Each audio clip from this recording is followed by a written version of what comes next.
The Undead King of the Palace of Darkness, Prologue, the Resurrection Ritual. And thus, I was revived. I opened my eyes and my foggy, blurry vision was greeted with a room made from stone.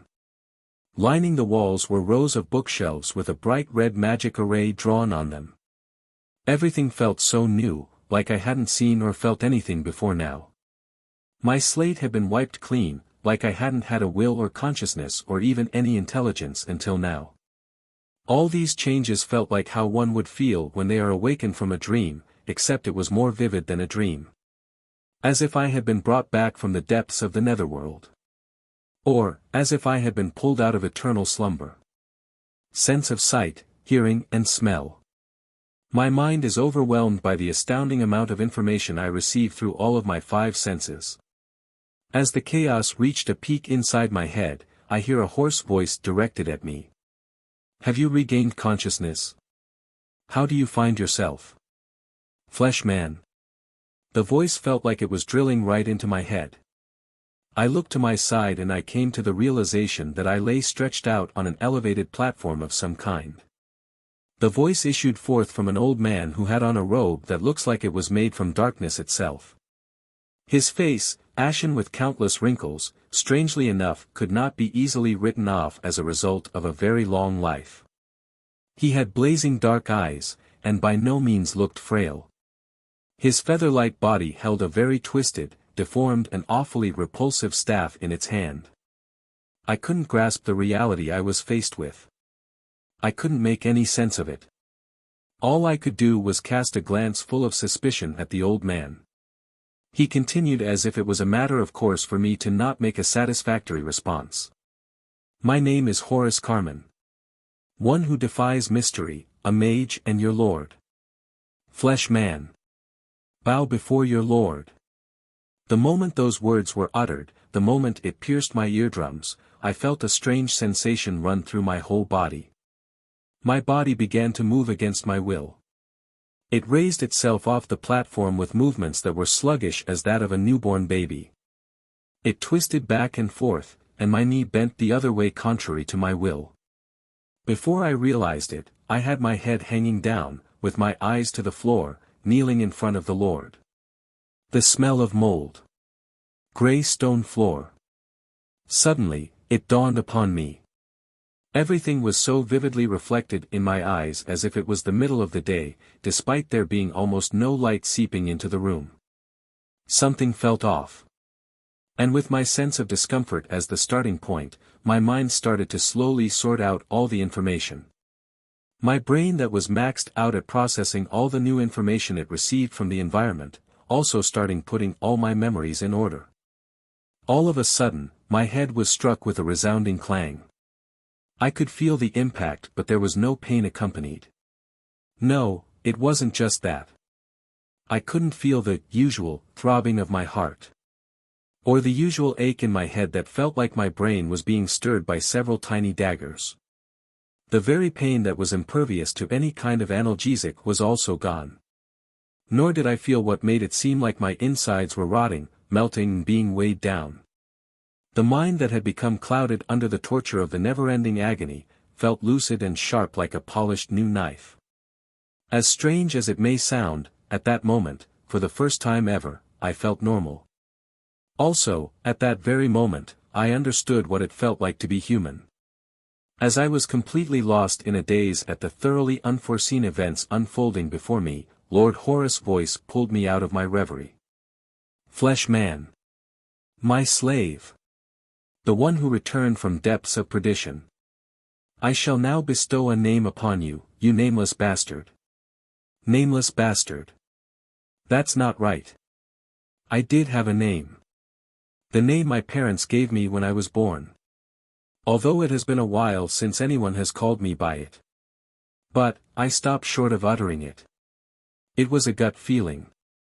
I had a feeling that I shouldn't do that just right now. Perhaps it was a bad habit that stemmed from the useless, pessimistic life that I lived before. I held my silence and the Lord bestowed a name upon me. You will be called End. End as in the one whose life has ended. I used necromancy to breathe transient life into you. Transient life. Necromancy. Even someone like me, who had had no sort of normalcy in life, who had never even been properly schooled, knew that the man in front of me was a repulsive dark mage. A dark mage capable of manipulating the dead. I replayed everything that just happened. And, I understood it. I understood everything. Combining my memories along with the words directed at me, I'm sure anyone would be able to make sense of the situation. That, I am dead. And, the man now before me, used the power of dark magic to revive me from the dead.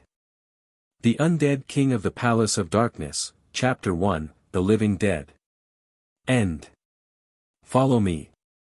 The Lord gives me a curt order and leads us out of a room that resembles a research laboratory. I follow him without a word. My body moves well. My extremities move as I will them. I wonder how long it's been since I was able to walk properly. It felt strange to have a body that feels no pain. Somehow, it hasn't really sunk in yet, as if I'm watching a dream unfold. After leaving the room, the Lord stops walking, turns around and looks at me. His eyes, glint gold, look at me like it can see right through me. Humph, looks like words do get through to you. You would be worthless if you couldn't comprehend verbal commands. If I couldn't comprehend verbal commands? I don't really get what he means by that. But, I recall what happened right after I regained consciousness. My body seemed to prioritize the Lord's order over my own will. This is bad. It doesn't look like there's any room for defiance. Even without all the details, it doesn't take me long to realize. The feeling of danger. I've read that a necromancer is capable of manipulating the living dead. I am no different from a doll as far as the Lord is concerned. The Lord nods at the silent me with a satisfied look on his face and resumes walking. I follow after him. Truth be told, I have no clue as to what is happening.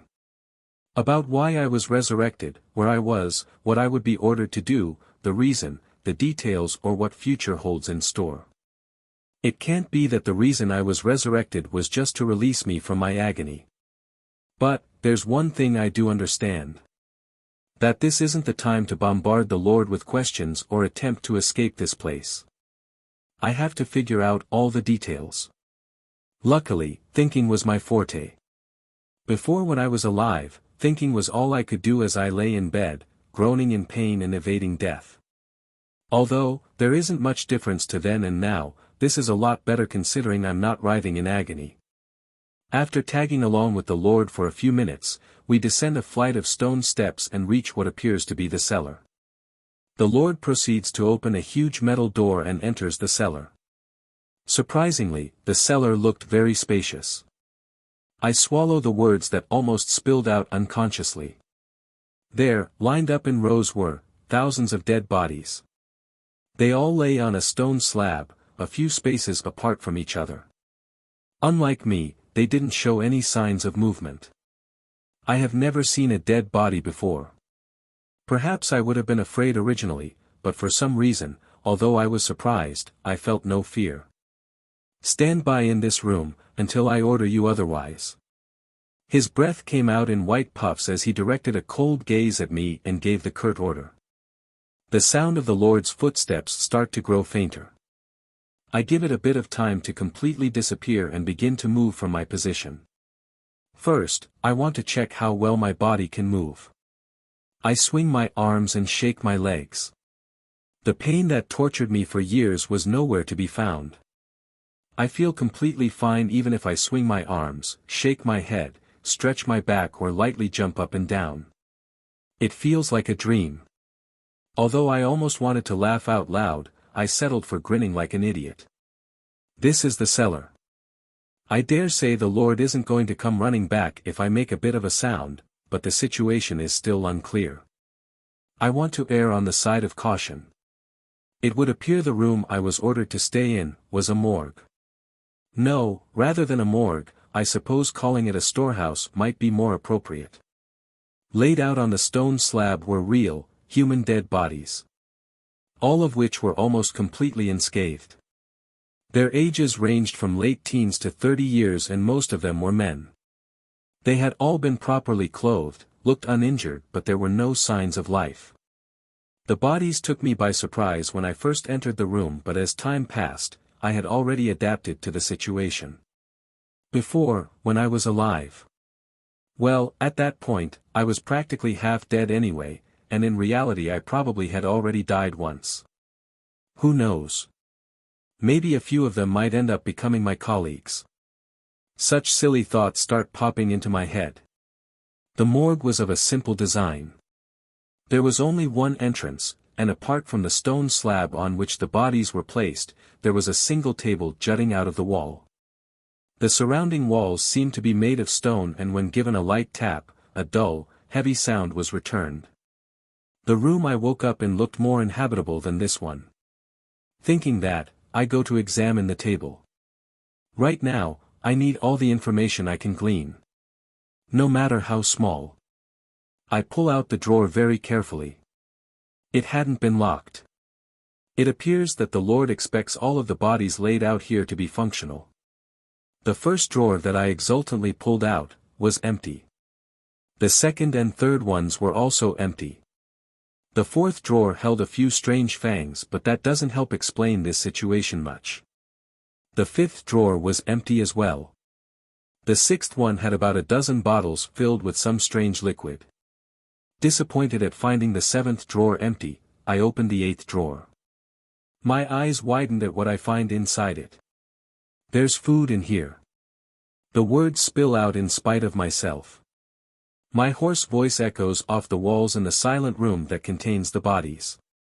Now that I think about it, it has been quite a while since I've let out a sound. And, of course doing so doesn't hurt anymore. It's wonderful to not feel any pain. Feeling like humming a song, I take out what I found in the drawer. It was a square mirror. I wipe the cloudy mirror with my clothes and take a peek at it. I looked the same as I remembered. Fragile looks, hollowed cheeks and sunken eyes. Only, my hair looked more in place than the disheveled mess it was before. I suppose after I was dead, my body was prepared for the funeral so I was appropriately dressed one last time. Looking at my reflection for a while, I was overcome by many emotions. I carefully placed the mirror back in the drawer. I am myself.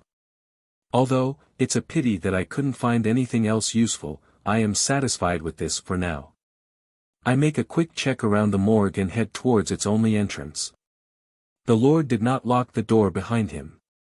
I'm sure of it because I had my ears cocked to it when he left. I tiptoe towards the door. I still don't know the layout of the mansion. I don't have a good grasp of the current situation either. However, there is too little information in this room. I am ignorant. I want to find out. About this mansion and necromancy. Also about just what I have become. Because unlike my previous life, I can freely move around now. The necromancer is an evil being. I'm sure he can't be trusted. If so, I have to do what needs to be done. I grab the brass knob, taking extra care to not make a sound and slowly turn it. Contrary to my fears, the knob turned easily. I was right. It hadn't been locked. I open the door slowly as I keep my ears pressed to the door. There isn't a single sound. The stillness was so great that I couldn't hear my heartbeat nor the sound of my blood gushing through my veins. A sense of relief washes over me. I push open the door to check the situation outside. The door is opening. Although, only by an inch, I can already see a gap forming. However, no matter how much I push, it won't open any further than that. Too heavy. Locked? No. That's not it. I'll check again but it wasn't locked and it didn't look like it was barred with anything. I push with my arms. With my whole body. I try to push. That's when I realized something. I felt like I had been struck by lightning. My knees gave out and I slid to the floor. The door was made of metal. I'm sure it's quite heavy. But, it wasn't about its weight. That wasn't the problem. Again, I extended my hand towards the door that was very slightly ajar. My hands tremble, but I steel myself and push at the door with all my might. I did push, or so I thought. My arms hadn't moved by even an inch. No matter how much strength I put into them, they wouldn't move any further. The Lord's last words to me before he left the room crossed my mind. Stand by in this room, until I order you otherwise. Yes. I'm afraid it wasn't that the door was too heavy, but that it wasn't being pushed. My body is prioritizing the Lord's order over my own will. Just like how my body obeyed the order and knelt down before the Lord right after I regained consciousness. A cold shiver runs down my spine. My mind is in disarray. Arms trembling, I try to desperately push the door. However, quite contrary to my feelings, my body won't budge an inch. I was under the belief that I had understood it. However, it had been nothing more than a belief. I open my eyes wide and shake myself by my shoulders. The emotion I felt quell up within me wasn't fear or surprise. It was anger. It has really been a long time since I've been at the throes of such anger. I understood then for the first time, about how a person's face could contort in rage. I shall not scream. Nor will I lose my head. However, I shall keep it all in my heart. I was under the impression that I had attained freedom. There was no pain. I was in cloud nine at having gained a body that worked perfectly fine. I thought I was invincible with this body that was capable of normal movement. However, I was wrong. Nothing had changed. Is this better than before? Far from it. Before, my body was racked by never-ending pain and my arms and legs were all but useless. All I could do to forget the pain was immerse myself in my thoughts. No, I suppose I wasn't even able to focus enough to accomplish that. Still, I hadn't lost control of my body. It hadn't been in the hands of another person. I don't mind following his instructions. The Lord was, in a sense, my savior. Even if he was a dark mage, I cannot be reluctant to aid him. However, I cannot forgive him for this. I am not yet aware of Lord Horus's intention behind my revival. However, I cannot possibly forgive him for holding the power of life and death over someone. The emotion was so overpowering me that it even took me by surprise. Looks like despite having resolved myself to my fate, I hadn't really wanted to die. Right now, I do not want to lose this second chance at life that I was fortunate enough to be blessed with. Yes. I will make sure of that by any means necessary. I try to take in a deep breath, and that's when I realize that I wasn't breathing. I place my hand on my chest but I don't feel any heartbeat. What an idiot I am. That is when I finally understood what an unpardonable existence I had become. The body is capable of movement. There is no pain. But that doesn't mean I'm alive. I can just move around, that's all. Now that I think about it, when we arrived at this room, I noticed that the Lord's breath came out in puffs. The bodies here show no signs of decay. Yes, this place is cold. I can't feel the cold. I have lost a part of my senses. To begin with, I can see everything clearly in this room. A room that has no window or light source. My body has undergone a metamorphosis. Is that perhaps why I don't feel any fear at coming face to face with this many dead bodies? I entertain that thought for a minute, after which I shake my head. It doesn't matter. I am conscious. I am capable of thought. I exist, here, right now. I can experience the life that I so desperately yearned for. I was ill. To add to that, I had been bedridden for years and buckled under the torture of the unexplained pain that plagued my whole body. I was a dead alive, so to speak, which had now changed to living dead. That was all. Then, I should accept this fate of mine. Even if that means that I am a being of darkness, it's still a much better alternative to leading a meaningless life. I stood up and scowled at the slightly open door and pulled it shut. The door that hadn't budged an inch despite my utmost effort closed promptly. I wasn't really taken by surprise. The reason was the Lord's order after all. An absolute order that overrides my own will. I wondered if it's a privilege bestowed upon the one who revives the dead. However, there must be a loophole. I'm sure of it. I remember what the Lord told me.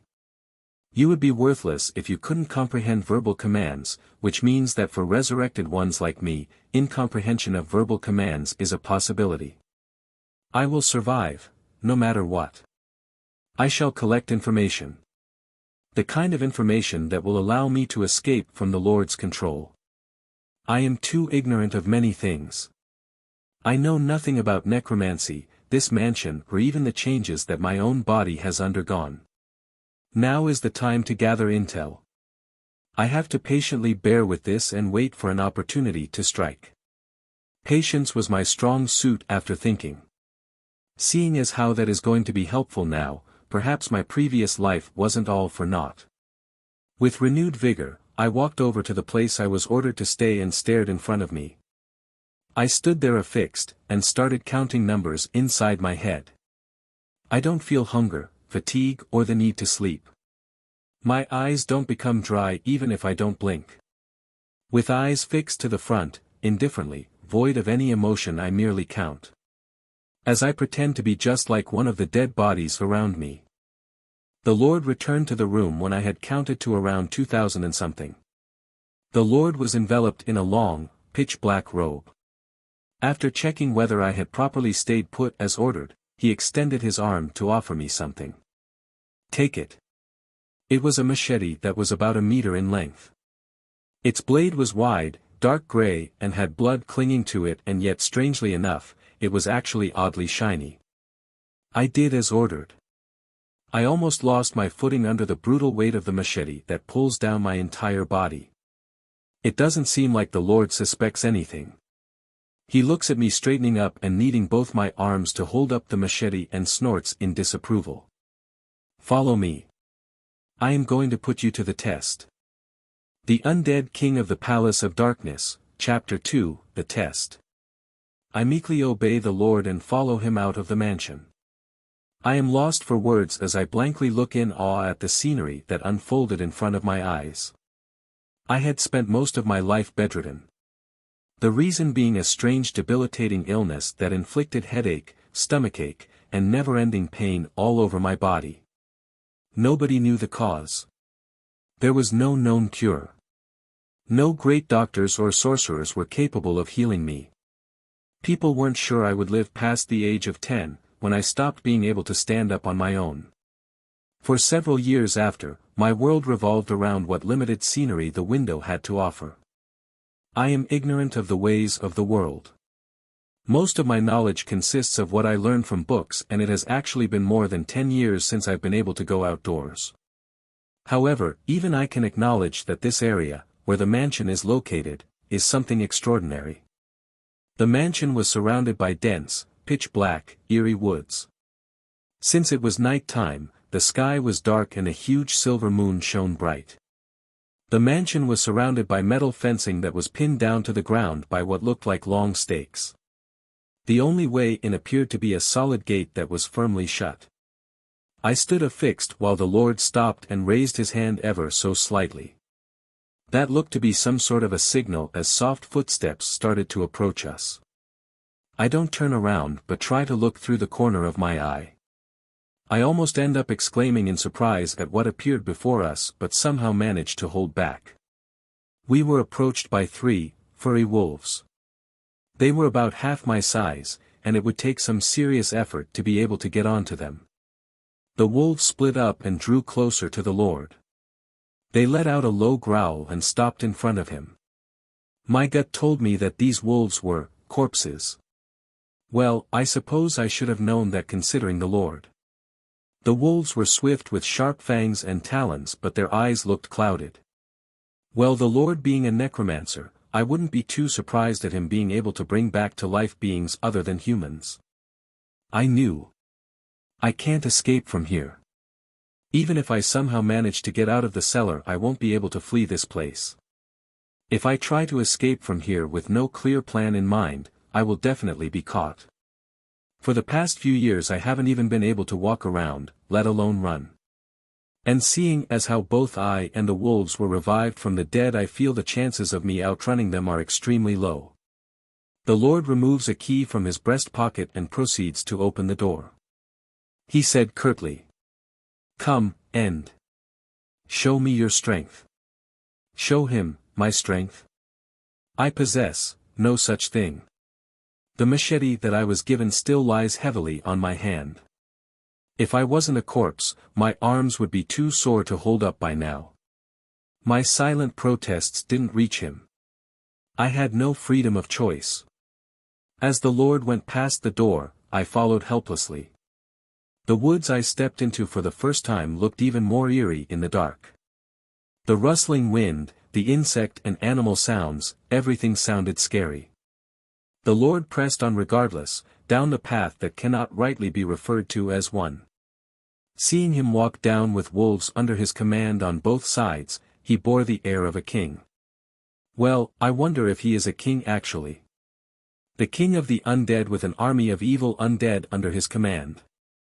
Then I, who meekly followed him, am merely just one of those pawns. The woods looked untouched by men. I desperately follow the Lord down the path with ill footing. Due to the dense foliage and thicket everywhere, my vision was limited, and if I lost sight of him, I could be left stranded in the woods. A non-human body that didn't understand the concept of fatigue was a blessing. I wonder where the Lord is headed and about the purpose of this outing. After some time had passed, I caught sight of something out of the corner of my eye, a glint through the thicket. The wolves growled softly. The Lord let out a weary voice. Finally, here it is. The thicket moved with a rustle and something dark slowly grew in size. The creature that showed itself was a wolf that looked a size bigger than the wolves under the Lord's command. I suppose they belong to the same species. The salivating, jet-black wolf looked at us with a pair of blazing eyes. My body stiffened. It was a given since it was my first time seeing a wild wolf. The wolf may not be much of an opponent to the Lord, but it is to me who wasn't even able to move his body properly up until a while ago.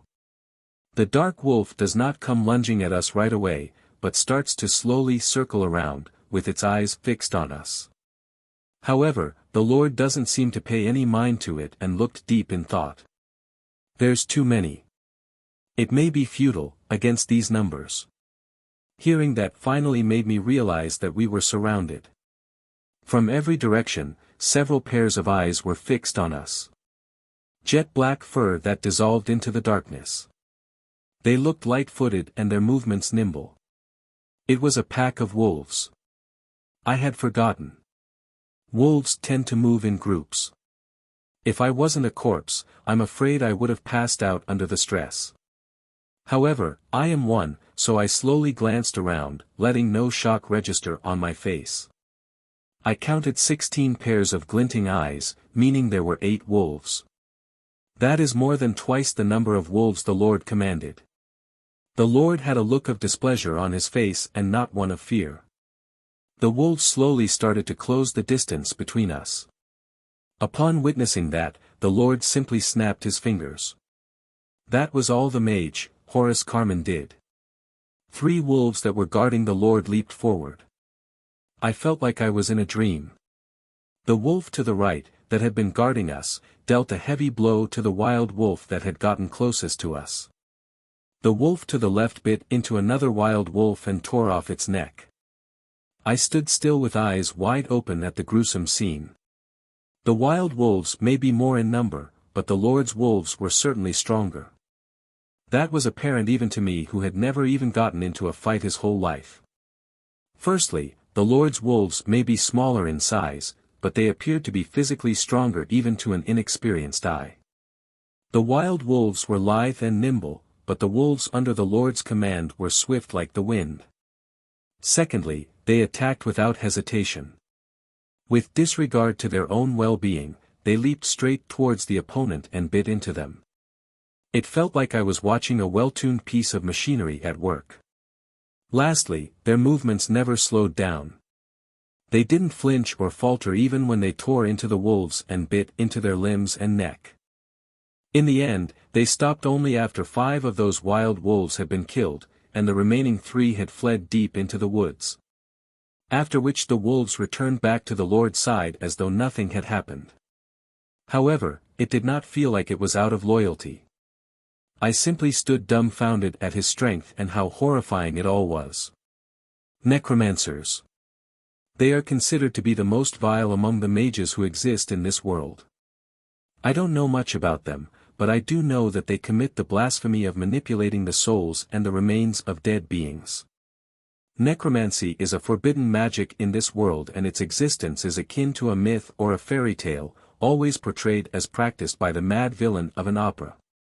I knew of it but had no understanding of it. Coming face to face with the strength of that magic made me realize the reason it was abhorred.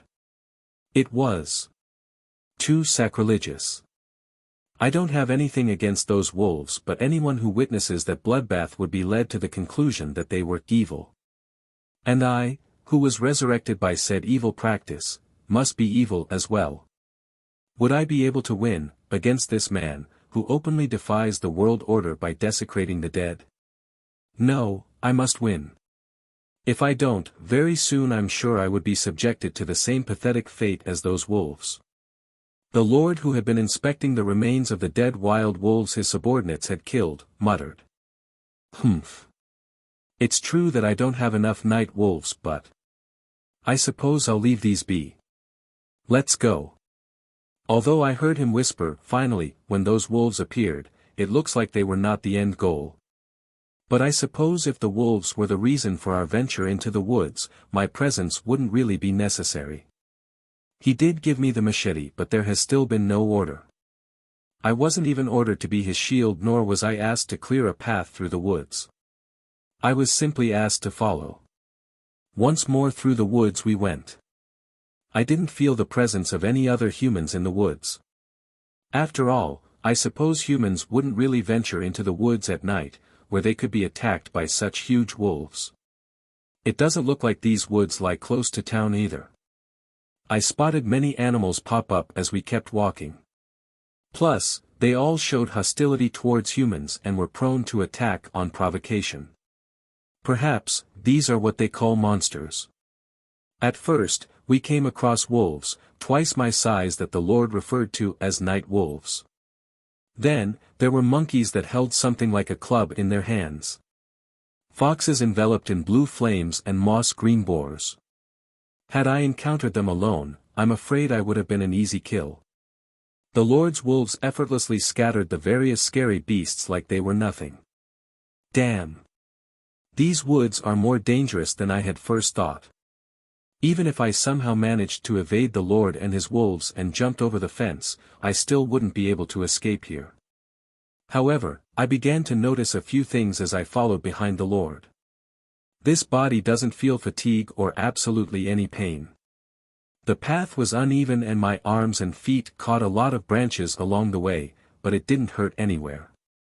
I don't feel any weariness either. The woods seemed huge, but humans can't be living that far from here. The Lord may be an excellent mage, but I doubt even he could use magic to build the whole mansion by himself. He must need food supplies as well.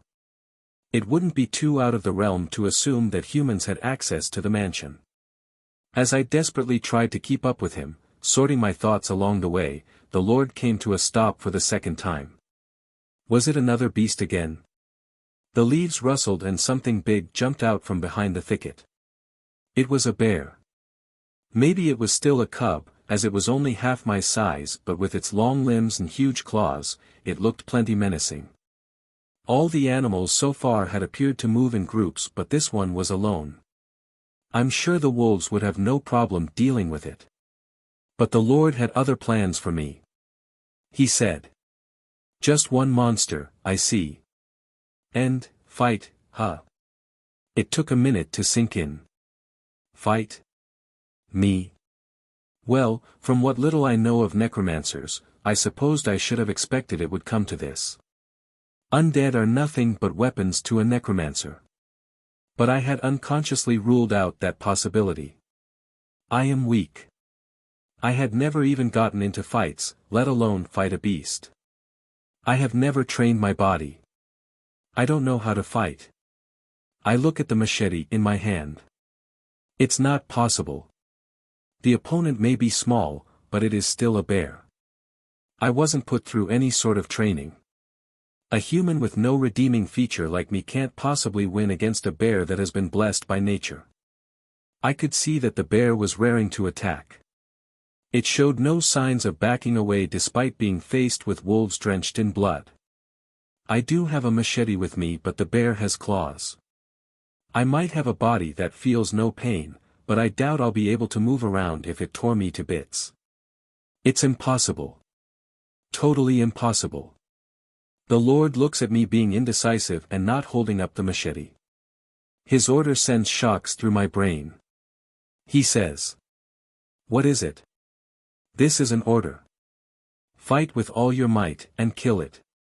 My feet move forward, kicking through the earth. The realization came too late, when I was already right in front of the bear. My body moved on its own. With no regard for my fears or indecision, at that moment, I was but a helpless spectator. The hand holding the machete raised it over my head, and upon approaching the bear, it was swung down towards it. The bear raised its limbs at the machete that came out of nowhere. The blade sunk its teeth deep into the bear's left foot. I could feel it pass through the flesh and hit the bone. The bear growls and springs at me headlong. I feel the impact through my whole body. I hear the sound of something split open. I had never heard that kind of fatal sound before.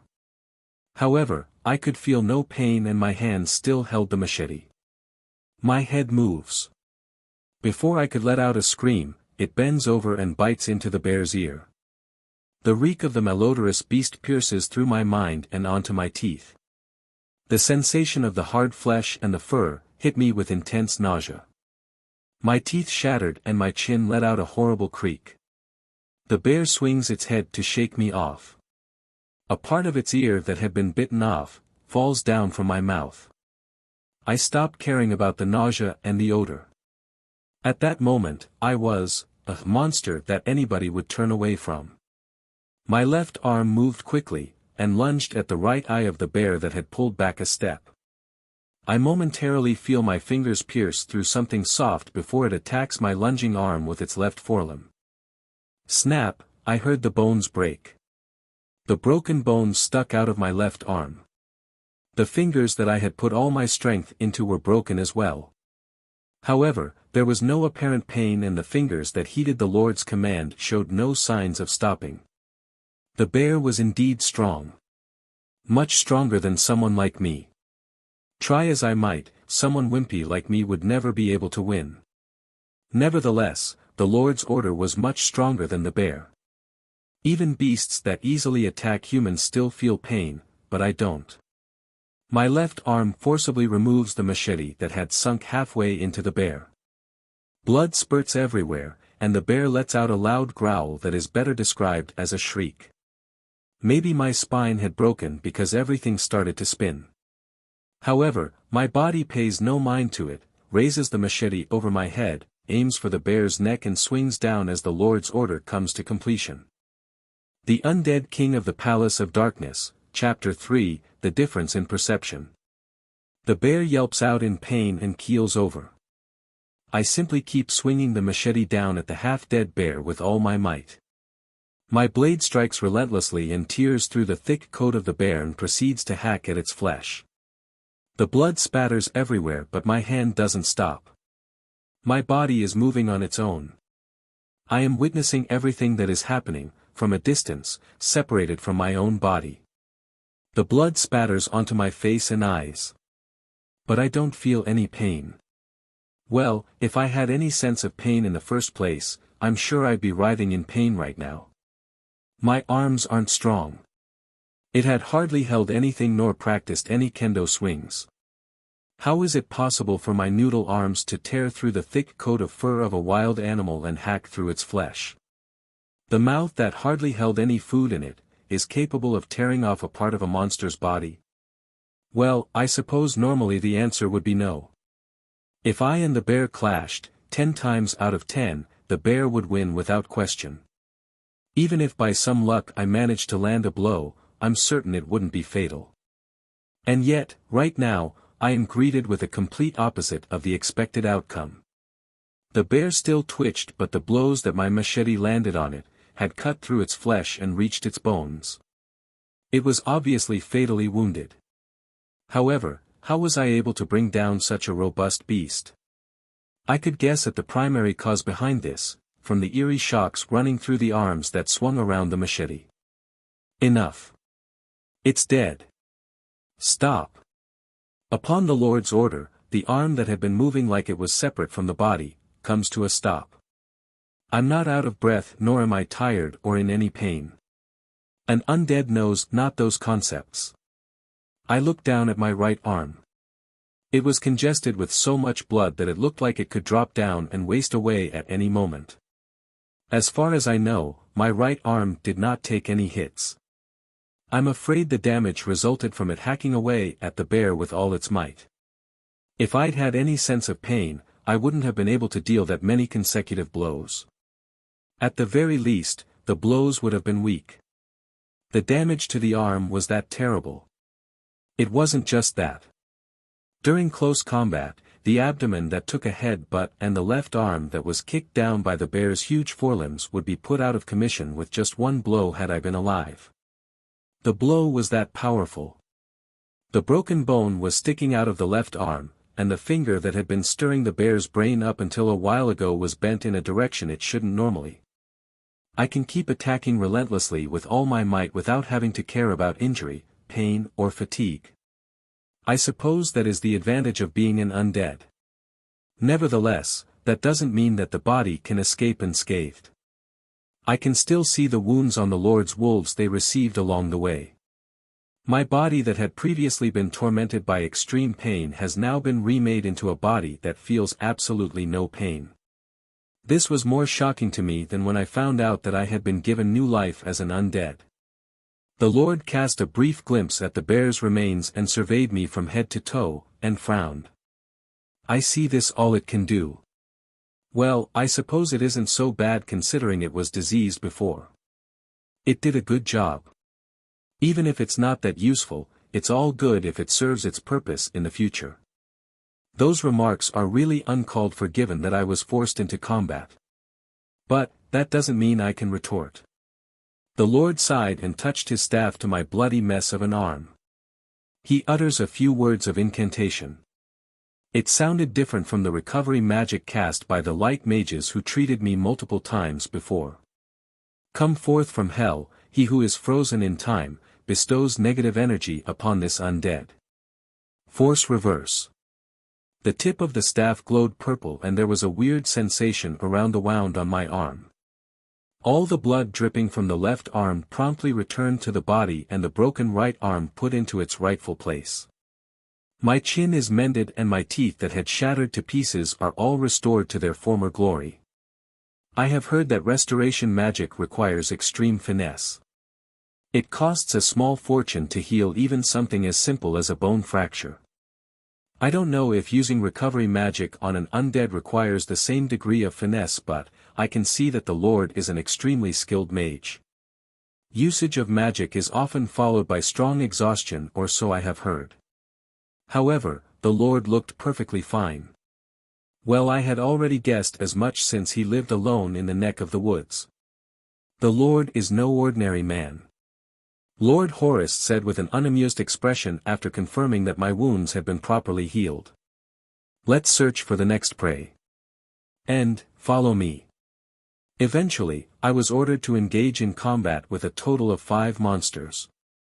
After everything was over, I was once again taken back to the cellar. Well, it looks like the cellar is going to be my station. I'm afraid I'm nothing more than a weapon at the hands of a swordsman. The Lord leaves and being left alone in the silent cellar, I have all the time in the world. I am now fully aware of the condition of my body. It is capable of movement, does not tire and doesn't know the concept of pain. I can also see in the dark. Come to think of it, the Lord's breath came out in puffs in this cellar, meaning it's really cold down here. Nevertheless, I don't feel it all. I'm afraid all the above are characteristics peculiar to my current body. Talking about this body, it is obvious that in all aspects, it is far better than my previous one. However, having no sense of pain also means that there exists the possibility of me not realizing when it takes damage, so I should be careful about that. I also came into another useful piece of information. The Lord is a powerful mage with a number of strong subordinates under him. The night wolves were one of them, and I also came across a walking bag of bones. A skeleton, the kind that is often depicted as slaves to a necromancer in stories. Although that was all I caught sight of, necromancers in stories usually have a large number of undead under their influence. So I wouldn't be wrong in assuming that there are a lot more undead under his command. And of course, I can't underestimate the Lord's personal fighting strength either. However, more importantly, I am still not aware of the Lord's intentions. His reasoning behind resurrecting someone with a sickly body. Even if I am supposed to act as his guard, I'm sure there were countless other options to choose from. However, what worries me the most right now is my body being different from the Lord's expectations. A little while after the Lord left, I moved from my position. I quietly tiptoe to the door and carefully place my hand on the doorknob. The door lets out a creak which catches me off guard, but I didn't feel the presence of the Lord. I put some strength into my arm. The door that wouldn't budge the slightest the first time around, opens ever so easily. I focus as I grab the door frame with my right hand. I slowly extend my hand outside the door a little. My feet can touch the floor, outside the room. I knew it. It is as expected. I can leave the room. Before, when I was told to stand by in the room, I couldn't leave it no matter what I did, and yet now I can make it out. What is the difference between now and then? The Lord, before leaving the room, did not issue any sort of order. Unlike the first time, there was no command that stopped me from leaving the room. That is the reason I, unbound by the ties of an order, am now able to freely leave the room. Badump. It felt like my heart just leapt even though it is supposed to have stopped beating already. This is it, the disparity. The disparity between the Lord's expectations and my current state. I don't think the Lord has ever considered the possibility of me escaping. There's not a chance that the Lord simply forgot to issue an order. A mage who controls the dead can't be that foolish. Perhaps the order from before wasn't by design. There doesn't seem to be any particular reason behind it. Moreover, why was me escaping not considered a possibility? If my heart hadn't already stopped beating, it would be hammering in my chest by now. I suppose I should consider myself lucky. I feel grateful towards the person I was before. Owning to good fortune, I didn't open my mouth when I first awakened. Thinking back, everything the Lord had uttered up until now sounded very much like it was all addressed to himself. Even when he issued orders, it didn't look like he acknowledged my presence. I pull my leg back into the room, quietly close the door and return to my initial position. Given the current situation, it would be too reckless to walk around the mansion. I should at least familiarize myself with the Lord's daily routine before attempting to take a look around the mansion. If I am not mistaken, I think the Lord is still yet to realize that I possess a will of my own. I don't have enough information yet. But be it the fact that the Lord had to confirm whether I could comprehend his words, or the fact that he does not question my silence, my assumption can't be wrong. Above all, had he known that I possessed a will, I'm sure that there would have been something like a first and foremost order. It's imperative that he never finds out. I let my hands hang loose on my side and assume the appearance of a statue. I'm sure that there will be chances to accomplish whatever I intend to do. Whether I decide to make an enemy out of the Lord or not, I need as many cards as possible. And thus, began my new life. I played my part in assisting Lord Horus, which mostly included guarding the Lord outdoors and hunting. I would hunt monsters and the Lord would use their remains to create more undead. One could get used to anything.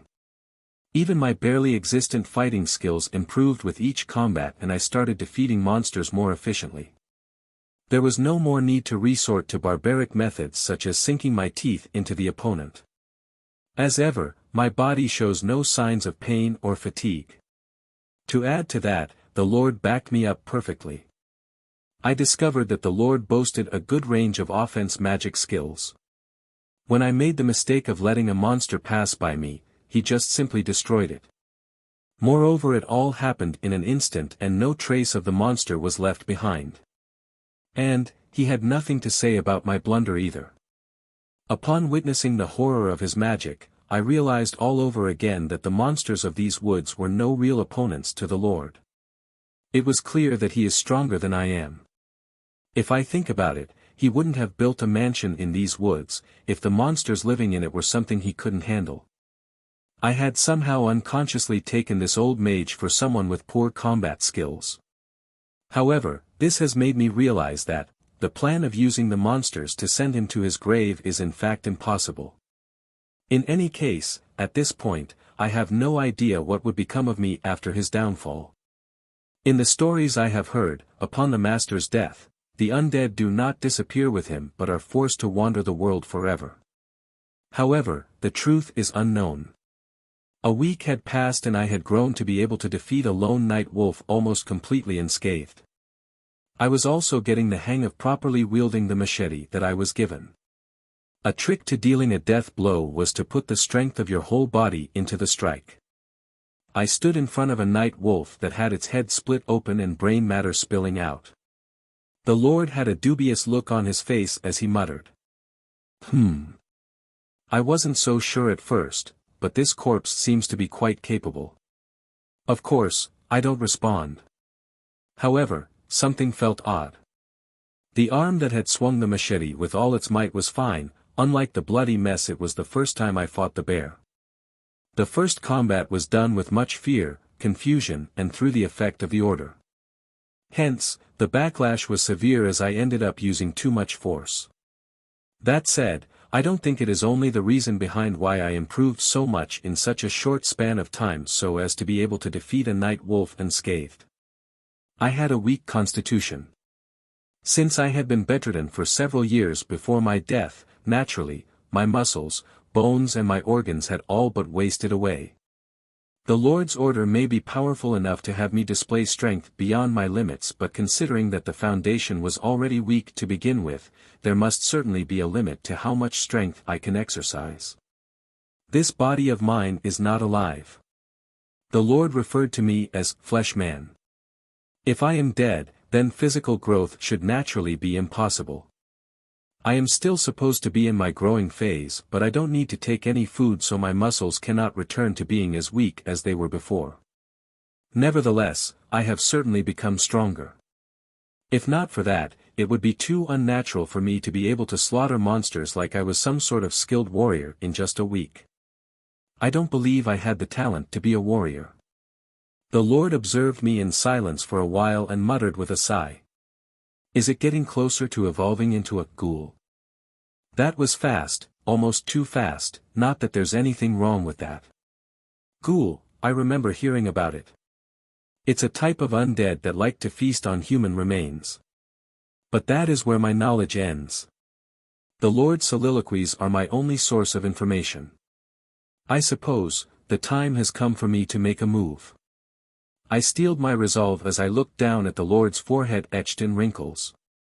I already have a general understanding of his daily life. It may be dangerous, but doing nothing is not going to make the situation any better. Not to mention, if he is right about this evolution getting closer, I need to know all the details about it before it happens. I have to explore the mansion. The Lord is a mage and a research scholar. In the room in which I was revived is a laboratory which had a countless number of apparatuses and rows of books. It may be way too dangerous to break into the laboratory. It can't be the only place with information in the whole mansion. I must be able to find something that would help me make sense of my current circumstances elsewhere. The Undead King of the Palace of Darkness, Chapter 4, The Investigation. I am no stranger to counting down the hours. If I could have wished for anything, it would be a clock. Although I can't tell the time of the day yet, I am already aware of Lord Horus' daily routine. To be more precise, rather than his routine, what I had figured out was when he visits this particular room. He always visits the morgue well after dark. There have been no exceptions thus far.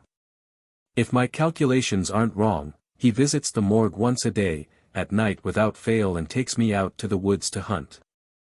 The time spent hunting varies from day to day, but we always return to the mansion before dawn and the Lord puts me together in the morgue. At first, he used to accompany me all the way to the morgue and would fix me up there. But as time went on, I don't know if walking all the way had become a chore to him, he began to command me to walk back to the morgue by myself. He does not visit here until it is time for us to go hunting. I have very little knowledge regarding the undead. One of the things I do know is that the undead are weak to sunlight. I'm afraid that is the reason the Lord brings me along to hunt at night. I don't know what the Lord does during the day. He may be an excellent mage, but he is still human. Unlike me, he needs sleep. I suppose the Lord uses the time I am out of commission, to eat, sleep and answer the calls of nature. As far as I know, there are only 2 people living in this huge mansion, including the Lord. The Lord is the only one I need to be wary of. Well, I need to be wary of them both, but as long as I'm careful I should be able to evade their eyes. I quietly tiptoe out the morgue and reach the stairs. Only the rooms in the mansion are well lit. The rest of it is practically dark since the only few existing windows are all boarded up with wooden planks. Even so, I could see very clearly as if it were illuminated. The mansion has a lot of blind spots. So I should be fine as long as I stay careful. I cheer myself up, clench my fists and focus my mind. I realized after being reborn, just how chaotic my body had been before. The beating of the heart. The sound of breathing. It is true that it felt very strange to possess a body without all that, but my eyesight, hearing and sense of smell were all much sharper than before. If I focus my mind, I should be able to even pick up the sounds of someone else breathing. And as old habits die hard, I take in a long breath and steel my resolve, taking the first step towards true freedom. Skull and crossbones, skull and crossbones, skull and crossbones. I carefully proceed to explore the mansion that is enveloped in darkness.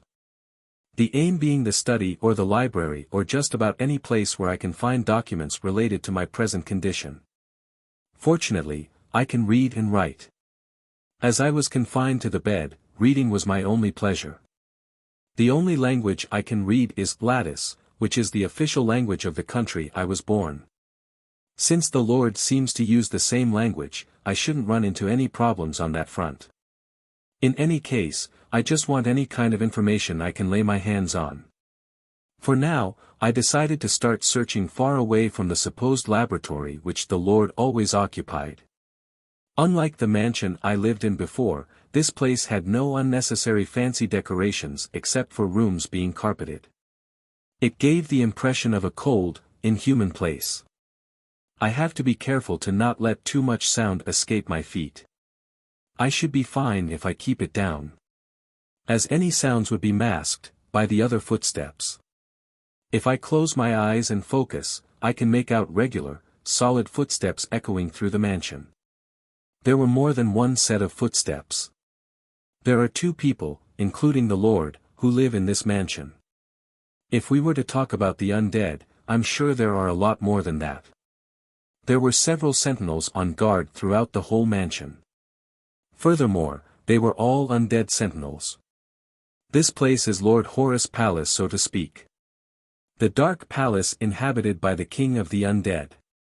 The footsteps of the undead sentinels followed a regular pattern, and since they weren't really trying to muffle them, I can easily make them out even from afar. I hear footsteps coming from both in the front and behind me. I can't escape them.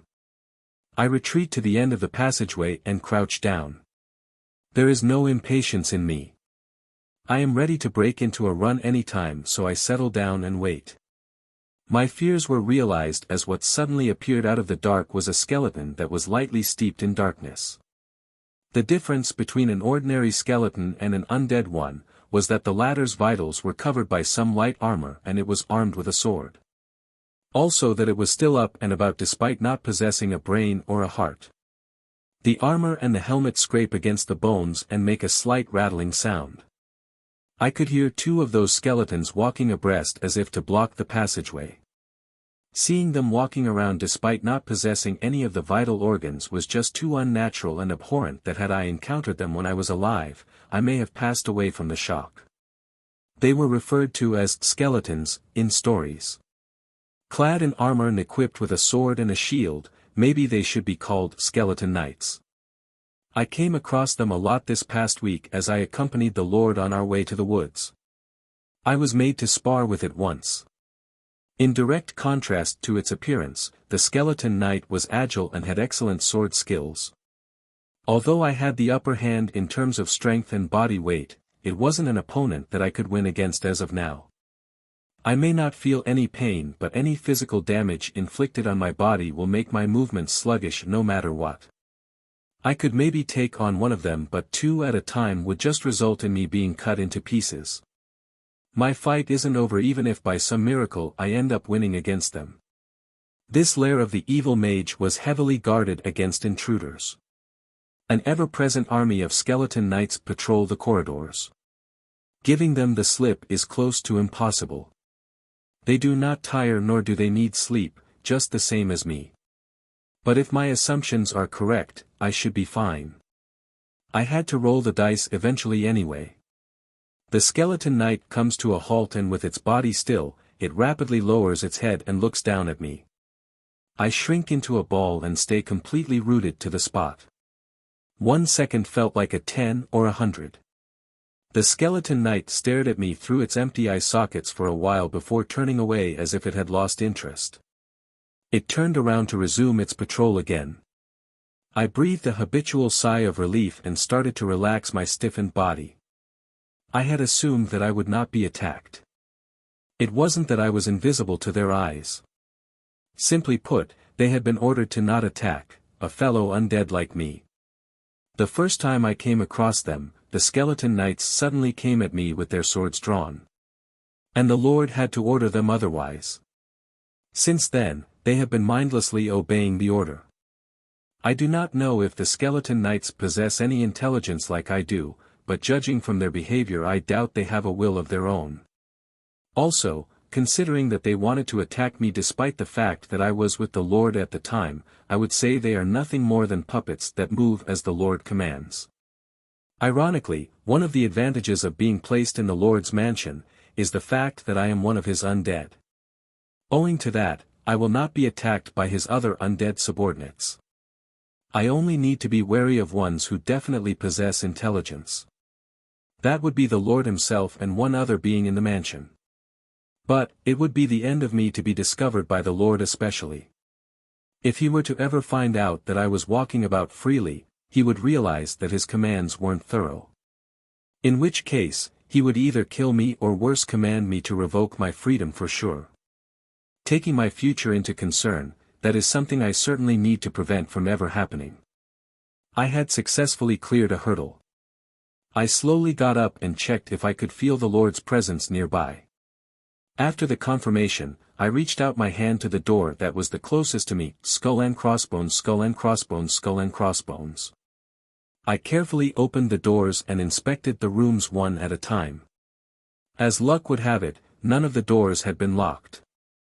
I was aware that the Lord personally locked his laboratory before we ventured out to the woods every day, but he doesn't seem to care about the rest of it enough to have them locked. Every door had a keyhole without a key in its rightful place. Turning the knob made the door easily swing open. Come to think of it, the cellar had a keyhole as well, but I have never seen it locked. I am afraid it is because of the undeniable fact that the Lord is the absolute ruler of this mansion. No being in the mansion would ever defy Lord Horus Carmen. Regardless of whether it was an undead or a living person, every being that occupied this mansion were slaves to the Lord. So basically, there was no need to lock any door. I am sure that a necromancer who breaks the taboo with his practices has his fair share of enemies. It was the duty of the skeleton knights to protect the mansion against any such intruders. I am not sure of the actual number, but I would venture that there are dozens of skeleton knights patrolling just inside the mansion. They patrol in pairs, which does feel like a bit of an overkill in terms of defense. I do not possess any lock-picking skills. If any of the doors had happened to be locked, I would have had to think of ways to get around it. I was lucky. It would seem that most of the rooms weren't being used. The undead have no use for a room. This mansion is simply too big for just 2 people. Although the mansion did not span 2 levels, it was quite expansive as far as I could tell looking at it from the outside. Most of the rooms were covered in dust. They were all fully furnished for what it's worth, but it didn't feel like anyone had lived in it. I pulled on a drawer to verify my speculations, and as expected it was empty. The rooms were in terrible need of housekeeping, as running a finger across the furniture left a thin layer of dust on it. I suppress the emerging annoyance at the search being unproductive and press on. I make my way across the cellar and away from the Lord's laboratory. I do not think he would ever visit the far end of the mansion, but one can never be too careful. Assuming that there is some sort of a study or a library, I suppose it is highly likely that it is located in close proximity to the Lord's laboratory. I come to a halt, surprised by my own revelation. If I were him, I would keep the study close to my own room for easy access. However, the closer I get to the laboratory, the higher the chances of me getting caught. I noticed no sort of bed in the laboratory. The Lord may be an evil mage, but I doubt even he would sleep on the floor. I'm sure he uses another for that purpose. Running into him would mean the end of me. Any blunder on my part will result in death or loss of freedom. Throwing caution to the winds should be my last option. After walking for a few minutes, contrary to my fears, I came across a room with rows of bookshelves at the end of the passageway. The room looked twice as big as the ones I came across so far. It had gigantic bookshelves, and the smell of old books filled the air. It was quiet and had no other occupants. The bookshelves were crammed with thick volumes of books, and maybe they ran out of space, for there were also piles of books everywhere in the room. I ran a finger across the bookshelf, and unlike all the other rooms I inspected earlier, there was no dust accumulated here. I expect a servant cleans the room regularly, which means I can't stay here for too long. I have always liked books. I was in no shape to read anything right before I died, but books have been my only friends for as long as I have known. A little excited, I take a look at the spines of the books. Upon doing so, I could not help but frown. It took me aback that most of the books were all written in a language different from Lattice, which was the only one I knew. I wonder if they are grimoires of some kind or written in some sort of code that only a necromancer can comprehend. I can't even recognize the language. That dampened my spirits a little, but I pull myself together. I never would have had the time to peruse all the books in this room anyway. Maybe it is for the better to not have too many options. I glanced through the books once again. And I came across a book that was written in Lattice. It was an old book. It was titled, The History and Perils Behind the Abominable Source of Immortality. Pulling out the book from the jam-packed bookshelf was no easy feat. I managed to pull it out and try to flip it open. The very first thing that entered my line of sight was the following sentence. The undead are cursed beings. The souls interfered with by a necromancer will become eternal prisoners of torment, only to be liberated when smitten by the holy gods. My face twisted into a smile at the unexpectedness of the sentence.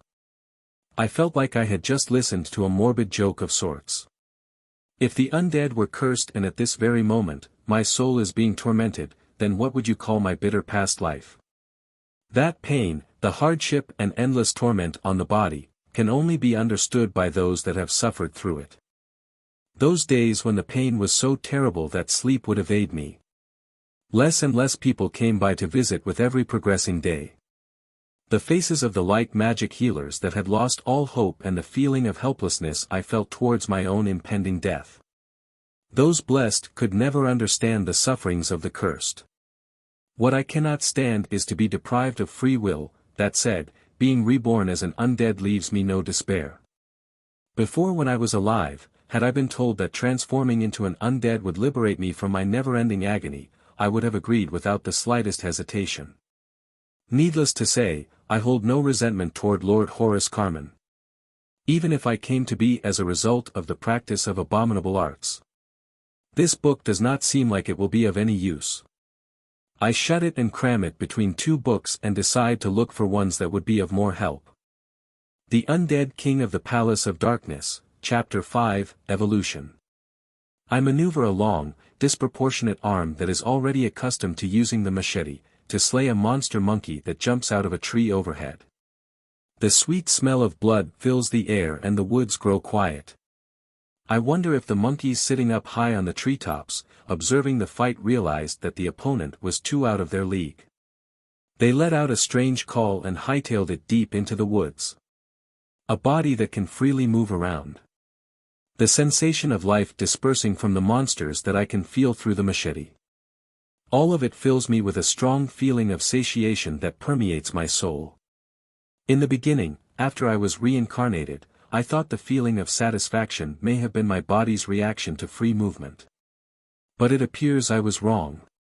The Lord who was mending my arm glanced at the corpse of the monkey and turned around to look at me. "And, you bastard, did you get stronger?" I just stood there quietly. Because I was not given the permission to answer. It has been a few months since I became an undead.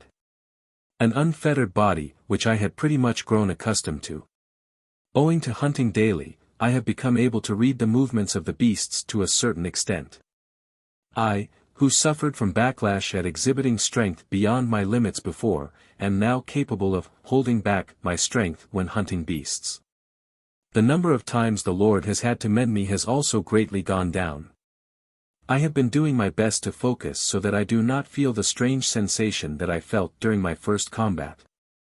Although it is true that actual combat has become a lot easier, I have had a hard time regulating my strength so that the Lord does not feel like he is not observing any changes in my body. Because I have no idea what he would do if he were to think that I showed no changes. This unshackled body is a pleasure. I enjoy running around, jumping around and learning. Most of all, it feels wonderful to be alive. I know that I still haven't tasted absolute freedom, nor can I afford to let my guard down. But I have pretty much grown accustomed to my life as an undead over these last few months, and have gained enough composure to actually find it fun. Humph. I see you're still a fleshman.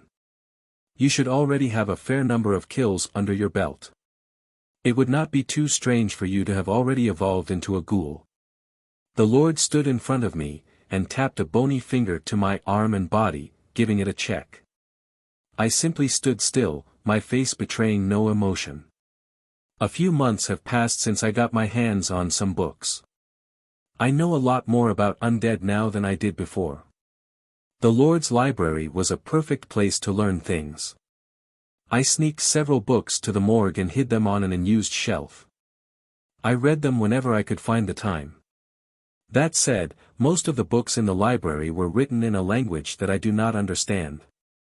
There were only a few books that I could read, but they were enough to give me some basic knowledge regarding the undead. The undead are fundamentally different from the living. The concept of time does not exist in them, and they are sustained by the negative energy released by the living at the time of death. The accumulation of this negative energy strengthens them and helps them evolve. It means that the dead are living frozen in time. This phenomenon was designated as evolution in the books. I found the same written in the book I first came across, that the undead are born as a result of a curse cast by a necromancer. Cursed by necromancy, the corpse undergoes a change in its nature and comes to life, so to speak. That is who I am right now. The curse came with a process of evolution. The undead are resurrected by means of an evil curse by the necromancer. They are bound to their master's command, and by the accumulation of negative energy, they acquire an ego and further evolve into stronger undead. Being a fleshman is but a beginning. The Lord is completely absorbed in his research, so much so that he does not leave the room even to partake of his meals. And yet, he never forgets to bring me out to hunting every night. I am certain the reason is for me to accumulate sufficient negative energy in order to evolve into an even stronger undead. It would appear I have a predecessor. Same as now, the predecessor accumulated enough kills under the command of the Lord and evolved into a ghoul. After which, he left to hunt by himself and was devoured by the monsters of the woods. It would explain the reason behind the Lord always accompanying me during the hunt. Eyes that glinted in the dark. With eyes as dark as that of an undead, the Lord looks at me with his head tilted. Looks like you still haven't gained an ego. Well, no matter. There is nothing wrong with your present state of condition. That is right. Everything is fine. I still haven't been exposed. Not yet, for just a little longer, I should be able to deceive him. The Lord may be a powerful mage, but he had not handled enough undead to be able to see through my act. It would appear that fleshmen do not possess an ego by nature. And of course, obviously, the Lord had not a single shred of suspicion towards my behavior. The time that the Lord and I spend hunting are extremely advantageous to me. I can focus on increasing my strength under the Lord's protection. If he were to find out that I had an ego, he would alter his commands. He would surely command me to never raise arms against him at the very least. All I needed was the perfect chance. I am being kept alive by the Lord's curse right now. However, the curse once cast is not broken even upon the caster's death.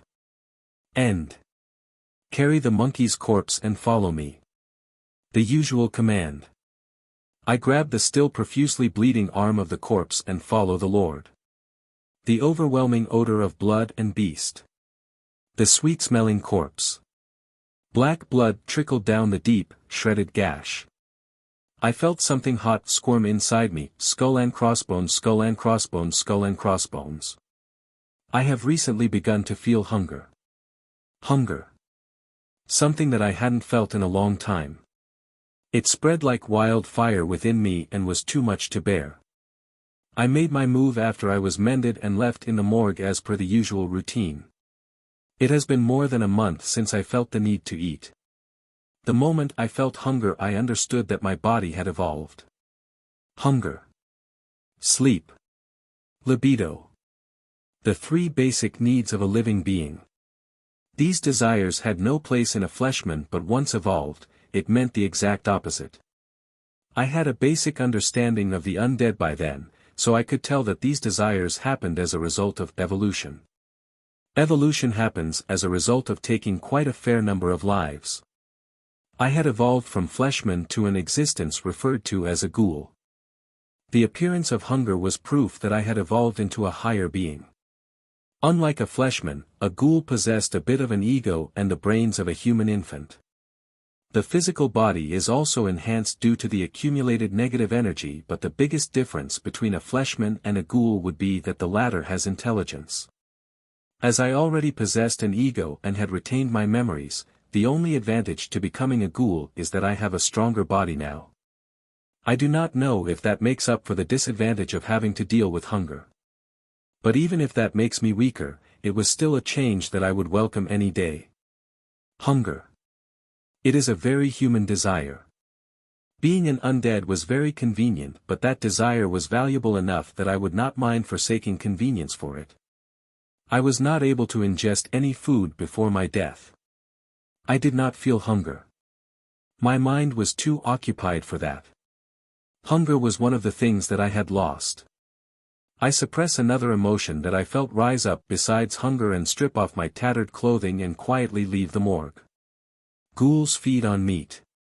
On corpses, to be more precise. In that sense, the morgue is something like a pantry to me. The putrid smell of corpses that would make one turn their nose up in disgust, smelled sweet to the monster that I had become. However, feeding on any of the corpses there would spell trouble. Just like when I killed a monster for the first time, I did not particularly feel any aversion towards the thought of eating a corpse. Well, looking at it from a human viewpoint, it is something I would like to avoid, but I cannot afford to falter with my survival on the line. I may be under his radar right now, but if the Lord were to notice a decrease in the number of corpses which are his research material, he would cast an eye of suspicion towards me. I should calmly think this through. The searing hunger was so unbearable, and if I let my guard down for 1 minute, I might sink my teeth into one of the corpses nearby. It was necessary to satiate my instinct of hunger before it took over my reason. I slipped past the skeleton knights on patrol and exit through the door. Humid breeze caressed my face the moment I opened the door. The night sky was hidden behind voluminous deep indigo clouds. Upon exiting the door, I happened upon a huge gate to the garden. There were several ferocious fleshwild in the garden that stood guard against trespassers. Most of these beasts were born in the woods and had been slaughtered, either by myself or by my predecessors. Of course, the pitiful beings had been resurrected by the Lord. A night wolf undead sniffs out my scent and directs its empty eyes at me. It looked no different from the night wolves that inhabited the woods, but its gaze no longer held the power to invoke any fear. The night wolf sniffed the air once, and maybe it identified me as the undead that was always beside the Lord, that it soon turned around and left. They were simply puppets that followed orders just as it was written in the books. Every time I witness it, I thank my fortune that I did not end up the same. And I tell myself that I need to make sure that it stays that way. The night breeze brushes past me as I near the gate. The huge metal railing is several feet high and encompassed the whole mansion. The gate was only a physical obstacle, as there was a magical barrier around the mansion as well.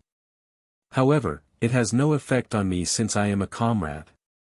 The gate was chained and had a gigantic lock slapped on it. The Lord was the only one who possessed the key. I disregarded the gate and moved a bit to the side and grabbed the railing with both my hands and began to scale it. Before death, it may have been impossible for me to use my hands to support my whole body, but the task was effortless for me now, owing to the negative energy inside me. Once I reached the pointed end of the railing, I grabbed onto it and deftly hurled my body over it. The world spins around and I land on all fours. I wait till the numbing shock to my limbs pass before slowly getting up. Nothing was broken and I could move well. Ghouls, unlike fleshmen, were capable of self-healing small wounds. The whole thing had me nervous at first. Now, I can leave the mansion with ease as if I was going to go for a walk. So, I proceeded to enter the whispering woods enveloped in darkness without the least bit of hesitation. Unlike before when I had to walk in front of the Lord, I could move at full speed now. That also meant that I would not have the Lord's assistance. However, none of the inhabitants of the woods are capable of harming me now. Cracking sounds escape my fingers on the right hand. My fingertips begin to feel hot. Out came pointy claws that were as sharp as a knife. It was one of the abilities of a ghoul. I conceal the claws that still feel hot with my left hand and speed through the dark forest. The smell of beasts. The smell of wind. The searing hunger in my mind was sharpening my senses. I soon found my target. The silhouette that stood amongst the tall grass in the midst of shrubbery. It was 2 meters wide. It was as tall as when a 4-footed animal stood on its hind legs. And yet, the creature that was 2 or 3 times bigger than me looked nothing more than food to me. I lower my body and sprint towards it. The delight at possessing an unshackled body makes the mind that is impatient with hunger go wild. The wind rustling through the bushes. The screeching cries of the insects. I ran past all of it. Maybe the target noticed me drawing near, for it started to make a move in my direction. However, the woods that were overgrown with shrubs did not cooperate with its huge body. I made use of the opportunity and used the momentum to project my body into the air. Feet up in the air and my head hung down. Everything starts to spin.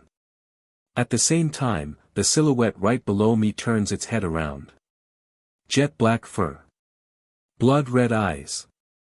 A glance was enough to tell that it was fully grown and appeared strong and lithe. A bear-type monster. The Lord referred to them as night bears. They were tougher than the night wolves, and unlike my first kill, this one was not a cub. However, it does not matter who the opponent is. As I pass over the monster midair, I swing my arm and run my claws through it. My claws, a few inches long, manage to slightly wound its head under all the fur. The tough fur and its solid skull are slightly scraped and its head starts dripping blood. The monster roars. I land and bend down to lunge at the torso of the bear. I am no longer just a walking corpse. In that moment, I was more of a beast than the night bear. And, an intelligent beast, or should I say, a demon. The strong odor of the beast stimulated my searing hunger. I thrust my hand towards the heart of the bear. With the physical strength and knife-sharp claws of the ghoul, my hands easily passed through its armor of fur, muscle and finally bone. Its huge body, twitched, convulsed and stopped roaring in an instant. All that remained was the stillness of the woods that brought on a sense of emptiness. Heat and the feeling of satiation spread throughout my body. I pulled my hand out from inside the bear. I could hear the sound of blood vessels being shredded. In my palm lay a still pounding source of life. The heart was too big for my hand. The intense odor of blood that appeases my sense of smell and the smell of death, all stimulated my appetite even more.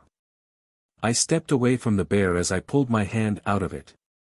As if the monster had been waiting for that moment, its huge body collapsed to the ground. It was dead. Even so, its heart was still throbbing in my hand. That vague, throbbing felt like life. I puffed out a steamy breath. Even though undead do not possess any warmth nor do they breathe. I raised the heart that was still glistening with blood and run my eager tongue over it. That was all it took to feel like shocks were piercing through my brain. The feeling, the smell and the taste. My body craved all of it. Of course, I felt no revulsion. This is what I need right now. Ah! I am no longer human. The reality that I had felt on countless occasions ever since I became an undead, came into my mind once more, as I deliriously sank my teeth into the heart. The Undead King of the Palace of Darkness, Chapter 6, Suspicion. I can feel the power surging through my body. I truly wonder how long it has been since I was given new life. The Lord has started to regard me with strong suspicion. There is still no change, even though he should have already gotten a lot stronger. At the laboratory. After our daily hunting routine was over and done with, the Lord quietly groaned and looked at my face. I presumed the face of a puppet. There's a rule of thumb to everything. The research on undead does not seem to have progressed very far since the practice of necromancy is prohibited. According to the books, a fleshman was estimated to need from 6 months to 1 year to evolve into a ghoul. Needless to say, this varies from one undead to another. If an undead is locked in a room with no means to accumulate kills, then no matter how much time passes, it will never undergo any evolution. On the other hand, an undead that participates in a large-scale war, will evolve at a tremendous speed. Meaning that the time needed to evolve from one rank to another is extremely short. However, as far as my case is concerned, the Lord has been helping me accumulate kills after which he patches me up every day. It would be inconceivable for me to take longer than the average fleshman to evolve. It probably has not even been a year since I was resurrected. And I am sure it hasn't been that long since I started to feel hunger. But it seems that that short period was more than enough for the Lord to think that something was not quite right with me. The Lord touches a bony finger to my arm. He peers into my eyes and chants some sort of spell. I cannot understand it. I suppose it's some type of necromancy spell. I feel the power welling up inside me. An intense sensation of my extremities heating up as if they are going to grow longer. And yet, I persisted with my silence. It does not seem to be a case of insufficient mana. What am I missing?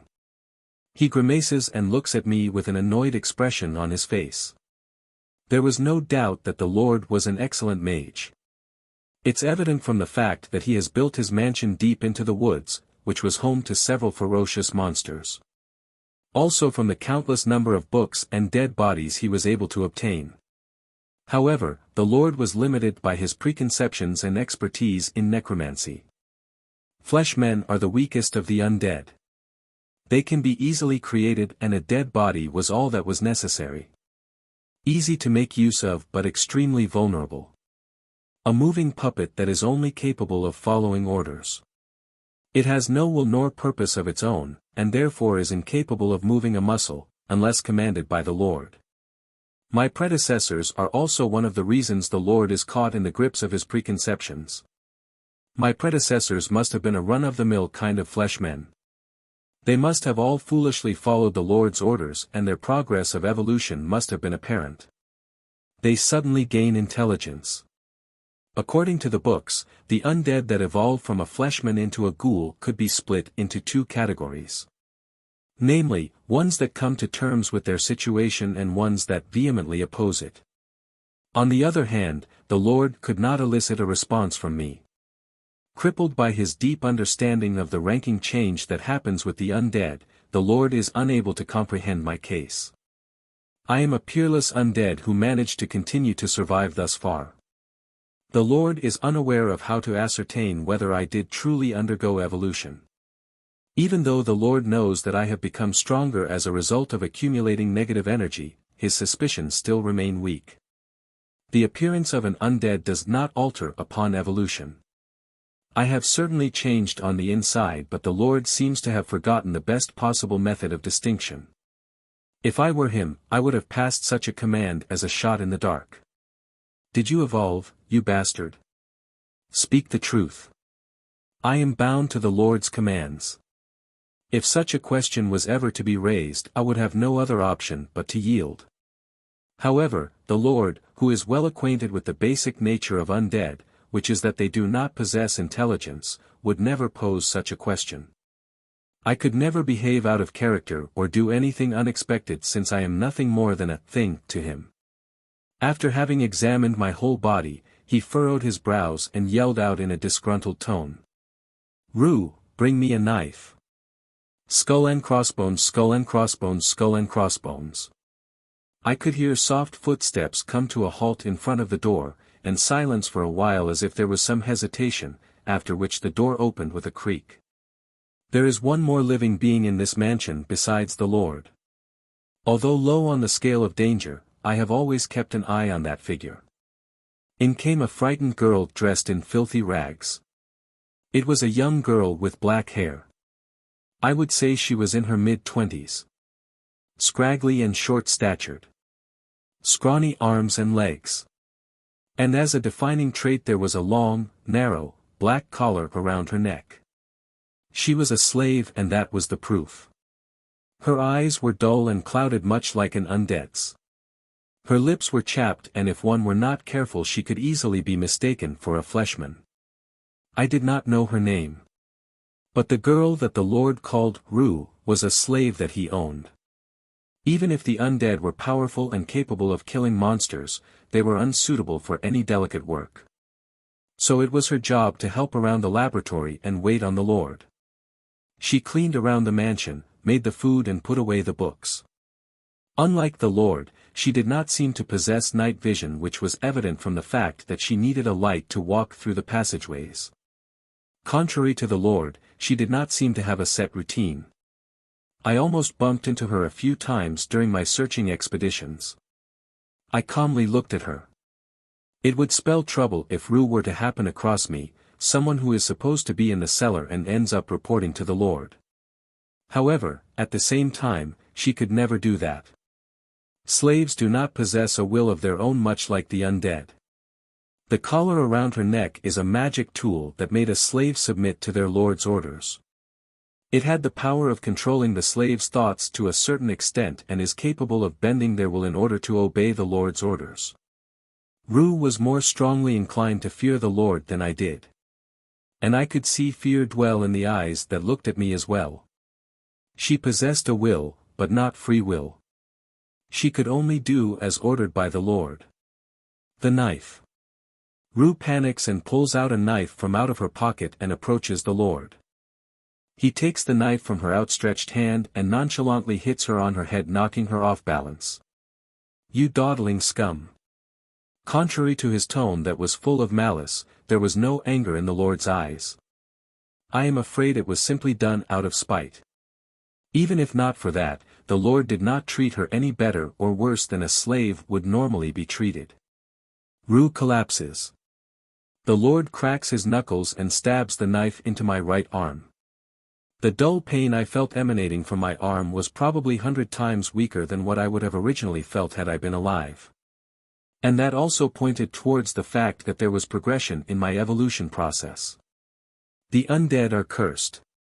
I, who was merely a moving corpse, was drawing closer to becoming an even more repulsive existence due to the accumulation of negative energy. This is certainly more awful than being a fleshman with no sense of pain. And yet, it was nothing compared to what I had to endure when I was alive. Not much blood spilled from the wound. There must still be no proper circulation of blood in my body. According to the books, an even higher undead possesses a body similar to that of a human being. The Lord gouged at the wound to check my condition. I get through it with my face betraying none of my emotions. It hurts, hurts, hurts, hurts, it does not hurt. It does not hurt. The Lord slowly let go of the knife. He spat out ruin order as he kept his eyes fixed on me. "Still a fleshman, I see. You. Report to me should there be any changes to the condition of the wound." Ah. H. Where's my answer? Gah. A violent sound fills the room. It is said that mages strengthen their body with the help of magic. The Lord may look all skin and bones, but he should be strong in his own way. Having taken a kick to her gut, Ru goes flying like a ball. The Lord simply stared at her with no particular emotion on his face.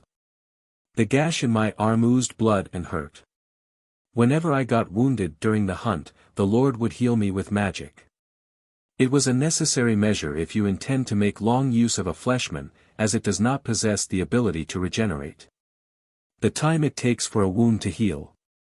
One of the biggest distinguishing factors of a ghoul from a fleshman is that the latter has no regenerative abilities.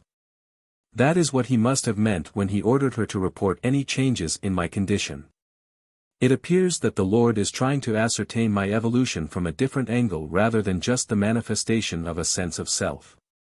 Well, considering the number of monsters I have killed, it was only natural he would consider it strange that I show no change. I had expected for this to happen sooner or later. However, he is too naive. His plans would be rendered futile if he utters his intentions right in front of me. I started on my plan after I was returned to the morgue as usual. I bend my arm to check how much the wound has healed. Ghouls had better regenerative capabilities than humans. The wood had already begun to close up. The regeneration did not happen in a flash like when healing magic is applied, but a wound of this severity should only take a day to heal. Furthermore, the higher the rank of an undead, the stronger the regenerative capability. I am lucky that I am still just in the stage of a ghoul. I raise my left hand and slowly make knife-sharp claws out of my nails. The claws were no inferior to the knife used by the Lord to dig into my arm. I thrust my claws into my own arm, to make the wound appear as it did when it was first made. Pain emanated from the wound and slowly made its way up and sent shocks through my heart. By no means was this more painful than when the Lord stabbed the knife into my arm. The thing is, I had never hurt myself before. I was of the thought that I, who had not possessed a normal body ever since I could remember, could never hurt myself even if the sun were to rise in the west. My eyes are dry as this body does not produce tears, but my heart is weeping. I feel an ache coming from the depths of my head, but I stifle it. This is something I must do. I shall slay the one binding me. I will have to kill Lord Horace Carmen, who has absolute control over me. He is inhuman. I am nothing more than a sort of a slave to him. I have to bide my time until I become stronger. I would do anything necessary to create a chance. The Lord is strong. On top of which he has absolute control over me. He is not an opponent I can win against as I am now. But that does not mean there has been no case of an undead successfully having defied its master. There were several books in the library that had recorded instances of defiance displayed by an undead as a word of caution. Right now, the Lord has imposed low restrictions on my movements. If the situation remains the same, and I evolve into an even stronger undead, the odds may be against me, but I may be able to defeat him. He may be the absolute, but he is not omnipotent. I dig into the wound, slowly, as if to harden my resolve. The wound may look a bit different from the one made by a knife, but I doubt the difference is noticeable. After checking the size of the wound, I pull out my claws and enclose my mouth around them. I use my tongue to lick the blood and tissue off them. My palate that even considered the bear's heart delicious, felt no pleasure in partaking of my own flesh and blood. It would spell trouble if someone were to notice my bloodied hand. As I passed my tongue over my claws, I suddenly heard a sound. I look up. I do not know when, I had completely failed to realize it. There stood Rue, looking at me with her eyes wide open. The skin around her eyes were bruised and her lips were swollen and bleeding. Dark circles clung to her eyes, she appeared very similar to an undead. But, her line of sight was evidently in the direction of the fingers in my mouth. Our eyes meet. Before I could say anything, she scampers off like a scared rabbit. I failed. I was seen. She may be a slave, but I am sure even a slave can tell that my behavior was out of the ordinary. I start to give chase but decide against it at the last minute. I cannot run after her. I am sure to be found out by the Lord if I were to do that. I mean, what could I do even if caught up to her? Convince her? Is that even a feasible option in my mind? I am an undead. An undead that was created by the mage, Lord Horace Carmen. I cannot be trusted by any means. I would never trust me if I were her.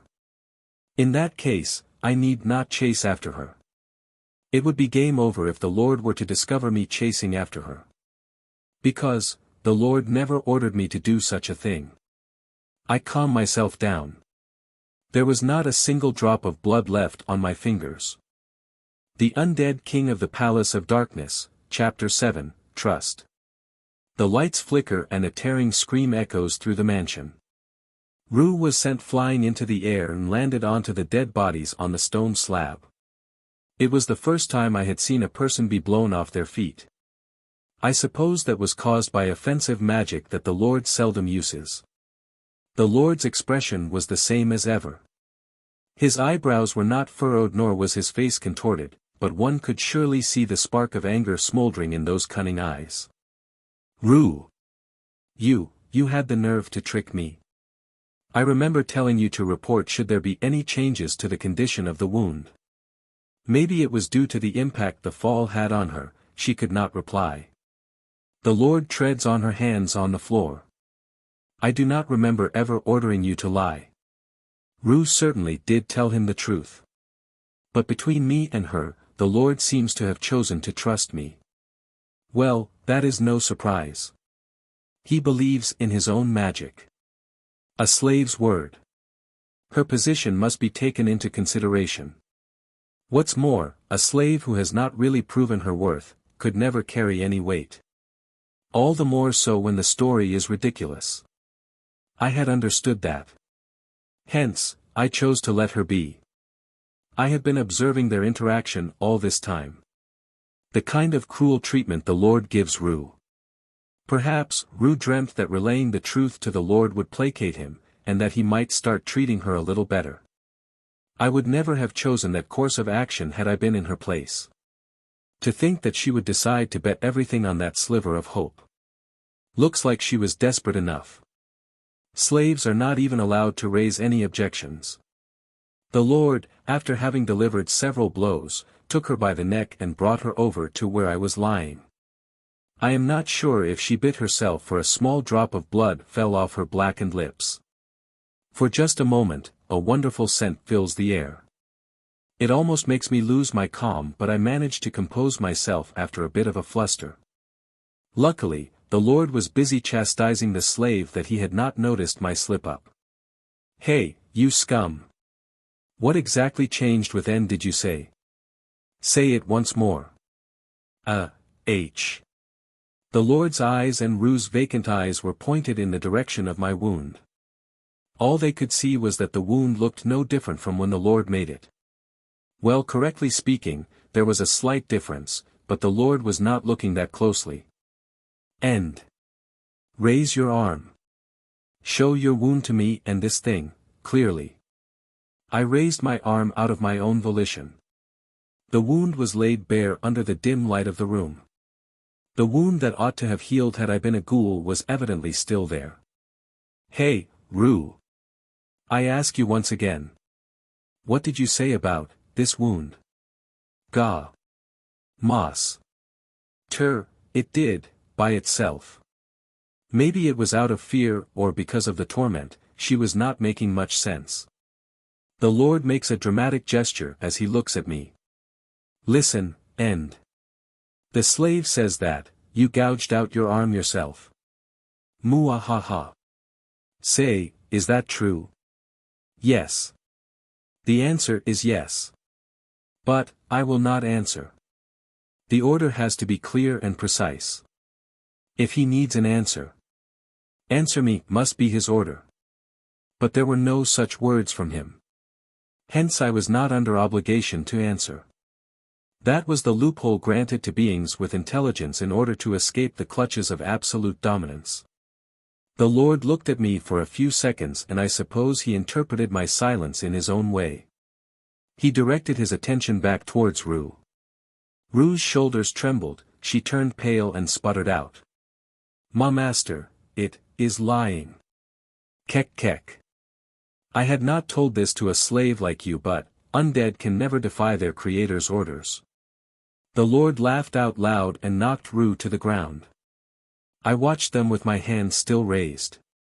Because I was not ordered to lower my arm.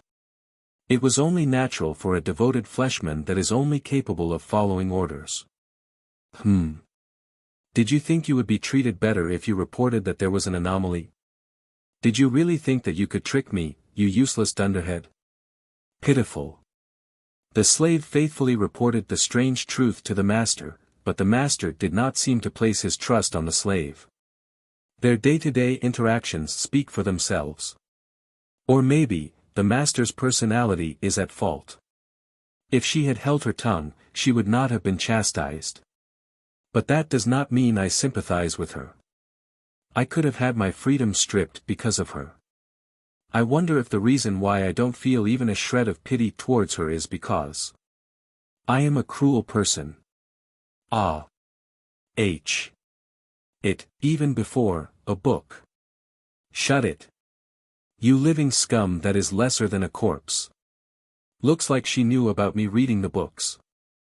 I wonder when she found out, but it's not so surprising since she is also supposed to tidy the library. However, she made a mistake by saying that now. Looks like the Lord was right. She is a useless dunderhead. For several moments after, all I could hear was the sound of a person being knocked around, and her groaning and shrieking. Eventually, maybe the Lord had hit her enough, for he looked over his shoulder and spat out at Rue, who lay motionless on the floor. "The next time you give me a false report, I will tear apart that body of yours as you live and make that soul writhe in eternal agony." His voice had an impact. It had the ring of truth. A necromancer. To the words of the mage who practiced the abominable art of manipulating the souls of the dead, Rue, who lay like a corpse, convulsed in response. The Lord turned to me. "End. You can put it down. You can put it down." Since that was not exactly an order, there is no need for me to comply, but I am supposed to be a loyal fleshman, so I lowered my arm. In response the Lord snorted, dissatisfied, and proceeded to heal the wound on my arm. I suppose that since there was no change in the condition of the wound, he figured that it was meaningless to leave it be any longer. Although I could bear with it, the pain was getting on my nerves, so I breathed a sigh of relief but still kept a blank face. Rue. I expect this room to be returned to its original state. The corpses in this room carry more worth than you. That was bought for a mere gold coin. A single gold coin. I wonder how much he paid for me. I never knew that corpses could be bought. But I suppose it must have been for more than a gold coin, considering that many of those corpses are tasked with the duty of protecting the Lord. The Lord leaves the room, leaving me and Rue alone in the morgue. Rue was lying face down on the floor since she collapsed, and it did not look like she was going to move anytime soon. Maybe the Lord did not go all out on her, for she was still alive. I could clearly make out the sound of her still breathing. However, I am worried. She is a comrade. Our circumstances may be different, but she is something of a colleague to me. If you find your colleague in a bad situation, I suppose you should help them. I was not under orders to stay put, so I got up, stretched and plopped down where Rue lay prone on the floor. It's imperative that I keep an ear out for the Lord, who may return to the morgue upon changing his mind. This whole incident happened due to my negligence. I shall not make the same mistake twice. Rue looks up at me. Her unfocused eyes try to make out my face. I wipe off a drop of her blood on the floor, and as if to show off I put the finger in my mouth and give it a lick. And I learned for the first time, the kind of ghastly expression a truly bewildered person could make. Nevertheless, it was all futile now. I don't suppose the Lord trusted you very much to begin with, but now, he will certainly never believe you ever again. The Undead King of the Palace of Darkness, Chapter 8, The Right Opportunity. Considering the fact that I can evolve and excluding the risk that I could have my freedom stripped, these are the best circumstances I could ever ask for right now. However, I could feel that the time for my mutiny was drawing close. The seed of suspicion will no doubt keep growing bigger inside his mind.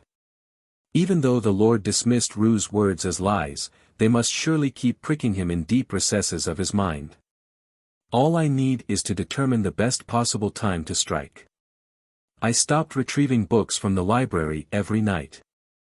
I do not think the Lord would lend an ear to a slave, and Rue, with her eyes still as dead as ever, had resumed her usual duties. But I thought it would be better to err on the side of caution. I have already learned all the basics from the books. I must be just as much of a threat to Rue as the Lord. The Lord increased the time spent on hunting. He ordered me to hunt more monsters than before. Such an order only made things convenient for me. If I were to happen to get severely wounded on any of my nightly dinner escapades that I cannot recover overnight, the Lord would begin to doubt me. But if it were to happen during the day, the Lord would use his magic to heal me. The Lord may be a master who I must defeat someday, but at the same time, he also made the best possible ally. My plan had succeeded and I was getting stronger by the day, but I was also getting more impatient with every passing day. I cannot find the chink in his armor. He is still a man of mystery. I am not sure I have the time to find out the strange reason behind why the Lord chose to live so deep into the woods. If possible, I want to get stronger, and when I am certain of my victory, I would like to challenge the Lord. But it would seem it takes a few years to evolve from a ghoul to the next rank. And it's impractical to wait that long. In any case, no matter how powerful I become, the Lord still has absolute control over me. If he were to command me to not attack, then everything ends right there. The only way I could win against him is by delivering a blow so lethal that it should render him incapable of exercising control over me. The undead are strong. My regeneration and physical abilities are much superior to those of an adult male. I am not under orders to not cause him harm, so attacking him from behind was possible. Even for a mage, I doubt he would come out unscathed if I were to attack him with claws that are capable of ripping through the flesh of monsters. However, failure is not an option. Perchance I fail to kill him in a single strike, I am sure I would be bound by his orders and my second chance at life would go to waste. To me, that is worse than living a life curled up in bed. I need perseverance and strength. So I persuade myself and quell the rising impatience and wait for the right opportunity. And so my days passed, with hunting every night on the evil mage's orders, avoiding the slave and looking for the Lord's weakness. At first, I was satisfied having a body with which I could freely move around, but now the aforementioned really annoy me. A taste of transient freedom has made me want to get hold of true freedom. This must be what people refer to as greed. Freedom. That single word is more alluring than any monster that I have ever devoured. The Lord was called upon by a visitor, right as I was caught in a dilemma between taking a risk and staying put, and was at a complete loss as to what should be my next course of action. Skull and crossbones, skull and crossbones, skull and crossbones. The Lord had allies. Well, it only meant no matter how much of an evil necromancer he may be, he could not live a recluse. Once or twice every month, there came a man, called Huck, making his way through the vicious forest accompanied by guards. He is a man of small build who always had on a filthy, green cowboy hat. I call him Corpse Carrier Huck. As the name implies, the man brings corpses through the forest. The skeleton sentinels did not perceive the man and his troop as a threat. I am not fully aware of the nature of their relationship, but Huck was responsible for food and other supplies and the replenishment of corpses. His job was to provide the Lord with fresh corpses that were dug up from God knows where, for which he was paid either in money or skeletons. Judging from their conversation so far, Huck seems to be buying skeletons from the Lord for the purpose of using them in battle. The skeletons he required were no ordinary ones, but ones that had accumulated kills and therefore quite strong. Since the use of undead is forbidden, it was evident that he was no decent individual. Normally, I am not a part of their business negotiation, but this time curiously enough, the Lord had summoned me. We were all gathered in the rarely used parlor. Huck with his friendly face and his 5 guards who were all armed to the teeth. Huck's eyes widen in surprise and his face shows naked curiosity. Heh. This one really did manage to pull through, huh? I didn't think it would last that long since it was a diseased body. Well, I suppose corpses of noblemen are different after all. The Lord had his eyes on me and his tone seemed to be one of admiration. I am afraid he was mistaken in that regard. The only reason I managed to persist for so long was simply because of my thirst for life. The thirst that had taken control of me the moment I was awakened and has not been quenched even the slightest, although I have grown more powerful than before. On the contrary, I feel it has become a lot stronger. If I were to describe it, I would call it a force that sets my soul ablaze. It was an intense emotion that I had never once felt during my previous life in which I was all but dead. I would say without a doubt that it was the one big difference that set me apart from the other undead. However, I do not let any of that show on my face as I look at the Lord. The Lord's cloudy, glazed eyes search me as if to ascertain my intelligence. But it was only my eyes playing tricks on me. If the Lord was convinced that I could reason, I am certain that he would have more specific orders for me. Can you not procure more corpses of noblemen? Cut me some slack, please. I don't see many oddballs coming forward to sell their relatives even if they're already dead. Nonetheless, you did manage to procure one. The corpse that served as the base for end is. Huck's hideous face warped in response to the Lord's words. His voice seemed to be heavy with censure. I thought we agreed you would never question where I get the corpses from. By chance I came across someone who wanted to sell their relatives' remains. I passed on that information to my special customer, to you, Lord Horace. And you make the decision to purchase it. That's all there is to it. Nothing more. Ah yes, I understand that. I suppose it doesn't matter that it was diseased before. It didn't look that robust either. The Lord looked at me with a scrutinizing gaze. Well, he was not wrong to think that. I was bedridden for the longest time. My muscles had atrophied and I was barely kept alive by the healing magic performed by white mages who called upon regular intervals. That was the kind of life I had led. Even though I am really active now with hunting monsters and doing other hard physical labor that may have been impossible for me before, I am still as scrawny as ever. A healthy body, and that too a body that is not tormented incessantly, is a blessing in itself. It was something that I had always yearned for. I read that as you keep evolving, you transform into a monster of a higher level, and there are also physical changes. I will do my utmost to survive until that happens. However, I see, so my body was sold. The new piece of information was not all that shocking to me. I guess that proves to show how weak my bonds were with my family. It was all I could do to endure the agony. I had not the luxury to invest in any other emotions. I do not resent them either. My family had stopped visiting me a few years before my demise. The regular care I received from the white mages must have cost them an arm and a leg. And it would be no exaggeration to say that that method of life support was what prolonged my lifespan even by a little. One's reach is the most important thing in battle. Although I am scrawny, I suppose I should consider it fortuitous that I did not die until I was just a little shy of adulthood. Even if the special care was not provided out of concern for my well-being, it does not change the fact that it helped me all the same. And, the same goes for the matter of my remains being sold to Huck. Suddenly, the fundamentals of Undead written in the books came to mind. The regrets that a person carries to their death are what serve as a foundation for an undead. However, I dare say the strong feelings that made me an undead are not the same as the feelings of resentment that typical undead hold towards all living things. But instead it was my desire to live. Even if I had lived my life bedridden and had been tormented by never-ending agony, I still never once considered death. At least, I believe I never did. I had wanted to live even after death. I wanted to be myself.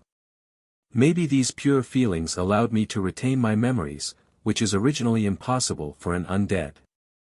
My knowledge on the topic of undead is woefully inadequate, so I have no proof to support my theory, but well, proof be damned. Lord Horus is pretty much my benefactor. I really do feel terrible about all this. However, I could never allow someone who holds rights over me to live. Truth be told, I still have an ace up my sleeve. The kind of ace that can only be used once and never twice. It is not exactly the ultimate ace, but if I time it right, it is more than enough to take down the Lord. The more lives I snuff out, more death energy I accumulate, the longer I draw this out, the stronger I become. And higher the probability of success of a surprise attack. I need to gather information. I am still in the dark regarding the Lord's fighting abilities.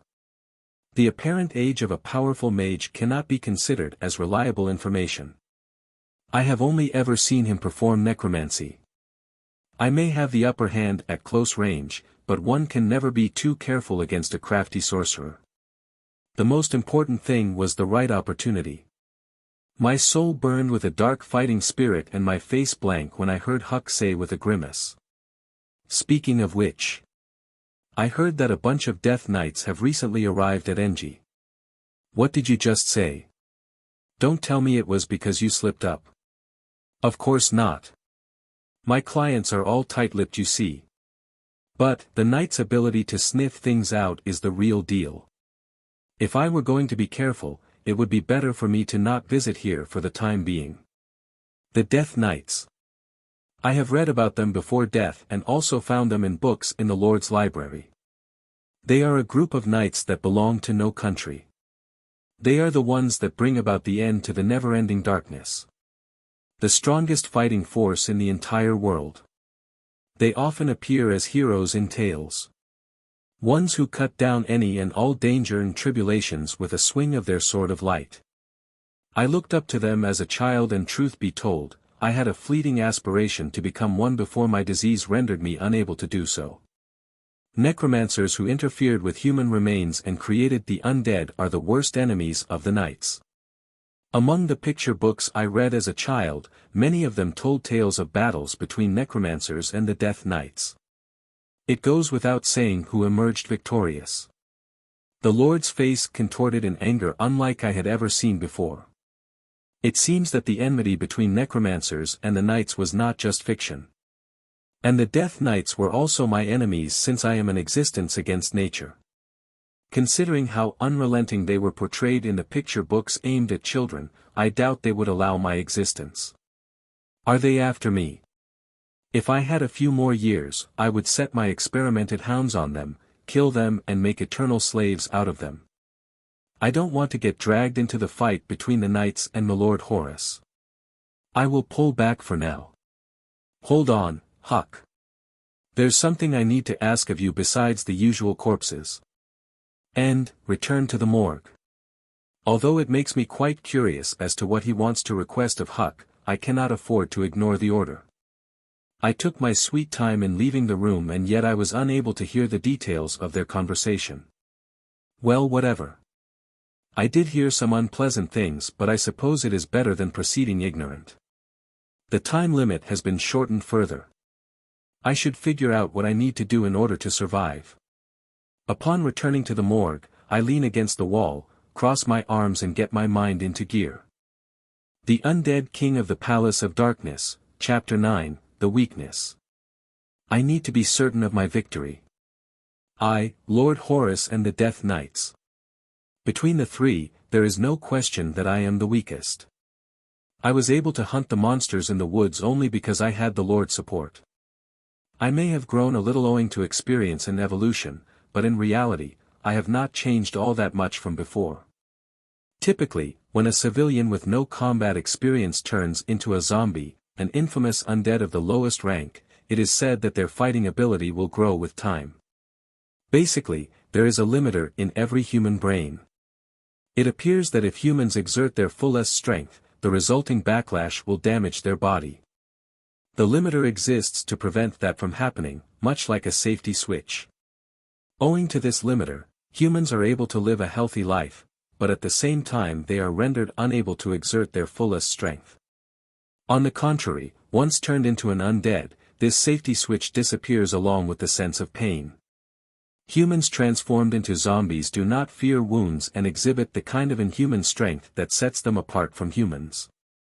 They cannot be stopped due to their lack of sense of pain until they are killed. For an undead, the body is not the source of its life, so even with its heart pierced through and its limbs torn apart, it will still devour its opponents with a single-minded grudge. However, since I was a fleshman upon revival and not a zombie, there were a few differences that set us apart. Also, one of the reasons I was able to defeat a monster right after revival despite having had a weak disposition. The other reason being the Lord overseeing my recovery and keeping the monsters in check. If not for that, it is highly likely that, with no combat experience, I would have easily perished. I could not be more grateful towards him. I am now a ghoul, far more powerful than I was ever before. But the question of whether I would be able to win against the Death Knights would have to be answered with a resounding no. I would certainly bite the dust in a one-on-one match. Even if there were 5 or 6 of me, we would still be mowed down like a bunch of weeds. The Death Knights are an accomplished elite among elites who have been through rigorous training. Each group member has their own choice of weapon. They are all unrivaled warriors and are no strangers to dealing with undeads like me. Be it their physical, fighting capabilities or experience, I lose to them in all spheres. I cannot see how I could win in the slightest. They are the light. If necromancers are the Lord of Darkness, then the Death Knights are an existence on the total opposite end of the spectrum. The Death Knights command an energy totally opposite than that of a necromancer. I am not aware of all the details, but according to the books, there exists positive energy and negative energy in this world. Light and darkness or life and death. All living things in this world, without exception, possess positive energy. When this energy is reduced to zero, it leads to death, and said life bids eternal farewell to the mortal realm. At the same time, there exists a magic called necromancy that overrides said rule. This magic, the curse, animates a corpse with the help of negative energy. I was brought back by Horus magic, a moving puppet owing to the negative energy in me. The reason I am able to live despite having a still heart is because my source of energy lies elsewhere.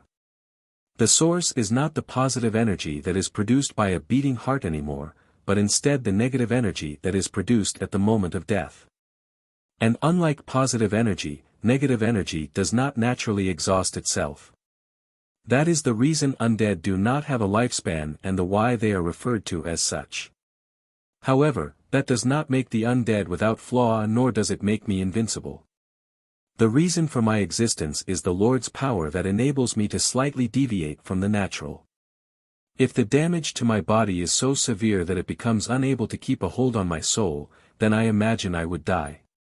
And if for some reason the energy in me were to be exhausted, I would die. It is really all simple up to this point. But from this point forward, it becomes a little complex that even I cannot wrap my head around it. It is also the reason why the undead are at an overwhelming disadvantage against the Death Knights. Well, I have been using the terms positive and negative energy to explain things in a simple manner, but strictly speaking, they slightly differ in meaning. Positive energy is an energy, but negative energy is not one. It is a state. The energy the Death Knights utilize, I mean, all living beings do, is the power of light, the positive energy. Their military strength is unrivaled, but when they confront undead, they do not just blindly destroy but work extremely efficiently and perform a cleanse. They do not use their military might to simply pulverize the undead physically but add some light energy to the undead, which thereby brings them down from the negative state to zero state. And I, who was finally able to come back thanks to the Lord's magic, will have my body return to zero state. The moment that happens, I will be forced to conform to the rules of this world and cease to exist. I will have to face death for the second time. This is my fatal weakness and all of the undead in general. On the other hand, the same thing cannot be done to them. Since negative energy is not an energy per se, I am becoming more confused by the minute myself. It cannot be blasted out like a beam to bring them to the zero state. It is impossible to discard this weakness that makes one obey the great principles of this world. It truly is cruel that the undead can never win against them. Well, even if not for such a weakness, there is no way to win against their overwhelming strength, but I digress. I have grown a lot stronger than before. It was only natural I was weak given my health condition, so it may be strange to compare my current state with how I was then. But after transforming into a ghoul, my physical strength, toughness and regeneration capabilities have all surpassed that of a normal human. Plus, there are certain special skills attributed to ghouls, the ability to transform my nails, sharp claw, and the ability to sharpen my fangs, sharp fang. Well, I suppose I am 2 years old in undead age. Unlike flesh men, ghouls are not capable of exerting their power unless they feast on corpses. However, their strength is so great that it cannot just be attributed to the absence of a limiter. Generally speaking, an undead with a ghoul rank would be capable of defeating 1 or 2 soldiers of the lowest rank. Since I have a bit more brains, I should be able to take on 3 or even 4. However, that is nowhere near enough to win against the veritable heroes that are the Death Knights. The quick and easy solution to the current predicament would be to run away from here. Unlike the Lord, I hold no grudge towards them, nor do I wish to fight them. However, the Lord with his privileges stands in my way. The privileges he holds are no joke. And I am sure it includes more than the just absolute dominance. Absolute dominance, a rough sense of my location and the right to cast a specific spell from far away. Even if I manage to put some physical distance in between, I can do nothing about the magical link between us. It cannot be erased. It is a safety switch that will continue to exist until the Lord perishes. The Lord can cast his spells through this link. In other words, he can turn me back into a corpse. It is impossible for anyone else to release me from his control. No, maybe it is possible, but I am certain I cannot do it. I do not have the time either. If I am to escape from here, I will need to launch a surprise attack on him. Honestly, I am still contemplating if I should fight the Death Knights alongside the Lord or if I should just kill the Lord and escape from here. I cannot determine which is the more difficult. I have run out of options now. Although I find both of them to be impossible, I am going to have to make my choice, skull and crossbones, skull and crossbones, skull and crossbones. Before I could find a way to ease my worries, the next day brought along its own new crisis. The Lord had implanted a great deal of lookouts inside the mansion. Ones that silently creep about and relay everything they see and hear to their master. A huge parliament of owls. Therefore, I cannot leave the mansion at night. Meaning, I, as a ghoul, have no means to satiate my appetite. The Undead King of the Palace of Darkness, Chapter 10, Malice. I had underestimated the cunning mage. He was a man of caution.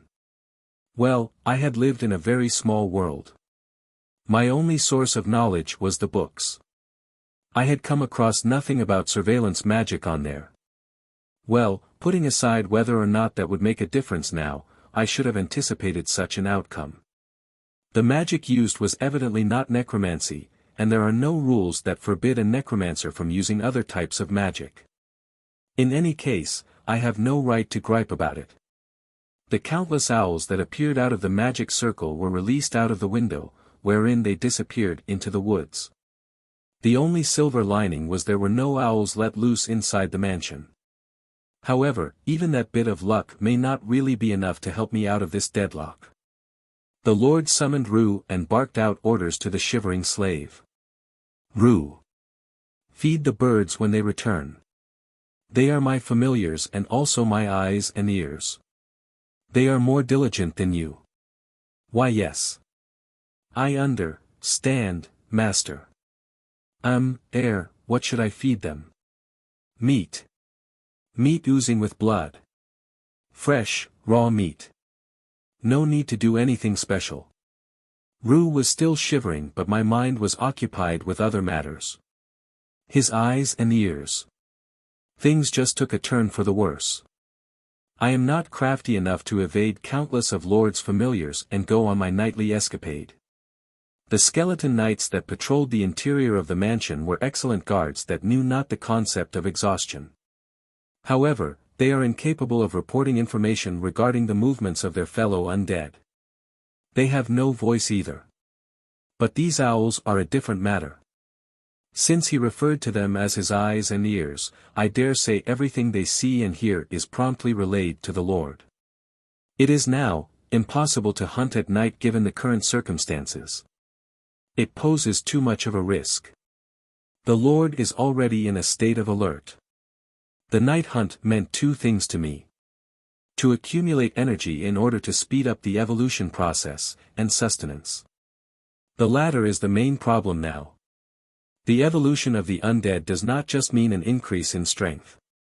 It also puts you at a disadvantage. The advantages and disadvantages are like two sides of the same coin.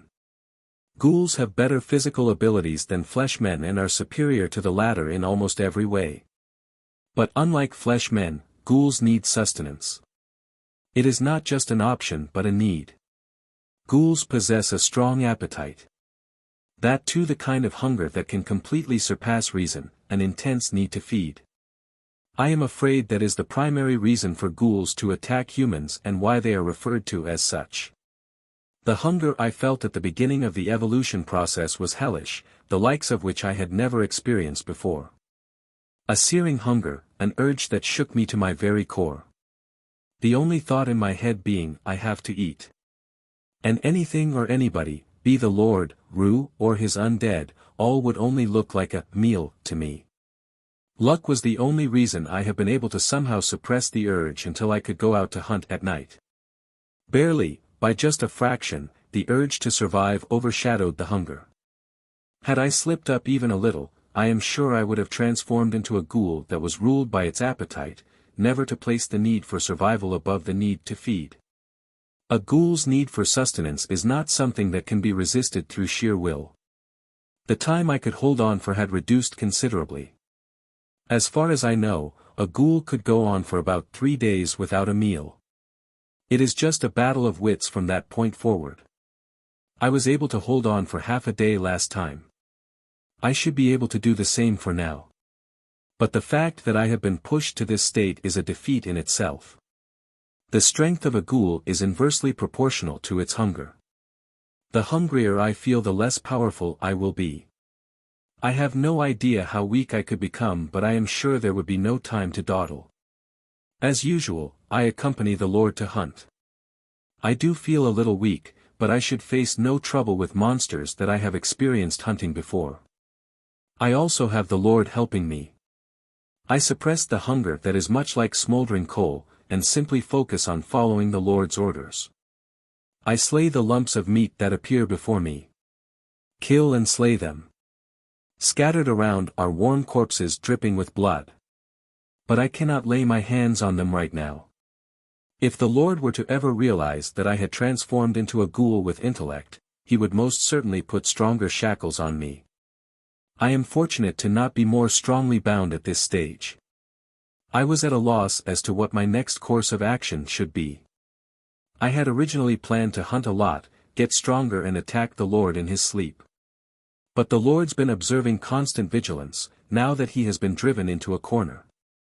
I use my machete to deflect the pebble that came flying at me, and slash across a monkey concealed in the trees. Right now, my only hope is evolution. If I manage to evolve to the next stage, I should not be tormented by hunger. It would not be the solution to the root of my problem, but it would at least serve to buy time. Can I even pull it off? It took me around 3 months to evolve into a ghoul. Much shorter than the time taken for a typical fleshman to evolve, which is from 6 months to 1 year. Normally, it takes a few years to move on to the next stage of evolution. A miracle. I need a miracle. I direct my thoughts away from my hunger and mercilessly mow down the pack of night wolves that had surrounded us. Thereupon, the Lord suddenly uttered in a skeptical voice. "And, you bastard, aren't your movements sluggish? What happened? You don't appear to be hurt." The Lord's cloudy eyes inspect me as if he were checking the condition of a product. I panicked for a moment, but seeing me silent, I suppose the Lord came to the conclusion that it had been all in his head. He ordered me to begin the search for the next prey. What tipped him off? I felt some mild annoyance that I cannot quite describe. I mean, if I calm down and think for a moment, I am currently fighting the monsters as well as my hunger. It would not be unimaginable for the Lord to feel something off with the way I fought, as he has been closely watching me from the start. I believe that I was moving as usual, but no matter what, my movements seemed to reveal my impatience. I simply brandish my blade without thought. Swing once. Swing again. The blood spurts, and rather unexpectedly, a drop of it lands inside my mouth. I have never had alcohol before, but I suppose what I feel right now is something akin to intoxication. I felt heat rise up from the depths of my belly and hit my throat, which shook my resolve. Not enough. Blood cannot satiate me. The hunger welling up inside me was unsettling and made me unsteady on my feet. What is it? End. What happened? Said the Lord in a sharp tone. It was evident that my movements lacked vigor. A single drop of blood did not in the least satiate my hunger. This will not do. Not yet. Hold it in. I cannot be found out. I need to survive this. I have no particular purpose in life. Nor any reason. I just wish to live. Even if I have to sacrifice anything and everything in order to achieve that. I keep a blank face and take a deep breath. I override my extreme hunger with reason and endure a rising sense of irritation. And thus, I was somehow able to direct suspicion away from myself and succeeded in finishing the hunt without further incident. We returned to the mansion, and unusually enough, found Rue waiting for us. There she stood in the dark, her face illuminated by the candlestick. A face that was dull and lifeless, but her usually dead eyes had a strange spark in them. I felt a sense of foreboding. The Lord arrogantly crossed his arms and looked at her as if she were some kind of repulsive trash. Ru uttered in a hoarse voice. Mas ter. I have found proof to substantiate my claims. Skull and crossbones, skull and crossbones, skull and crossbones. Hunger and survival were engaged in battle inside me. Even though I am not supposed to have any body heat, I felt a burning heat rise from within me. I cannot afford to waste any time dealing with Ru right now. The Lord, who barely had a lid on his anger, and I, who was giving it my utmost to quell my hunger, were led to the cellar where I was usually stationed. Just what does she mean to show the Lord? There is no actual evidence that I moved around in the morgue. The floor is made of stone and I was careful not to leave any traces of movement. There is not much stuff in the room to begin with. Excluding some furniture, the shelves, and the stone slab on which the corpses were placed. I made sure not to touch a single strand of the corpses since they belonged to the Lord. This way, Master. Once we reached the cellar, Ru made a beeline to the shelves, albeit unsteadily. And I finally realized what it is that Ru had managed to find. My face stiffened. The thought of hunger was driven away from my mind for just an instant. Ru proceeded towards the second last drawer. The drawer that was originally empty, was now filled with dusty, reference books on Undead that I had found in the Lord's library. I had stopped going to the library after Ru accused me earlier, so those were the books that I had brought to the morgue before then. A portion of books that I had hidden in order to peruse at a later time. I had let my guard down since I had never seen the Lord or Ru ever come near the shelves. I should have gotten rid of the evidence when I found out that she knew about my reading the books. I am afraid that after having her accusation swept aside, Ru had spent all her free time searching for irrefutable evidence against me. I never would have thought that she would go so far when she was always so dead on her feet. There really is no end to human malice. Ru picked up an illustrated book from the pile and showed it to the puzzled Lord. Ru and I are both slaves. We are both in the same position, and yet I wonder why she feels the need to harass me. I could feel my fingers twitch a little. No. I will not move. What do you think, Master? There were no books here before. This Undead, brought over these books from the library. This guy is. Ru accused me with a shaky voice. The Lord, after taking the book that was presented to him, was silent for some time, as if lost in thought.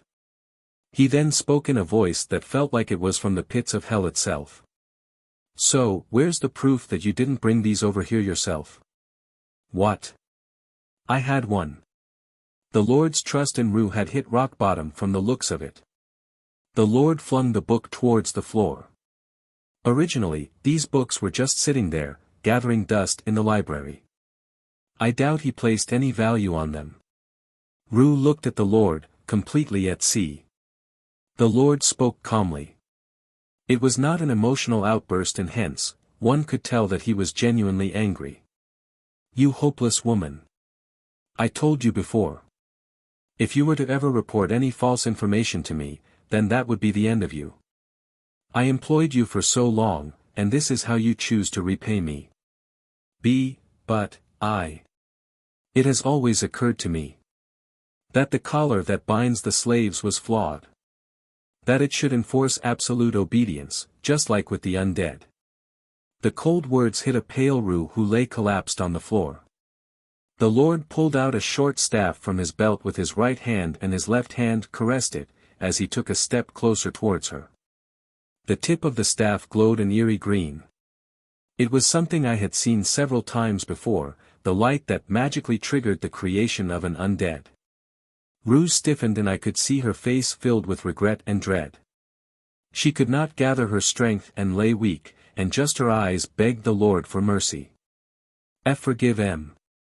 No. Don't bother, Ru. You are going to be reborn as a diligent slave. Thoroughly overbearing, the Lord raised his staff up high. The wrinkles and anger etched on his face shone in the green light. Might be because she was scared stiff, she did not even try to run away. And it looked like she had wet herself for a warm liquid spread onto the floor from where she Saturday. I thanked her inside my mind. It is here. The time has come. The Lord is showing his back to me. He is completely focused on Rue. I suppress my hunger and clench my teeth. Automatically, the claws extend on both hands. Almost as if my body was imploring me to devour the prey. I was convinced. It is now or never.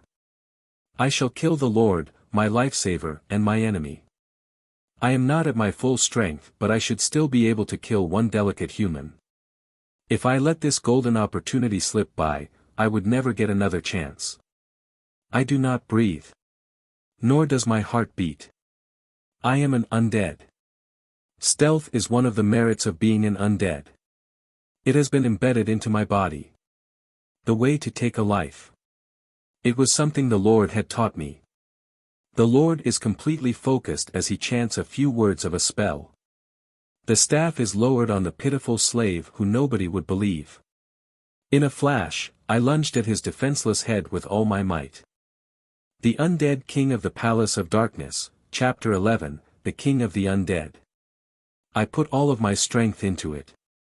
My long claws easily pierced the Lord's skull. Rue's eyes opened wide in shock upon witnessing the sudden attack. However, it was too late. I felt no exhilaration. Just dark pleasure. I guess that proves what a monster I have become. I pulled my claws out of the soft skull. Warm blood began to spurt and that made my mouth curve into a smile. I won. Now, I am free. All I have to do is leave the forest and I could go anywhere. I do not intend to fight the Death Knights. I should quickly leave here. Find a wood similar to this one and live my days hunting beasts. Until I am fed up with this new life. Thereupon, I suddenly heard something sound like a click. What in hell? What is this? I heard a voice that should have been impossible to hear. I could not wrap my head around it. A few moments passed, and I felt dread take over my entire body that made all my hair stand on end. There is no doubt that my claws pierced through the Lord's skull. He neither evaded nor defended himself. The source of the sound was right in front of me. The Lord, whose head I remember slashing through, was standing right there in the same place as he was moments before, speaking calmly. The head that was supposed to have been impaled, had not a single scratch on it. What the, that's impossible. The Lord is not an undead. I, a ghoul, can clearly tell that the Lord is a living, breathing human being. I had not noticed, but the blood on my claws and all the blood that had sputtered out, were nowhere to be seen. This cannot be. This is absurd. Impossible. I am certain that I killed the Lord. I certainly did. So you possess intelligence, now.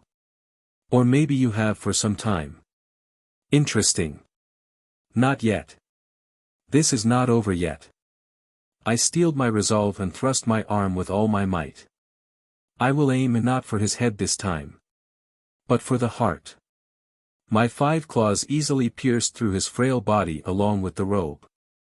There was a big gaping hole at the center of his body. I could feel the warm blood on my hand and the sound of gushing blood. Once again, I heard the strange clicking sound.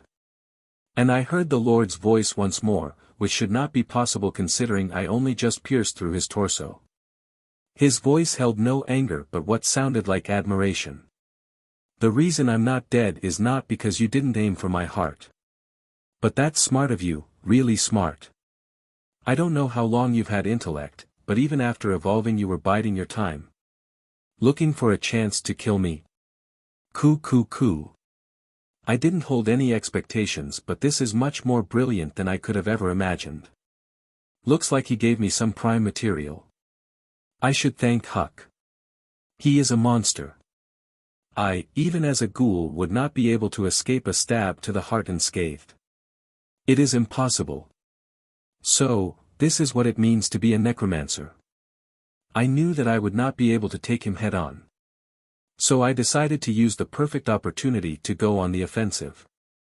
I, at the edge of despair, am being sustained by hunger and the desire to live.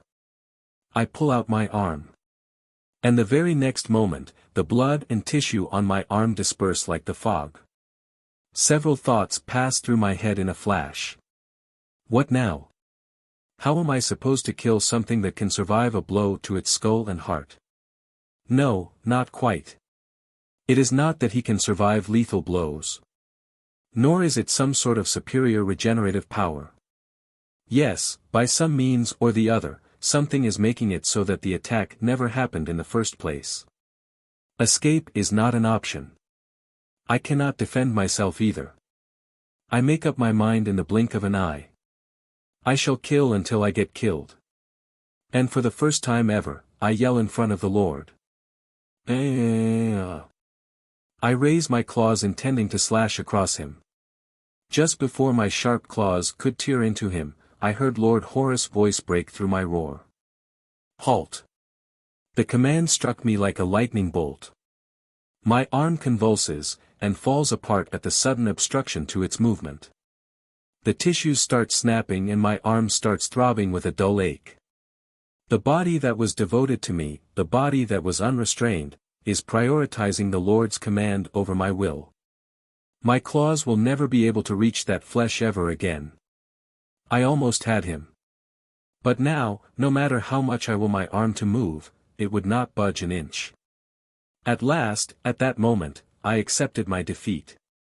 Any resistance is futile. I cannot win. Ever. The man in front of me is a monster. More so than I am. I cannot compare to him. The Lord turns around to look at me frozen in place.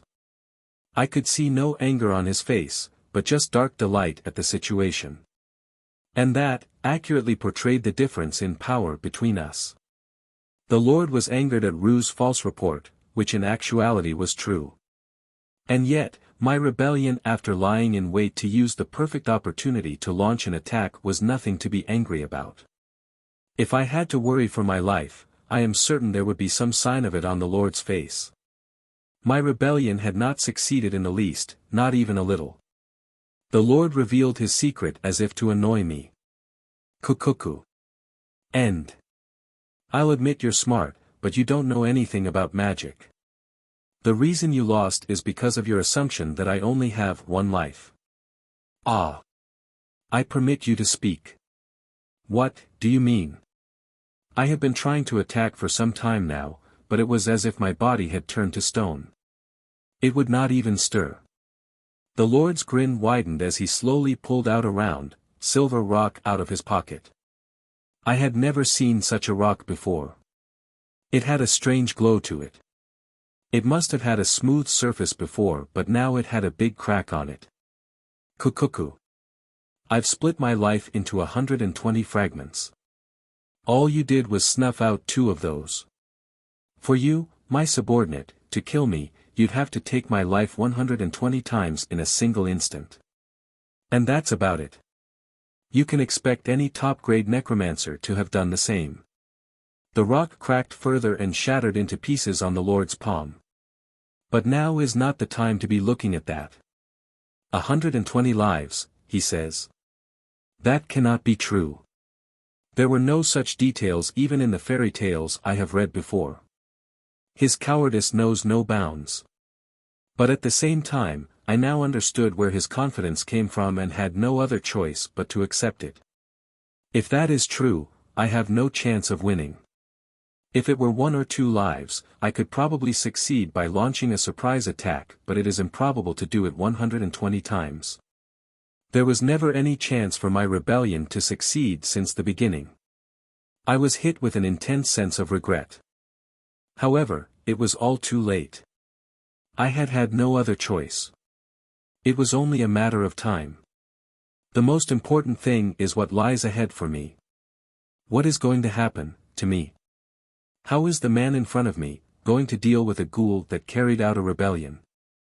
I glare at him while he returns it with a sneer and says, "But, it's a headache if you're going to keep targeting me." End. Hereafter, I forbid you from ever raising arms against me and also to make any moves that could put me at a disadvantage. Of course it would come to this. However, the same words that I would have rather died than hear up until a while ago, actually brought me relief. Because, that command assures me that the Lord does not intend to get rid of me at least for the time being. And I felt thorough despair towards that relief. Well, that gave rise to new doubts, but I shall leave them aside for now. I cannot lose heart. I need to stand firm and have faith. Horace Carman. I will kill you. Without fail. You are nothing compared to my life before, when I could feel death closing in on me every passing day. I shall use any means necessary. And no matter how many years, how many decades it takes, I shall emerge the victor. Kukuku, what a terrific fighting spirit. A dark determination that does not wither at the face of immense power. The intelligence to lay low after going through evolution and gaining an ego. The one I've always wished for. You are the king of the undead. So the time has come for my eternal wish to be fulfilled.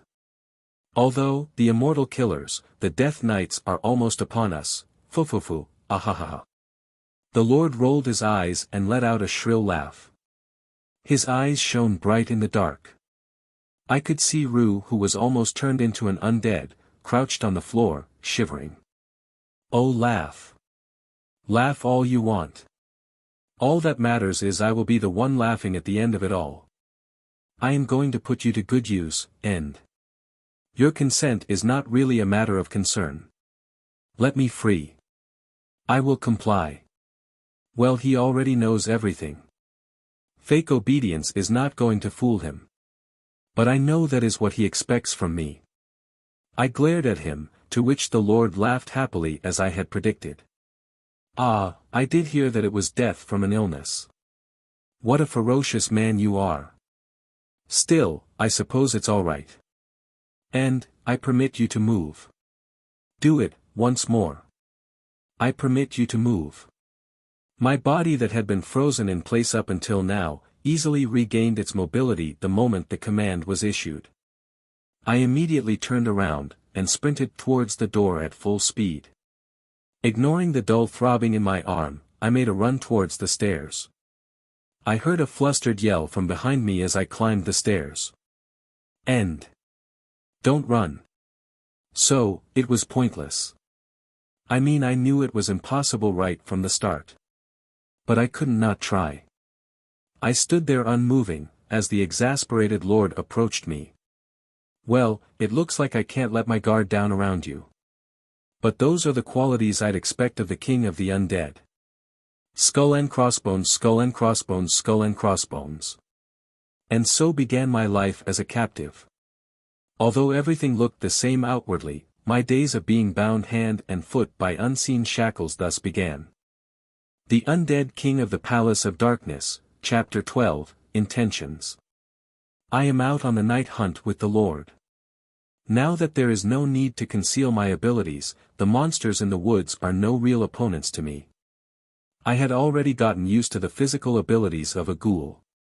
The machete and the claws, in addition to abilities that far surpass a fleshman, and with the Lord's backup, there was no way these monsters could pose any kind of threat. I slaughter a pack of night wolves, that were once terrifying, and partake of their flesh. The meat was raw, but I felt a strange, pleasant heat pass through my throat and set my body ablaze. Earlier, when I used to sneak out to hunt at night, I had to take off my clothes out of fear of getting them dirty. I also had to be extra careful about getting no blood on my body. I need not care about that anymore.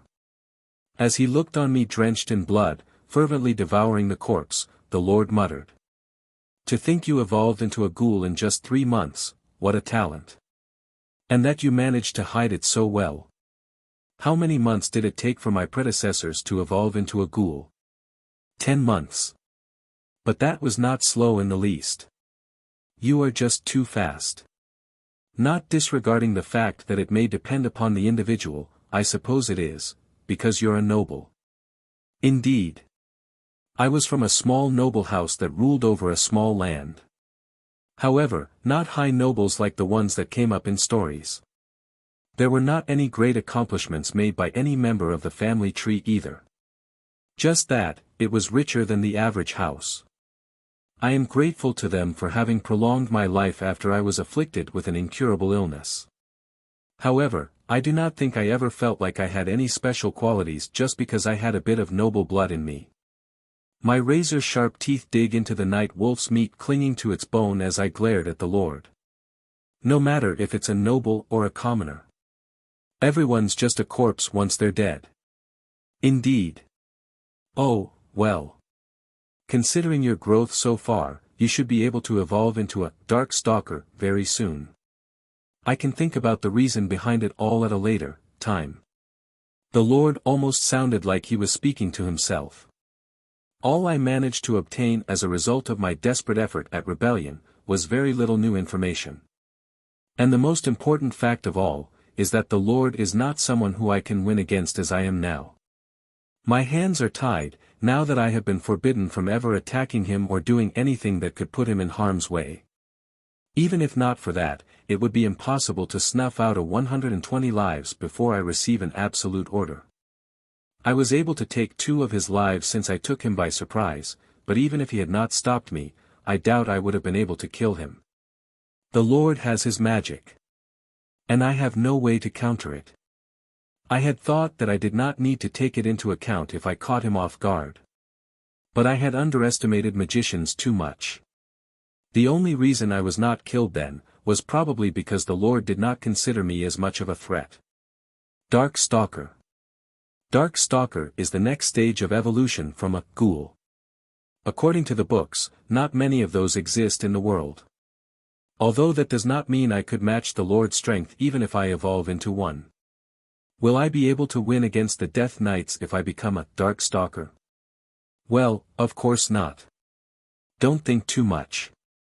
Although it's a rather annoying fact, the Death Knights specialize in hunting down creatures that lurk in the darkness. Even the third-grade knights can be formidable foes in a head-on battle. Among the living dead, the only ones that could win against them are the abominable vampires. Even with all their power, the Death Knights have a hard time obliterating them. The Lord speaks of one of the most famous undead, a stage that lies pretty far ahead in my path of evolution. I thought I had become quite strong after evolving into a ghoul and becoming capable of defeating the monsters in the woods. However, as it turns out, I was a little too arrogant. The Death Knights are only humans. Unlike me, they cannot get substantially stronger by killing the living. I wonder how they manage to get that powerful even though they are just humans. The Lord, necromancers in general, seem to be more powerful than described in stories, which would mean, the Death Knights must also be strong enough to oppose them. It is a concept beyond my understanding as all I had was a body that could do nothing but await death. And, that is precisely the reason why I absolutely cannot let myself be killed by them. I would rather kill, than be killed. Even if they were my aspiration in my past life, they are my enemies if they try to kill me. Don't worry. The woods are under surveillance. And they are your enemies at present. You may have the makings of a king, but you are weak right now. Our interests are aligned. I won't let us be taken out that easily. Saying so, the Lord snorted and there were underlying dark emotions in his tone. I expressed disapproval inwardly, finished my meal and jumped up to go in search of new prey, skull and crossbones, skull and crossbones, skull and crossbones. The Lord is my enemy. My greatest enemy. Because of his absolute authority over me, he is more trouble than the Death Knights, who I could simply deal with by running away. As usual, I was returned to the cellar and was ordered to stay put. The only thing I was allowed, was what had led Rue to accuse me, the very same books that I had already read over and over. I imagine I would have done the same had I been in the Lord's position. Absolute authority is certainly powerful, but it is not without its loopholes. At the very least, I am sure it's only detrimental to the Lord to have one of his subordinates who resents him to gain more knowledge. Especially since the Lord's library is filled with grimoires, which I cannot read, it certainly poses too much of a risk to give an undead with intellect access to them. Although it makes perfect sense to me if I think about it, the current circumstances still angered me. Compared to the degree of freedom I had before, which included slipping out at night to hunt, my movements were too restricted now. I feel like I have been deprived of air.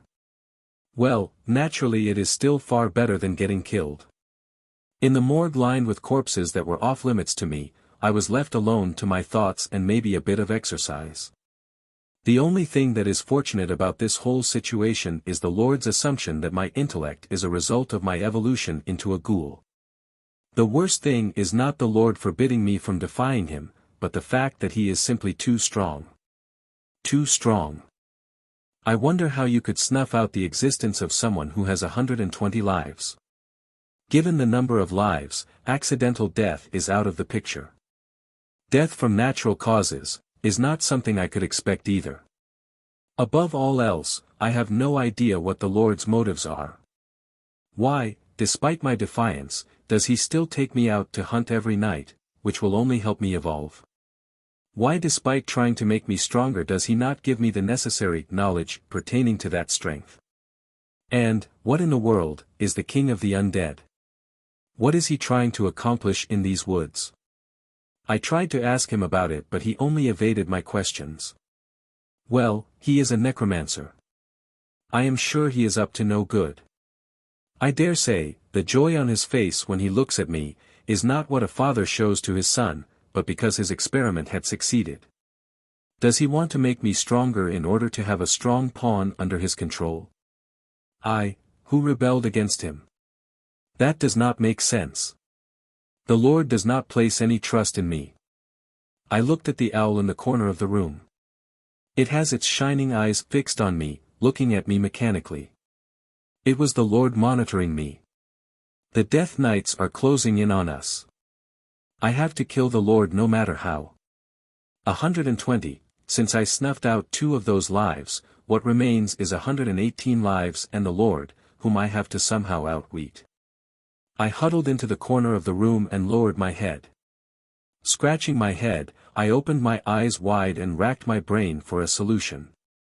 However, I did not experience an eureka moment, skull and crossbones, skull and crossbones, skull and crossbones.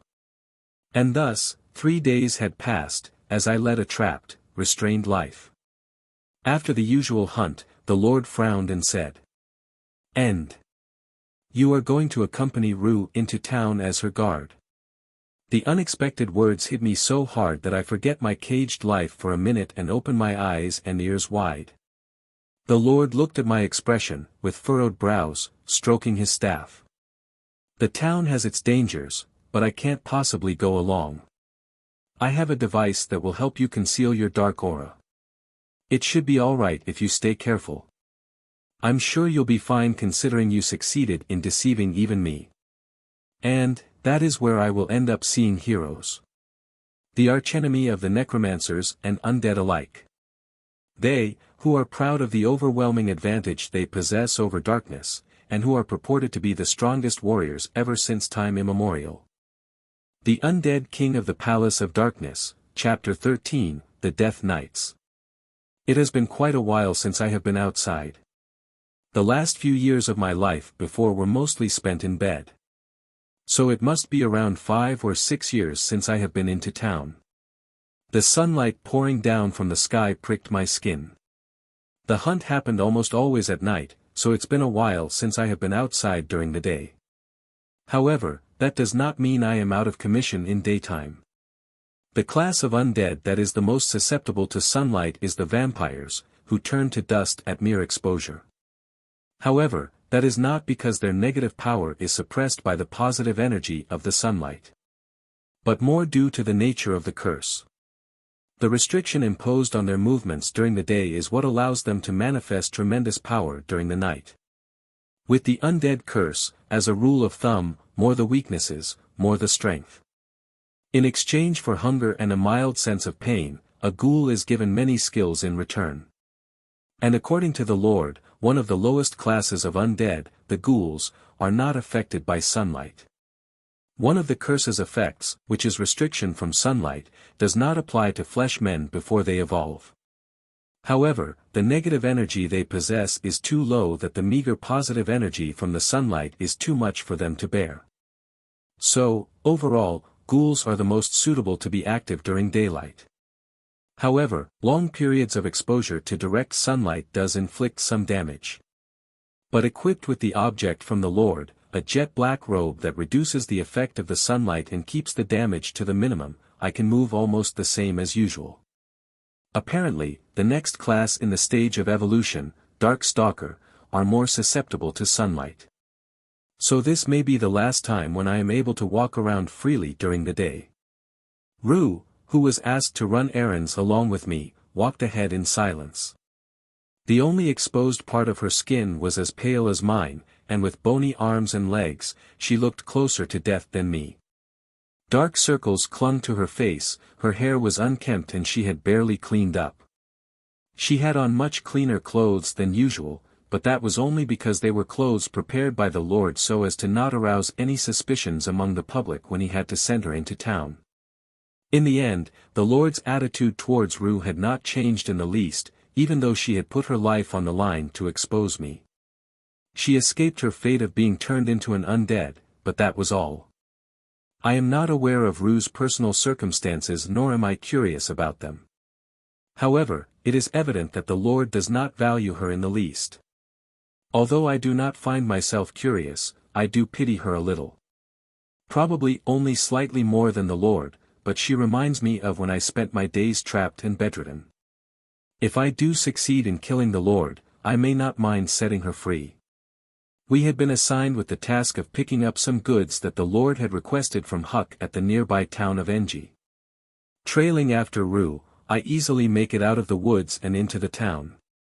We were attacked by monsters on the way, but I had already reached the level of making it past the woods while protecting one other person. Since it raised the probability of suspicion, I was not allowed to carry my machete with me, but my claws were all the weapons I needed. The town of Engi was about an hour's walk from the woods. I had conjectured that it could not be too secluded, since Huck brought corpses through the woods from time to time. But the town was a lot closer than I had originally thought. The woods spread for miles around the mansion, so it's rather difficult to look for it without the knowledge of its exact location. However, the worst-case scenario would be, pointed in the general direction, anyone could probably arrive at the mansion if they keep to a straight path. It made it all the more sense why Huck decided to stop visiting the mansion upon learning about the imminent call of the archenemy. Engi was a reasonably prosperous town.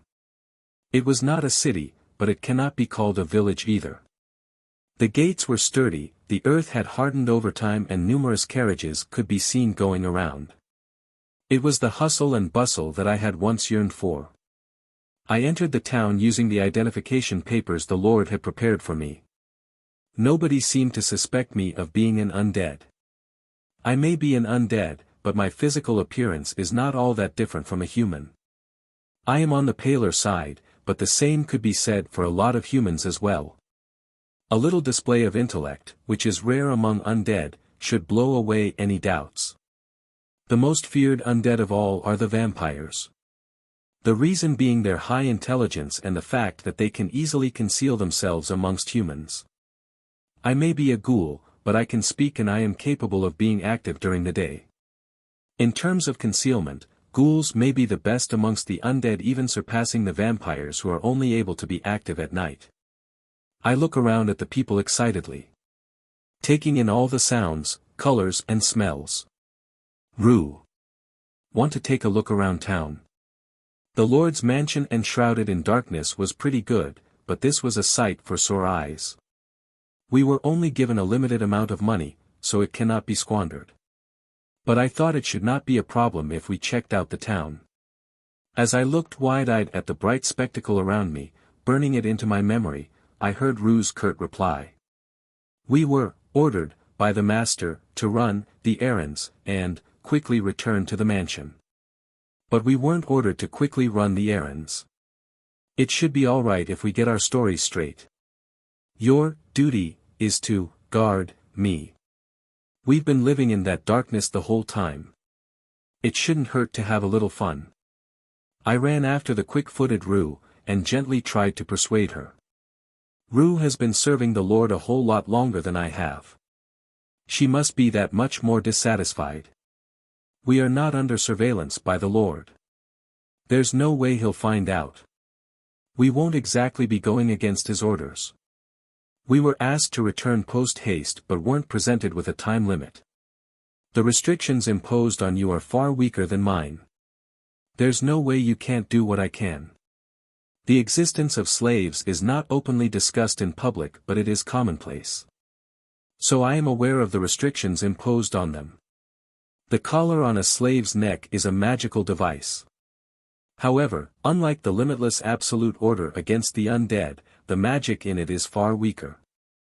I dare say, that is probably because, unlike the undead that are the outcome of the curse originally created to manipulate them, humans were not born to be enslaved. The shackles placed on a slave were pain. My body would automatically obey an order, whereas a slave has to pay the penalty for violating an order with pain. There is a limit to the number of restrictions that can be imposed. Meaning only 3 restrictions at the same time. 2 of those restrictions being, the slaves are forbidden from killing themselves, and any indirect or direct attacks against one's master is strictly prohibited.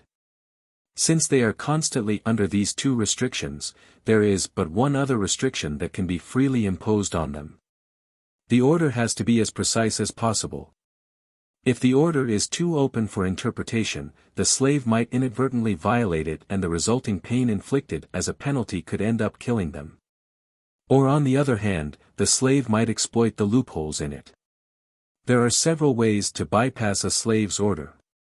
Which is exactly why I followed her. I know what she was ordered to do because it happened right in front of me. It was the same as she had just said, finish the errands, and quickly return. It also includes the possibility of me dying en route due to some reason and her being tortured for hours and killed at the end. I was ordered to protect her, and to obey the order within bounds. Meaning, if the situation were to get out of hand, I am to abandon her and return to the mansion by myself. There is no limit to the number of restrictions that can be imposed on me. The previous orders of being forbidden from putting the Lord at a disadvantage and being prohibited from running away, are still in effect. But the order given to me and Rue are not in contention in the least. Upon hearing my clever idea, the look in Rue's eyes changed for the first time. She looked at me as if I were a monster, with dread and a bit of anger, and whispered in a shaky voice. Don't you try to tempt me. You monster. The idea you proposed will be reported to the Lord later. I guess it was of no use, huh? It's not that surprising. She has been punished before because of me. Strictly speaking, it was Rue's fault for doing something unnecessary, but I doubt she looks at it the same way. I laughed seeing her suppress her fear and try to put on a brave face. I won't fall for that. I'm sure you realize by now. Even if you make that kind of report, the Lord is never going to treat you better. The Lord is already aware of how I'd behave. That is the reason the Lord did not send me into town alone. Part of the reason may have been about me not knowing the way into town, but that could be easily solved by providing me with a map. The reason he made us go together is because he is aware that Rue and I are not friends. I would expect nothing less from the crafty old mage. His ways are cowardly. A pair of purple lips closed shut and Rue's face stiffened. She was not a forbidden existence in this world unlike me. And yet, she seemed to fear everything and believe in nothing. But here I am feeling refreshed, out in town after a long time. How wonderful it would be if I could buy all kinds of food and take in the sights. Oh right. If you agree with my idea, when the Lord is killed somehow and we've been set free, I'll drop you in town. Upon hearing my perfect proposition, she looked completely blank for a moment but regained her senses soon after. Her eyes opened wide, she clenched her bony hands, and her whole body trembled. The voice that came out of her lips were slightly louder than a moment ago. The Master will definitely not die. He's invincible. The Master is terrifying. I've seen many people try to take revenge on him. The one to die will be me or you. Her voice felt more like a scream. It did not evoke any deep emotions in me. Nor did I feel any sympathy. However, I could feel the despair in her voice. Judging from her behavior until now, I had expected this much. But it riled me up witnessing it directly. Rue's spirit was already broken. Or maybe she was capable of being the slave of an evil mage exactly because she was already broken. Regardless of her loose shackles, she lived as she was led. Perhaps, the reason she fears the Lord is because even death cannot save her from him. I think it's impossible to persuade Rue. I thought maybe I could gain a powerful ally if I managed to bring her to my side, but she seems too weak to be of any help.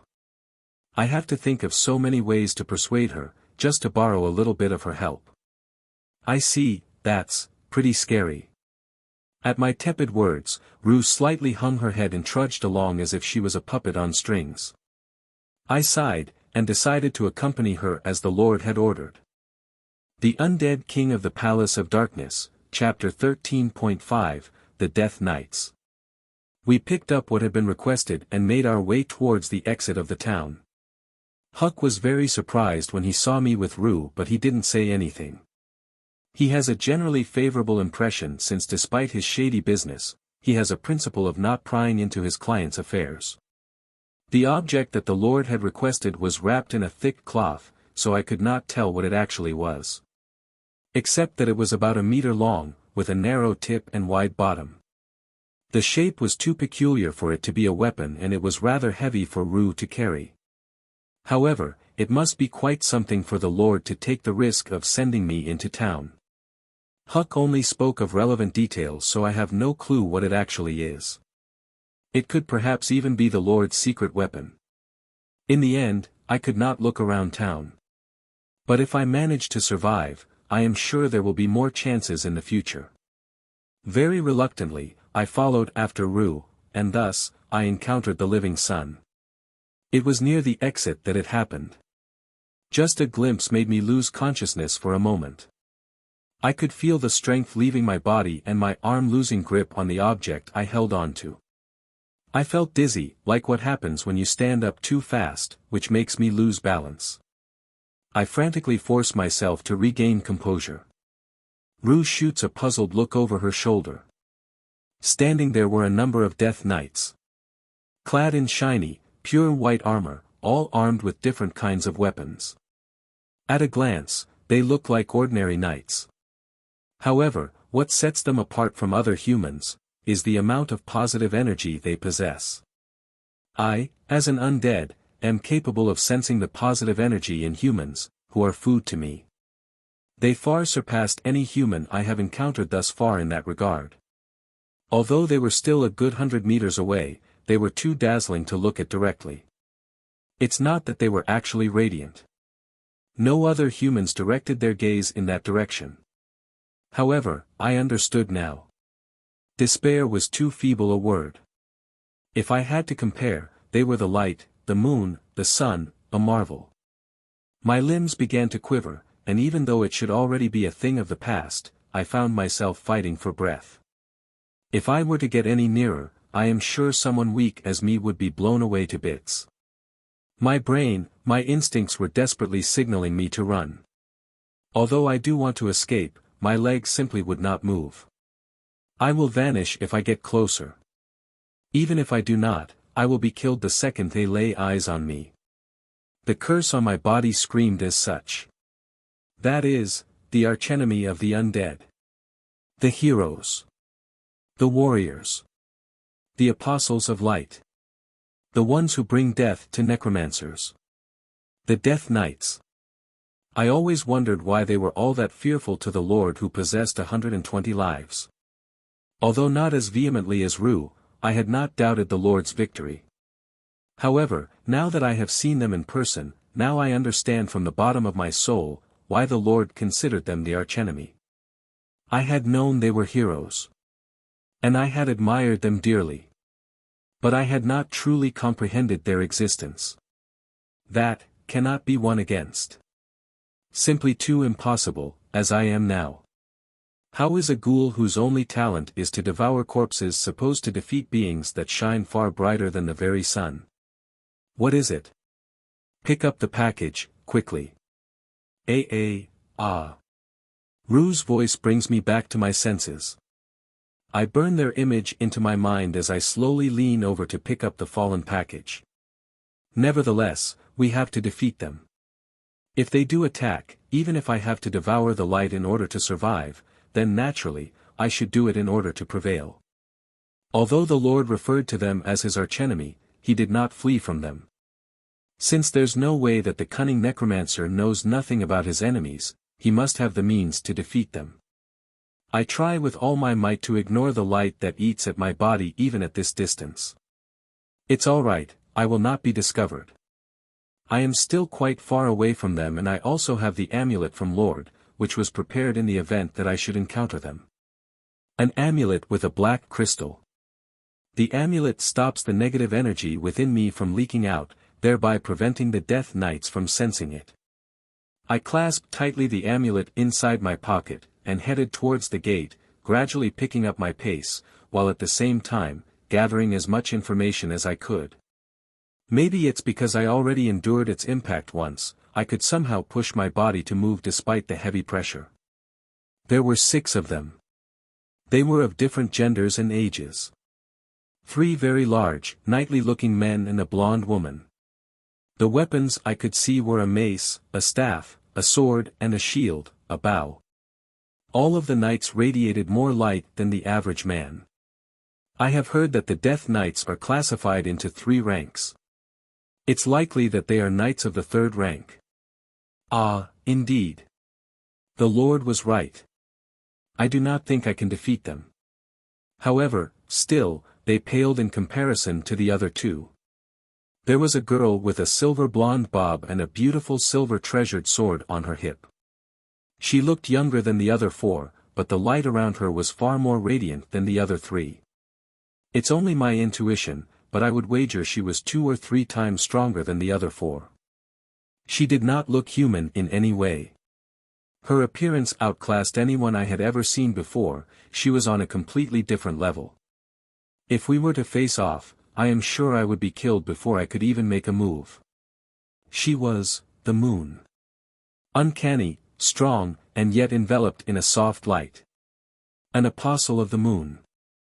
And the most troubling thing was, the whole reason I judged the first 4 to be of 3rd rank and could not help but conclude that the silver blonde girl belonged to the 2nd rank was because, incredibly enough, there was someone even stronger in their midst. Their soul, their body, their very being, and just about everything was blindingly radiant. The other 5 put together would still not be able to hold a candle against that radiance. It was someone as old as the Lord. But unlike the Lord, his back did not stoop and he had an incomparable physique. His white hair was swept back, wrinkles etched on his face, but his eyes shone with warmth. That man was the sun. An apostle of the sun, who could reduce my whole existence to dust through mere proximity. A glimpse made me realize the disparity between us. He was an invincible hero. I could not win against him even if I trained diligently for 100 years. That was the impression I got from his overwhelmingly imposing presence. If he was not a knight of the 1st rank, then who else could be? Any beings of the darkness would flee upon witnessing his figure. I wonder how many gods bestowed their blessings on this man. Oh, what fate is this? For there existed a man like me, who was struck by a strange illness, met with a painful death, chained to his bed. While there existed an old man with such incredible positive energy. Oh, how unfair is this world. After the initial shock had subsided, what was imprinted on my mind was not fear, but anger and envy. My purpose is survival. Survival and freedom. As long as I manage to secure both, I have no intention of clashing with the Death Knights. However, putting that aside for now, he cannot be permitted to live. Even if I do not wish to fight with them, I cannot possibly yield either. I could not stop myself from feeling indignation at the thought that a blessed existence such as himself was actually coming after a pitiful existence such as myself. I keep my face impassive and quell my heart. No. I have to endure it. I cannot win against that. At the very least, not as yet. Enduring, to bear patiently was my forte. It is the privilege of the weak, the only forte of someone who has managed to endure everything fate threw at him up until now. I override anger with reason. I keep my legs moving and trail after Rue, who shoots an inquiring, puzzled look at me. Nevertheless, how in the world does the Lord intend to deal with the Death Knights? Is there even a chance of victory?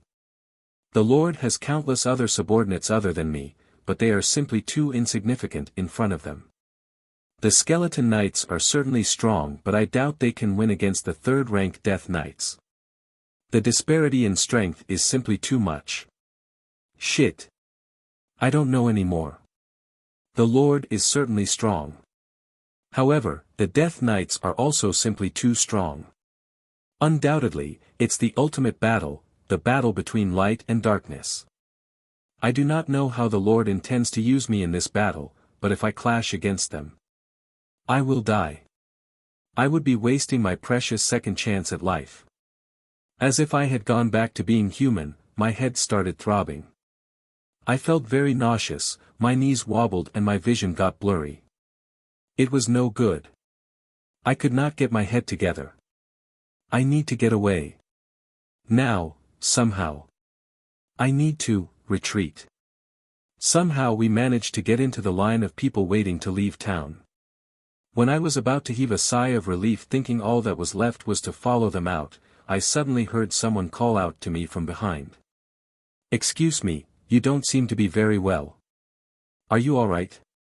"Sir." The cool voice makes my breath catch in my throat. I force my body to not tremble and slowly turn around. Standing near, with their gazes fixed on me, were the second-rank female knight enveloped in moonlight and the other 4 third-rank knights. The Undead King of the Palace of Darkness, Chapter 14, A Chance Encounter. Beautiful hair made of fine silver strands. Deep purple eyes like the amethyst. She was, not yet 20, but I suppose in her late teens. Her skin was pale, but not sickly like Rue's. Her refined features gave her an intelligent air. She had the kind of beauty that would have had me bewitched if not for the current circumstances. She was shorter than me and looked very dainty, but the energy I felt radiating from her was more overwhelming than it felt a short while ago at a distance. Maybe even Rue, who cannot sense positive energy in people, found her impressive, for she was rendered speechless. As for me, who could see her sublime beauty with nary a shred of darkness from up close, wondered if I really had no right to live in this world if such a beauty deemed me worthy of death. Even so, I shall never consider the option of resigning myself to my fate. Luckily enough, my body was able to withstand the energy. No. Maybe I had deluded myself into thinking that I would be incinerated if I ever got any closer. The energy radiated may not possess any destructive powers at all for all I know. Come to think of it, even in the stories I read before, there was never any depiction of an undead being annihilated through mere proximity. Nevertheless, I could not stop myself from shaking. I cannot possibly run away, leaving Rue behind. My physical abilities may have surpassed a human's, but the opponents are no ordinary humans. You're still shaking, and you don't look. It is all your fault. Good grief. You really are a curious one, Senri. The words seemed considerate, but the tone and his gaze were as cold as ice. A knight with brown hair carrying a mace approached her from behind, sounding exasperated. He frowned as he observed my face. I am supposed to be perfectly prepared for such an event. According to the Lord, the Death Knights are capable of sensing negative energy and detecting the location of an undead from far away. As long as I have this amulet, even if they suspect anything, they should not be able to confirm those suspicions. I steeled my resolve. If fight and flight are both out of the picture, then I have no choice but to deceive them somehow. Rue was as quiet as a mouse. The man akin to the sun did not come any closer but watched over the girl named Senri from afar, with a gentle expression on his face. Although the cold gaze is concerning, as long as they do not abruptly attack me, I think it is safe to assume that I have not been found out for now. Eventually, they directed their attention towards the collar on Rue's neck. Nevertheless, slaves are not all that uncommon. Sorry. It may seem like she's angry, but our princess is just being her normal self. Nevertheless, she does have a promising future, you know.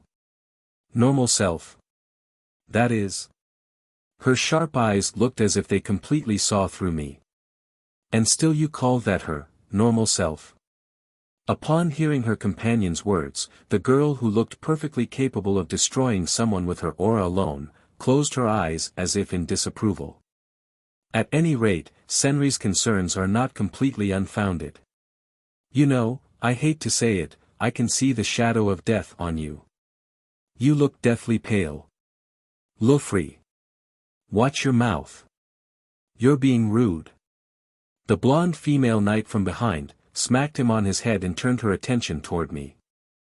I may have escaped from the worst possible outcome, but the situation is still precarious. The sunlight felt too strong. As naturally as possible, I sink further into the hood of my robe. I'm all right. Thank you, very much. I'm fine. Still recuperating from an illness, that's all. I was still confined to bed up until a few days ago, and only just barely managed to go out on a walk. Confined, how about now, are you all right? Yes. The line moved forward, and I moved along with it. However, the Grim Reapers after my life, also cluelessly follow behind me. Just what in the world do they want? Have they already realized that I am an undead and are just waiting for the chance to kill me? I am glad that I am an undead. Had I been alive, I would be sweating bullets right now. The Apostle of the Moon said softly. I can relate. I was also very ill once. Oh, really? I gave a faint smile which she reciprocated with a short awkward smile. Two things made an impact on me. The first was the fact that this girl who possessed miraculous power was also once sick. And the fact that she tried to understand me when she barely knew me. I may have thrown something at her if she had said that to me before. The reason I was able to smile at those words is because I have a sound body now. And my definition of a sound body probably does not match theirs. However, strange as it was, her words made me regain my composure a little. I raised my head and took a look at each one of the Death Knights. It invoked a score of emotions in me. Astonishment, joy, admiration. Another thing that surprised me very much were the Death Knights themselves. The knights were all radiant. But at the same time, incredibly enough, they were all, simply human. In the stories I have read before, they were a few knights who filled people with intense dread. But the knights here all looked very much human. They all looked at me with concern on their faces. Simply because I looked pale, even when no one else around noticed anything. Although compassion is a quality befitting of the Apostles of Light, they were different from the image I had had of them. Had they been as I had imagined, I would be dead by now. Well, if that man like the sun had gotten any closer, he may have seen through my disguise. I am sure the amulet would not work on him as his presence made me believe so. Senri's eyes widened as if she had just realized something. Oh right. If I cast a recovery spell, you should be able to regain a bit of your strength. No. It's all right. I really am fine now, thank you very much. Senri-san, if you don't mind, please cast it on Rue. Rue is exhausted from looking after me. I was able to smile from the bottom of my heart at that moment. Normal recovery magic has no effect on the undead. Recovery magic that heals using the positive energy of the caster can even be toxic to the undead. Senri, the compassionate girl, nodded her head in assent, walked towards Rue, who had grown stiff from anxiousness, and held out her hand. The abundant power that enveloped her undulated and was released with a short incantation. The surplus energy that felt like it could reduce me to dust at a mere touch was poured into Rue. Rue's complexion, which was as sickly pale as mine, regained its color in the blink of an eye. Alas, she is strong. A little too strong. Moreover, even though she had just used magic strong enough to annihilate me, her aura had not weakened in the slightest. Unlike the undead, there is a limit to the amount of positive energy that the Death Knights can wield. It simply shows the difference in our capabilities. I remained impassive even though lethal magic was used in close proximity. She was an archenemy of the darkness, and yet a friend of the weak. Completely in contradiction to her inhumanly strong power, her heart was just so humane. It was a weakness that could be exploited. At the very least, she did not seem as mentally strong as the cunning lord. It goes without saying that I cannot fight her head-on. That would be sheer foolishness. Senri, the apostle of the sun, and the others cannot be matched in strength. I need to come up with a plan. Not a plan to kill them, but a plan for me to survive. I bowed, keeping my inner turmoil concealed. Several pairs of the hero's eyes were directed towards me. Thank you, very much.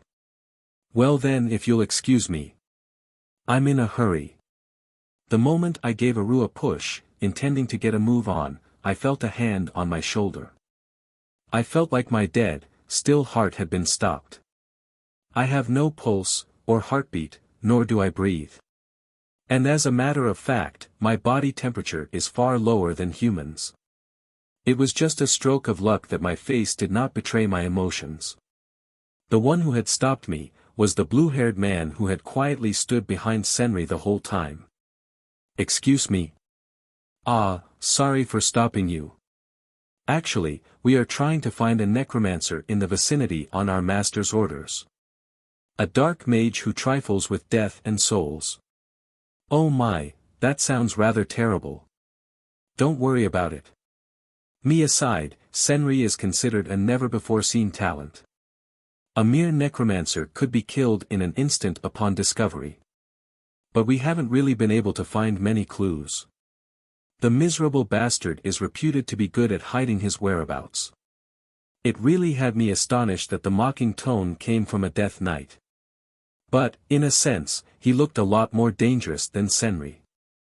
The man scrutinizes my appearance and says, "Let me be frank. You look a whole lot like an undead. Although I can't sense any darkness, vampires are weak to sunlight. Let's see you take off your hood. Even if you don't wish to." Neville. Senri's tone was reproachful, but Neville's expression did not change. I see. Senri may be stronger, but that does not mean the others are weak. They are almost as strong as her. The master, in all probability, must be the apostle of the sun who was looking at us from afar. I smiled a little, slowly raised my arm and pulled down my hood without hesitation. The sunlight fell on my eyes, and it was simply too bright that I had to squint. My skin was exposed to sunlight, the weakness of the undead, and I could feel a slight sting. Will this do? Maybe it's because I was indoors for a long time, the sunlight is a bit too bright. Maybe he had not expected this outcome, for his eyes opened wide, and after surveying me for a few minutes, he frowned and clicked his tongue ostentatiously. TCH. So, I was wrong.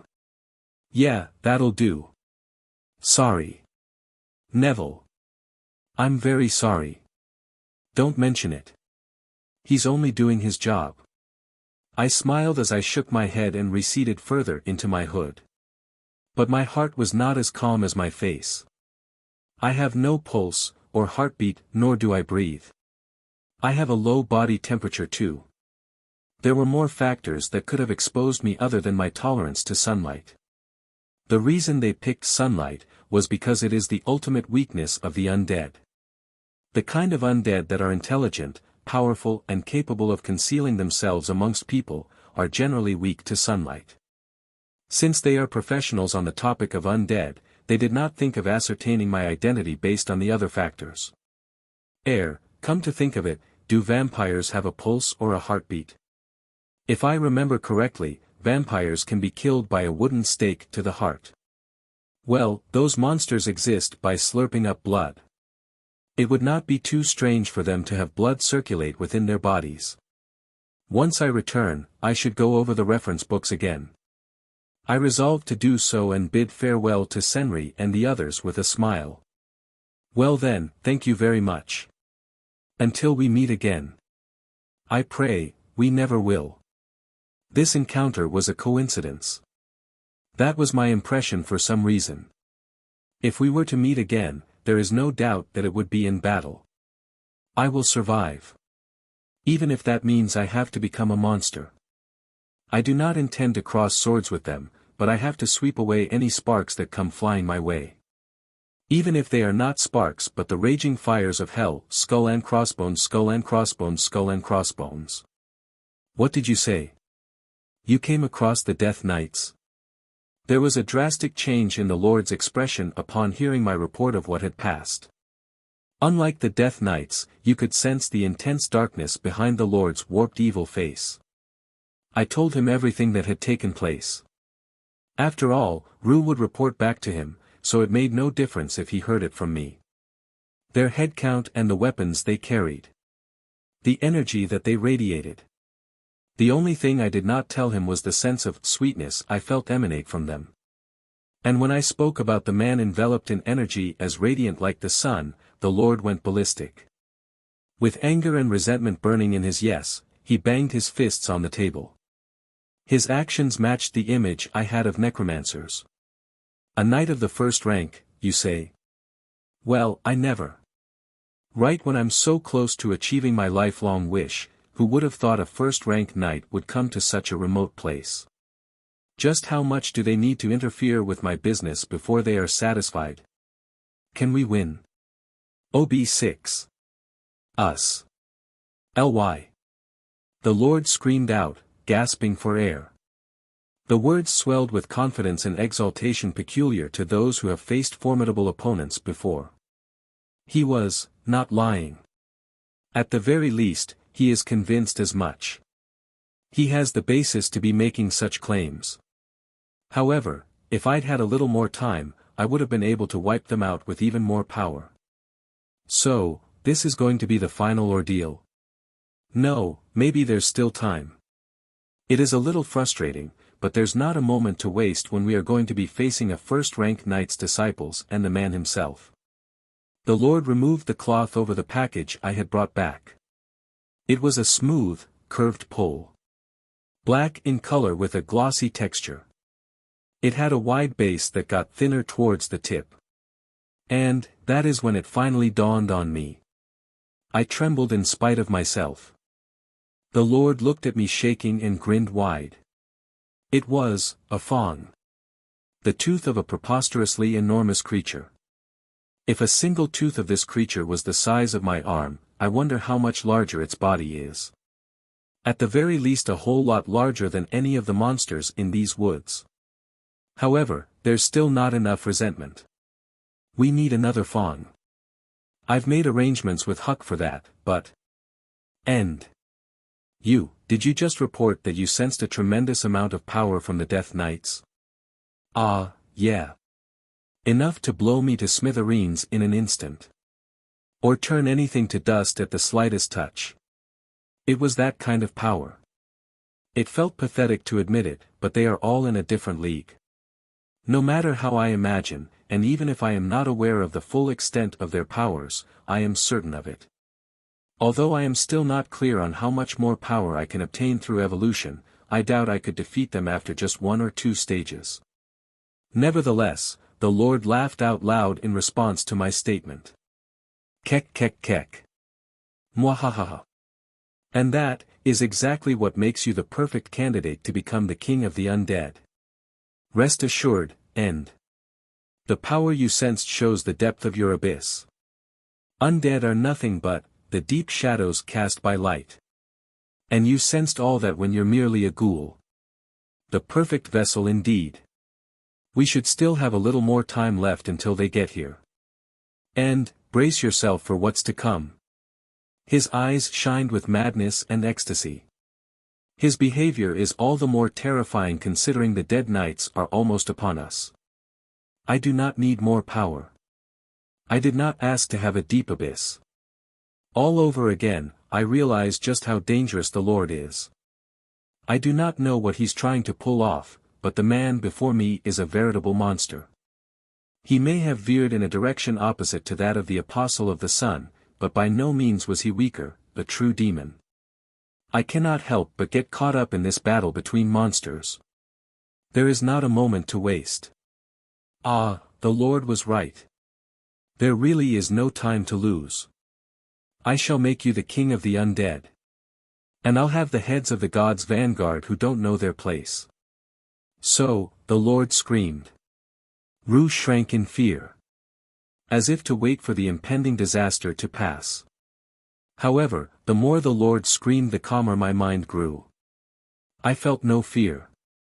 The need to survive was more overwhelming than any other emotion. King of the undead. Who in hell wants that? I am an undead who knows his boundaries. Just leave me alone with the rest of the undead. I do have a plan. I came up with it on the way back. My trump card. The risk is too high, but I have no other choice. However, I will need help. I shall make a deal with Ru. I know what to say in order to persuade her. I know how the weak think. I am pretty sure it will turn out well. Be it the Death Knights or the Necromancer, anyone who threatens my peace can all drop dead. The Undead King of the Palace of Darkness, Chapter 15, The Bargain. The courtyard of the Lord's mansion. The moon shone peacefully in the night sky. I spin around and use the centrifugal force to swing my machete. The skeleton knight who is on alert, poised for defense, uses inhuman strength to ward off the blow, by retreating a few steps back and cleverly maneuvering the sword it held in both hands. I could sense the weight of training and experience that went behind that single move. The quality of a skeleton largely depends on the principal abilities of the skeleton used in its creation.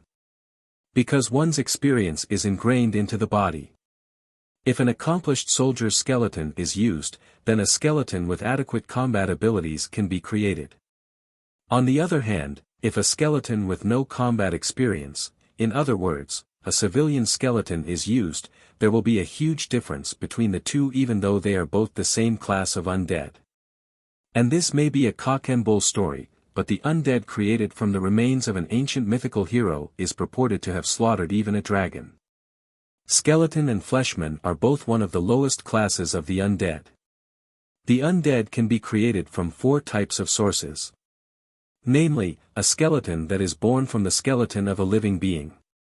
A fleshman that is born from the corpse. A wraith that is born from the soul.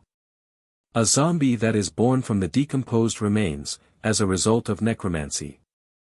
Each has their own traits, but there are no distinctive differences between them. I, who evolved into a ghoul from a fleshman, am better than the skeleton. It is clad in armor and using a knight's sword, but it is a skeleton underneath all that, in terms of ability.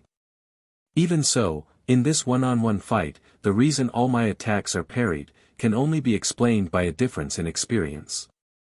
A skeleton clad in armor. The gaping, empty, eye sockets glowed red, the mark that showed that it was brought back to life by necromancy.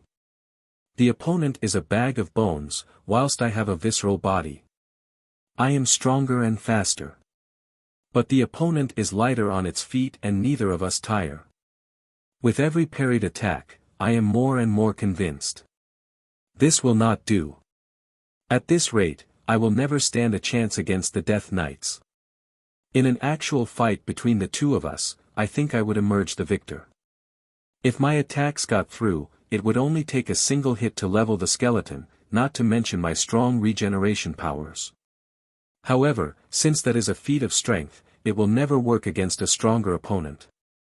The Death Knights are not simple mercenaries. They are heroes. I have no doubt they possess skills and experience far removed from the Lord's skeleton knights. The Lord, who had granted my request and prepared a skilled henchman for me to train with, yelled out as he observed the situation. "That's right, End. Use that head of yours. Your intelligence is your forte.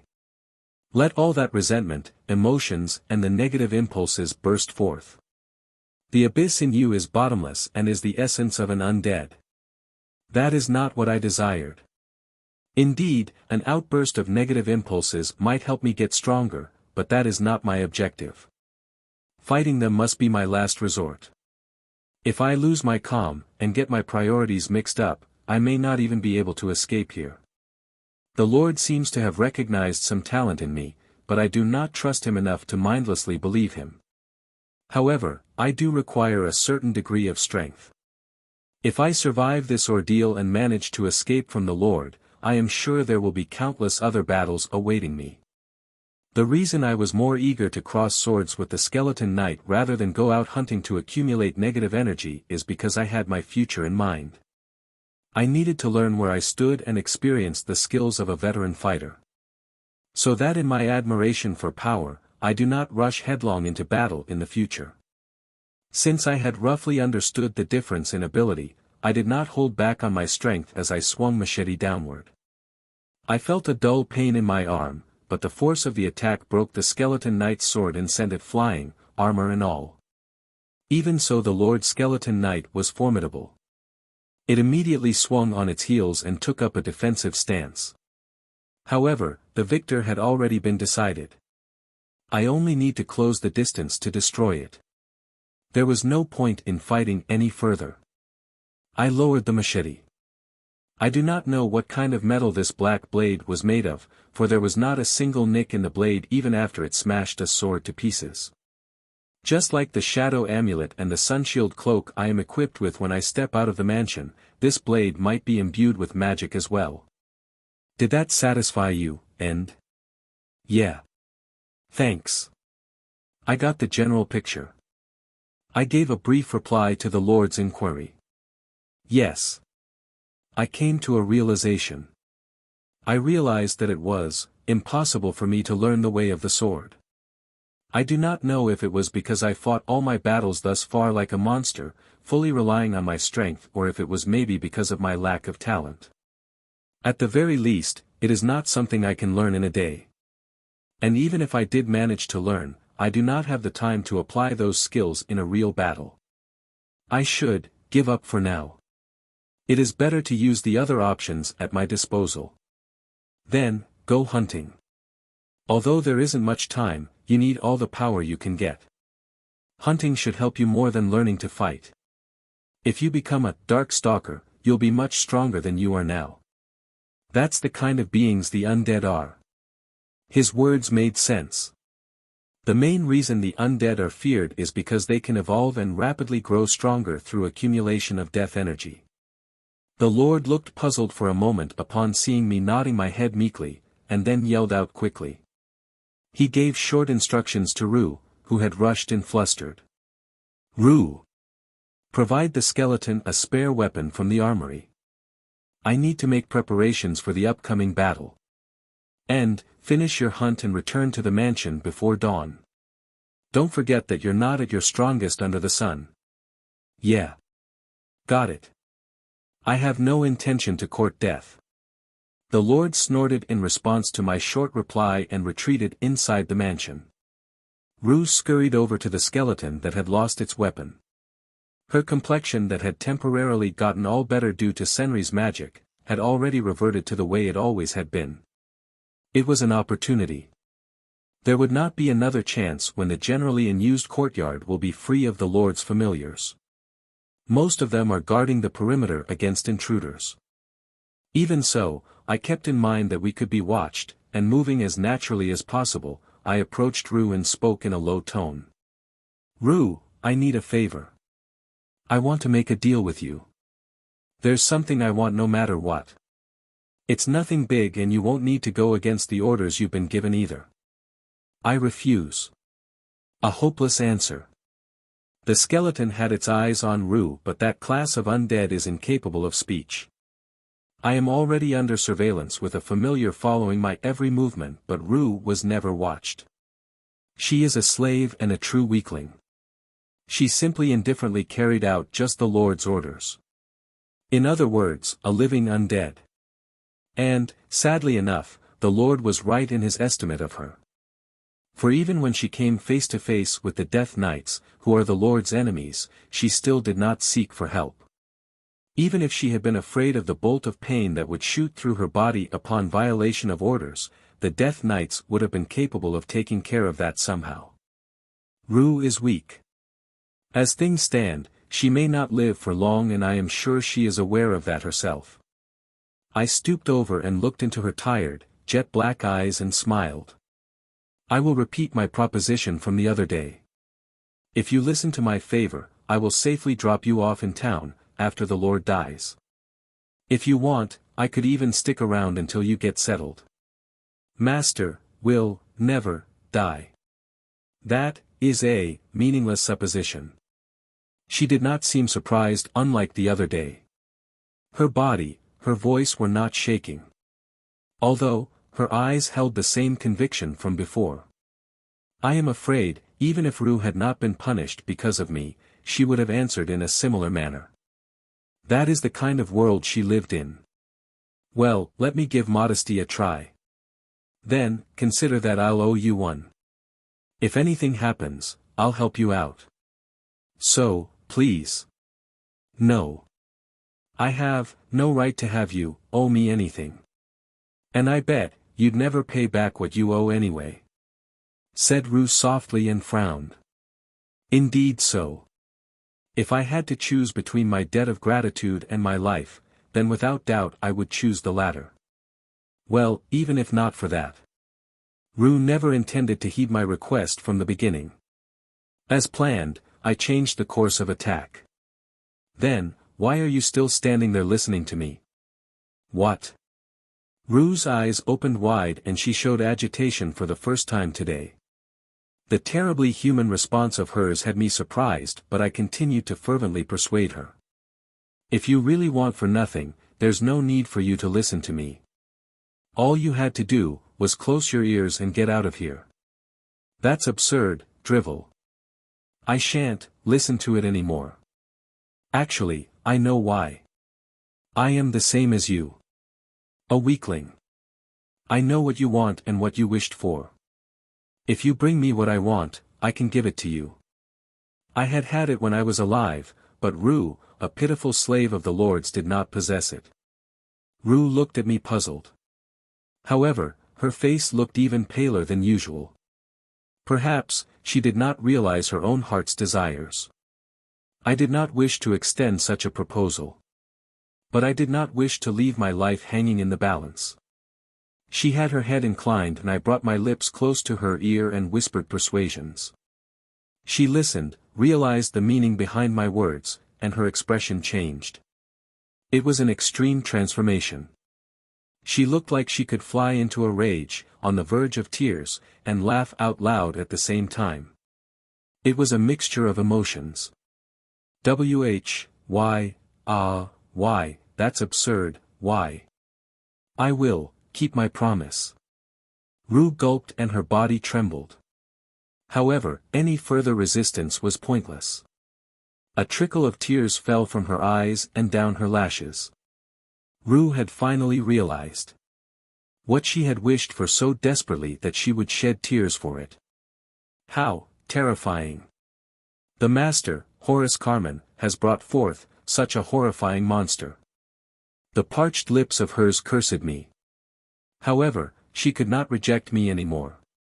Even if she had to go through a little pain, I am sure she would see my request fulfilled. I looked around to make sure there was no one. Feeling a small sense of hatred towards myself, I informed Ru of what I needed. The Undead King of the Palace of Darkness, Chapter 16, The Arrangements. The town of Engi. In the room of a certain inn, all the Death Knights were gathered. The Death Knights are people put together for the sole purpose of fighting darkness. They may be referred to as knights, but they are not affiliated to any country. They travel around the world annihilating enemies that threaten the peace of mankind. Their numbers may be low, but they are known to be the most elite. They are divided into 3 classes based on ability. A member of the lowest class is more skilled than a top-grade mercenary of the same rank. A normal human would find themselves over their head if they were to face a vanguard of darkness. The Death Knights are man's last line of defense against darkness, and it was for this reason they were often depicted as heroes in fairy tales. The center of the room. An old man sat down heavily on a comfortable armchair. Deep wrinkles adorned his face, his hair all white, but his body that had been trained and tempered over the years showed no signs of weakness. If one looked closely, the enormous power possessed by the man would make one feel peaceful as if they were in a dream. In reality, that old man was one of the few first-class knights, and the leader of the group of knights who had arrived at Engi on the mission. He boasted ultimate authority within the order and is the cornerstone of light, who has defended humanity against many a disaster through the years. Epei the Destroyer. The old knight who was revered for his countless military exploits and his calm demeanor, looked on his disciples with his usual calm eyes. So, he still hasn't been found. Horace Carmen. Well, he's a second-class necromancer all right. There's no mistake that he's in the woods. His mislead and dispel skill seems powerful. I can't find any weaknesses in it. It would take too long to launch a frontal attack. This just sucks. In response to the master's words, one of the disciples, Lufri, the bright leader of the group, shrugged and the boorish Navira clicked his tongue. A skilled mage is capable of practicing magic outside his area of expertise. In particular, mages who break the taboo have a tendency to excel at magic that helps them cover their tracks. The Death Knights are by no means strangers to magic, but naturally they fall short of a mage who is skilled enough to break taboo. Mislead and dispel bewitches a person when they enter a particular range, and makes them lose their way naturally. It is a type of bewitching spell and top-grade barrier magic. It makes it too difficult to launch a frontal attack. However, it has a weakness, wherein it is rendered ineffective if one were to be guided by someone who is privy to the location. Epei frowned in response to his disciple's report and said quietly. Horace is a dangerous individual. He's managed to slip through our hands too many times. He needs to be put down before he becomes a first-class necromancer. Similar to how the Death Knights are divided into 3 classes, the archenemies of the Death Knights, namely the necromancers, are also divided into 3 classes. Horace Carmen is categorized as a second-class necromancer, and classified as first class is a type of demon that has transcended humanity. A second-class necromancer could be said to be an extremely dangerous practitioner.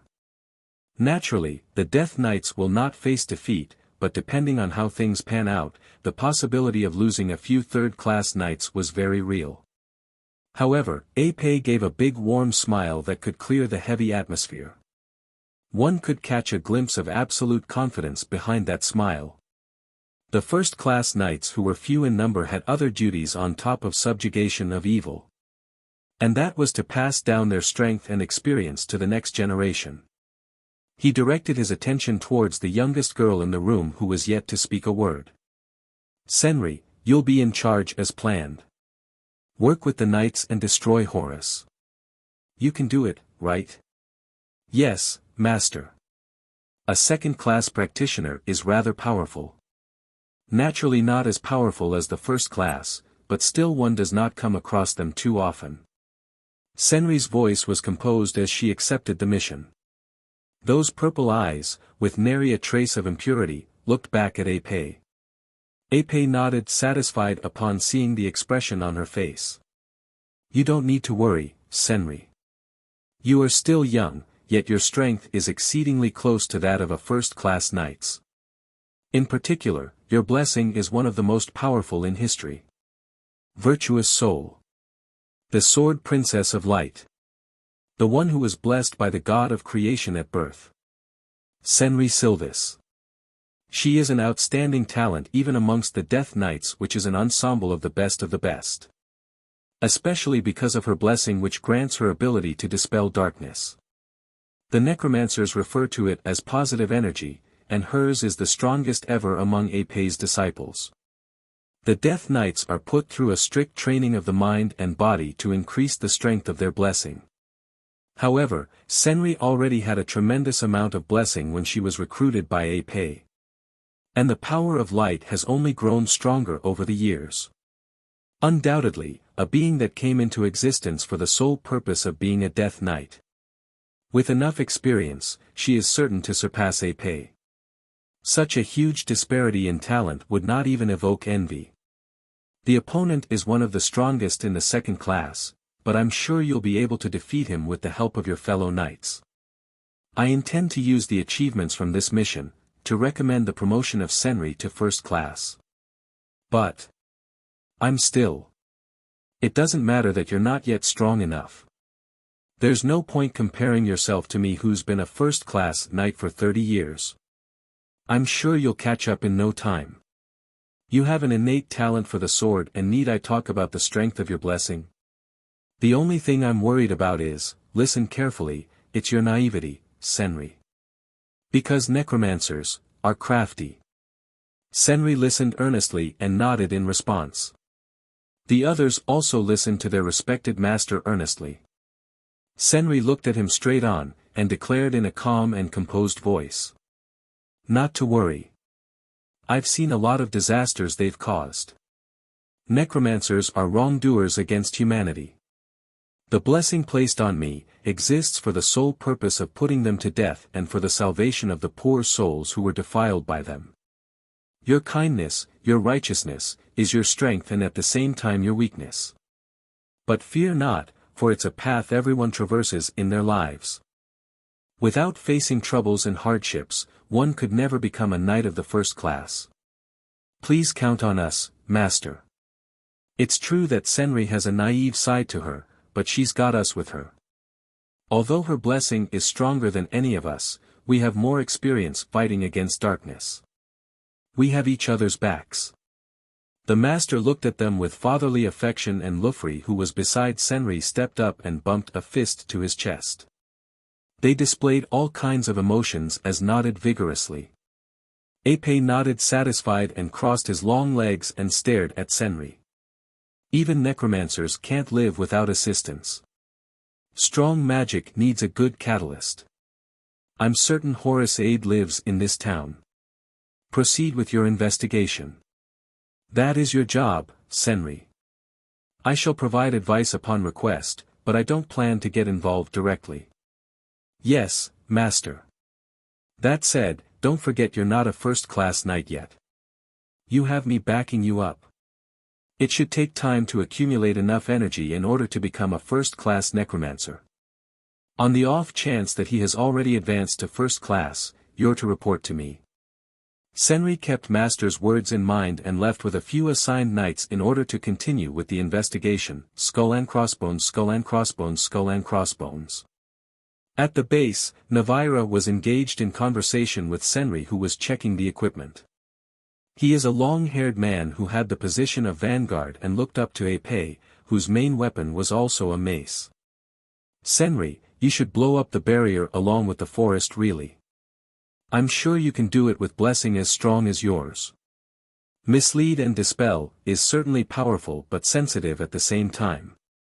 You mess with its order a little and it can be easily destroyed. Like I said before, that will be our last resort. If we wreak havoc in the woods, the monsters that flee could hurt the people in town. And that's exactly why the Master calls you naive. Sure, there will be casualties, but letting a second-class necromancer run loose is probably much worse. Navira ground his teeth as he looked at Senri. They never got along, but Senri thought that he had a point. The duty of the Death Knights is the annihilation of darkness, and everything else came second place. At times, in the process of subjugation, several innocent people have been caught in the crossfire. The Death Knights have long since held their own brand of justice. The necromancer Horace Carmen, who manipulates the dead, is a formidable opponent. A dark mage who trifles with the soul and even death, would resort to using any dirty methods. Hence, once needs the resolve to fight against it. Senri was aware of why she was deemed naive by her master. However, Senri had joined the Death Knights in order to protect the weak. Senri had been very sick before. The blessing that was too strong, the increasing positive energy had placed a burden on her body. However, owing to physical growth and training her mind along with her body, she is perfectly capable of utilizing the power. Senri now had the strength to fight back. I am the leader of this mission. We will proceed with the investigation. As long as we are in the town of Enji, the necromancer won't be able to make any big moves. We don't need to be hasty. The Death Knights have an overwhelming advantage over necromancers. There is no doubt that they would win if they clashed head-on.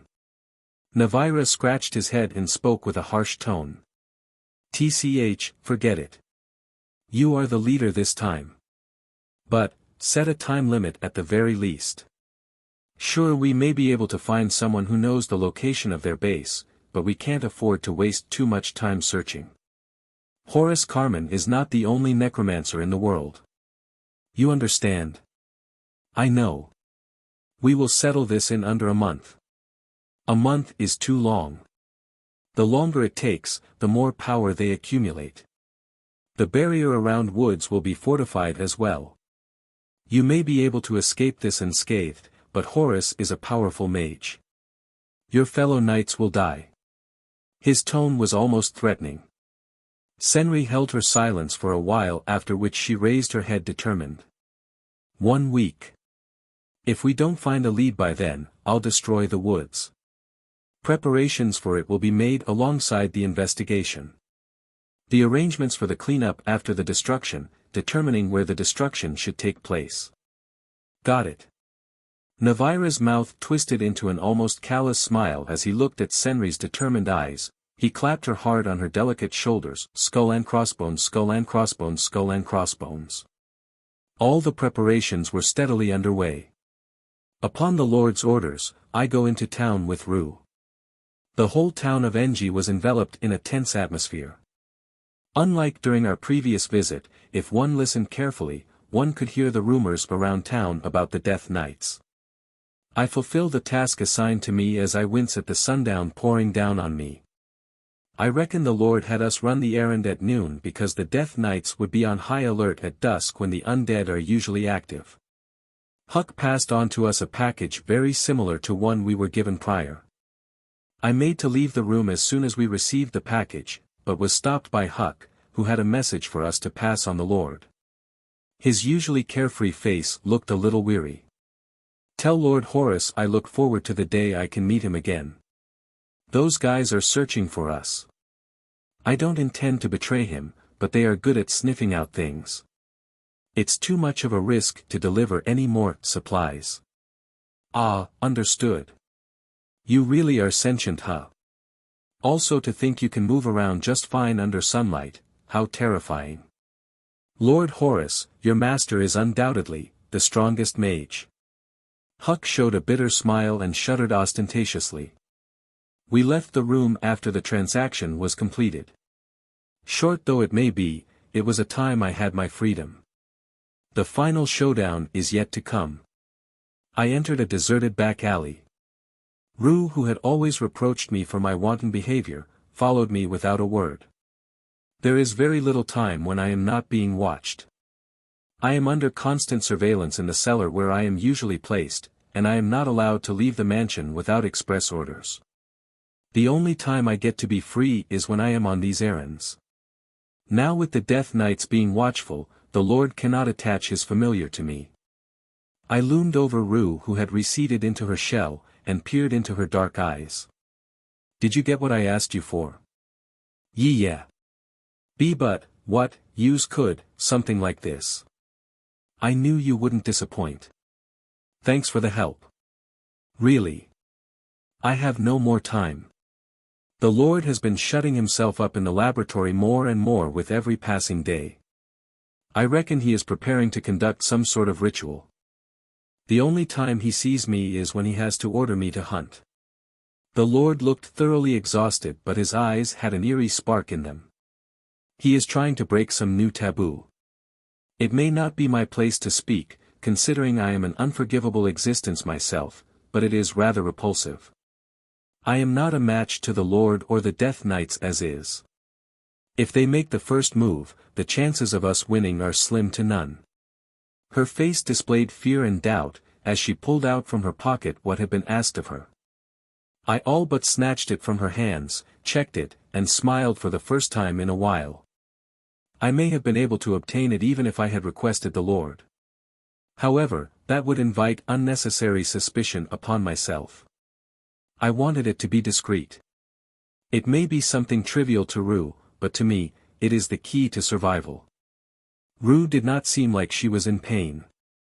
It is the slaves themselves who decide if they are in violation of their orders. Meaning, Rue did not consider her cooperation with me as an indirect attack towards the Lord. Rue looked around her restlessly and whispered in a shaking voice. "So, about the deal." "Ah. Of course. Well, you're simply going to have to trust me on that, but I will keep my promise." Upon hearing the reassuring words coming from someone she had not yet begun to trust, Rue heaved a sigh of relief. Her expression softened and she looked a little less tense. I am weak, but Rue is far weaker. The thought of resistance does not even cross her mind. That is what made her different from me, who had resisted death even in my last moments of my life. She really is a hopeless, pitiful person. Nevertheless, I do not have the time to dilly-dally. I need to make the necessary preparations. Rue, I won't take long. I have something to do, so wait at the exit. Ah. I did not wait to hear her reply as I rushed out of the alley with the object. I need to make sure I do not bump into any of the Death Knights. The situation was as precarious as being at the verge of death, but now I have a body that can move. And I do not wish to wager my life on neither the Lord or the Death Knights. The Undead King of the Palace of Darkness, Chapter 17, Resolve. The Lord looked ghastly. His aura was so evil that it felt repulsive even to an undead like me. And as a consequence, Rue looked even more fretful than usual. She mindlessly assisted the Lord as he yelled out the instructions. On the other hand, my duties remained much the same. Which did not include more combat training, but as per the Lord's order, to accumulate as much negative energy as possible. The package we had received from Huck the second time was another black fong as I had suspected. Having no knowledge on the matter, I had no idea what it was being used for, but I have done everything that I could possibly have done. The rest is up to fate. The Necromancer and the Death Knights. The Lord and Senri. Now, who will win this match? No matter the outcome, the status quo will change. The tension in the air made me feel discomposed. Will I be able to make it out of this battlefield alive, when the chances of victory are so low? Unusually enough, I was summoned by the Lord after I was done with the day's hunt. End. We are going to conduct the ritual. After going through which you'll become invincible. Formidable, you'll become the king of the dead. What exactly do you mean by invincible? It was a sincere question that had been on my mind. What is it exactly? If we conduct this ritual or whatever, will I become stronger than that first-class Death Knight who possesses extraordinary, supernatural power? Will I be able to overpower Senri and those other Death Knights? Will I be able to live my life peacefully with my freedom not in the hands of someone else? However, the Lord did not answer my question. He looked at me with eyes that glinted with joy. It was only natural. He did not seek my understanding. He was practically talking to himself. However, for it to succeed, you need to at least evolve into a Dark Stalker. Well, it's more ideal that way. Certainly, you are the most talented undead I've ever come across, but a ghoul is just too weak. Originally, I was going to wait to do this until you had evolved into a higher rank, a lesser vampire. But that's not possible now with the Death Knights closing in on us. It's fortunate that the last undead I created during such circumstances was you, and lesser vampire. The higher the stage of evolution, the higher the amount of energy needed and the harder to evolve. Naturally, I do not need to worry about that now as I have not even evolved into a dark stalker yet. According to the Lord, there is something abnormal about the rate of my evolution. If I were to assume that the Lord was speaking the truth about how creating the king of the undead was his lifelong wish, then it shows that his patience knows no bounds. Perhaps it was because the Lord had barely slept recently, his voice sounded a little agitated. Your soul is steadily falling towards darkness. I'm sure you will evolve into a dark stalker in time. My barrier can't be broken that easily. End. Kill. Kill more. Put everything into accumulating deaths. Devour corpses and defile your soul. Ah, of course. I did not find his words unsettling, I simply answered indifferently. As far as I was concerned, the Lord is totally my enemy. It is well known that nothing good comes out of the rituals conducted by necromancers. Damn it. It's unfortunate that they will arrive here during the day. Never let your guard down. You don't have to tell me twice.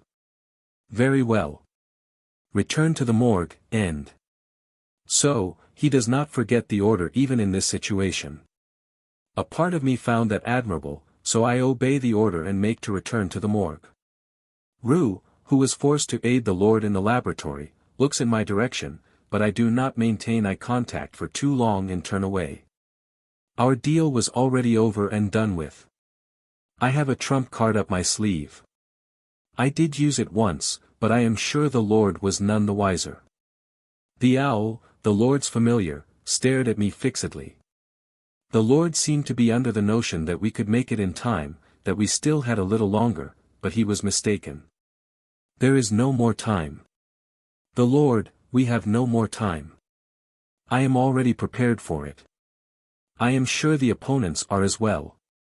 The Lord is the only one who is not perfectly prepared. Skull and crossbones, skull and crossbones, skull and crossbones. Thus, 2 days later, not at the usual hour, the Lord came over accompanied by an army of skeleton knights, looking completely livid. Well, I had more or less predicted the time of their arrival. I was well aware of the situation before hearing about it from the Lord. The Lord spoke brokenly with a voice oozing with naked anger. The Death Knights, those people, are here. They are too early, shit. The barrier must not be working as it should, or did Huck betray me? Well, I can't think of any other reason. He is only a traitor, after all. He sold me out for money.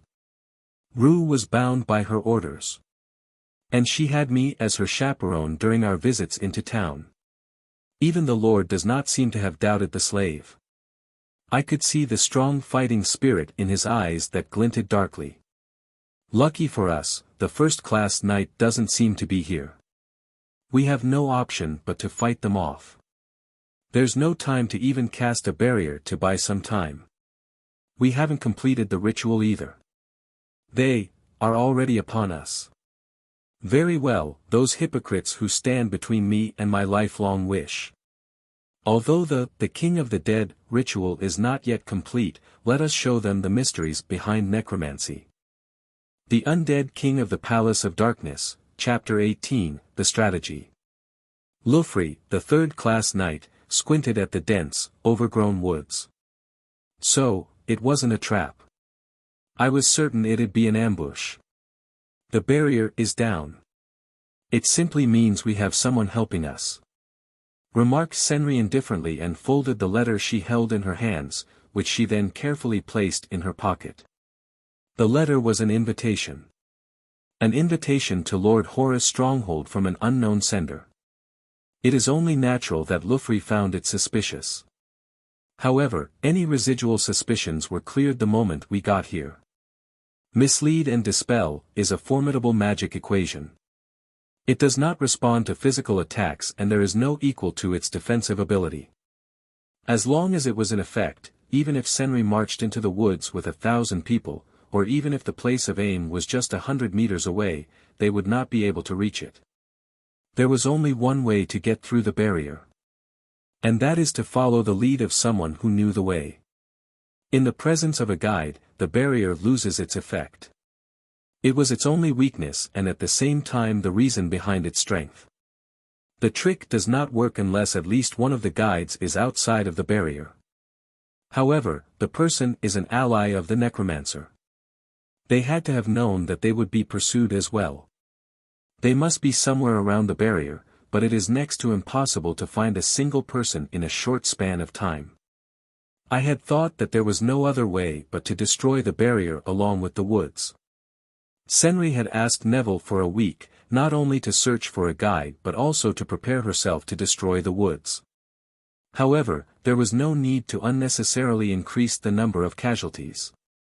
The letter that had been addressed to Senri was a simple map, but it certainly fulfilled its role as a guide. It was clear that the barrier in the woods allowed Senri and the others to pass. Which meant that they had an ally in the necromancer's lair. They had a supporter. The simple fact gave Senri the strength to press forward. Senri Silvis was calm and relaxed at the face of a battle against a second-class necromancer. She had no fear. They were all armed to the teeth. The white cloak that reduced the effects of any physical and magical attacks and the light silver armor that protected their vitals. An amulet that shielded them from curses and prevented contamination to their soul. They stood glaring at the woods, carrying well-maintained weapons that glinted in the sunlight. One of the Death Knights, Thelma, a blonde female knight whose weapon of choice was a bow, quickly pulled out an arrow, and in a flash, sent it flying towards the target. The arrowhead made of silver that the undead are susceptible to, found its target in a dark owl that sat atop a tree and pierced its head. Stay on your toes. The opponent commands an army of undead. Ha! Senri, since when did you start worrying about others? We'll be sure to back you up, so go and freely swing your sword around as usual. Senri nodded in response, and as usual, she gathered the power of blessing to use it more efficiently. The power surged through her dainty body and she drew the silver holy sword from its sheath. Positive energy capable of dispelling darkness bursts forth and the surrounding area is filled with light. The Death Knights begin their charge towards Horus Carmen's stronghold, Skull and Crossbones, Skull and Crossbones, Skull and Crossbones. The battle begins. Between darkness and light, life and death, positive and negative energy. I suppose it is because I am an undead, I could sense an enormous amount of light energy approaching us from far away even though I was inside the mansion. It was nothing like what I felt when I first met them. The situation is different now. The Death Knights are coming to kill the Lord and myself. However, my body did not tremble in fear. I am resolute.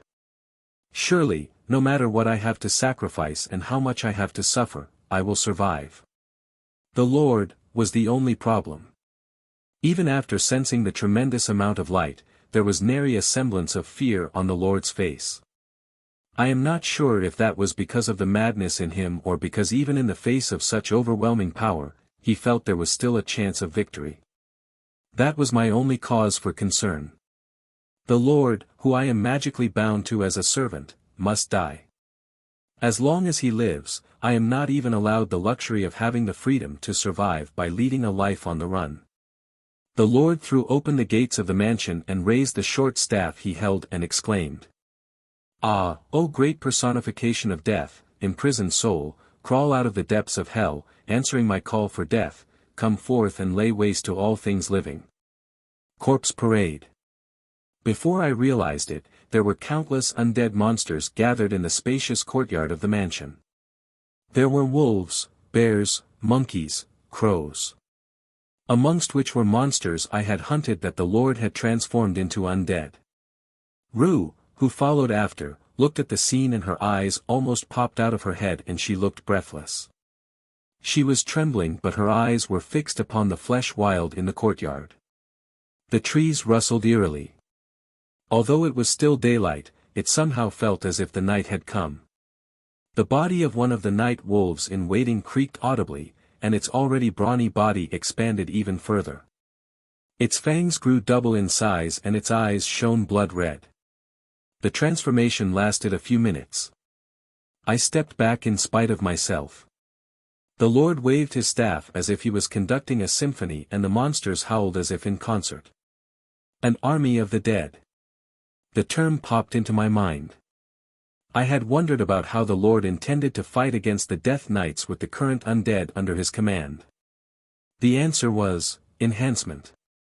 A necromancer can not only resurrect corpses but also enhance their attributes.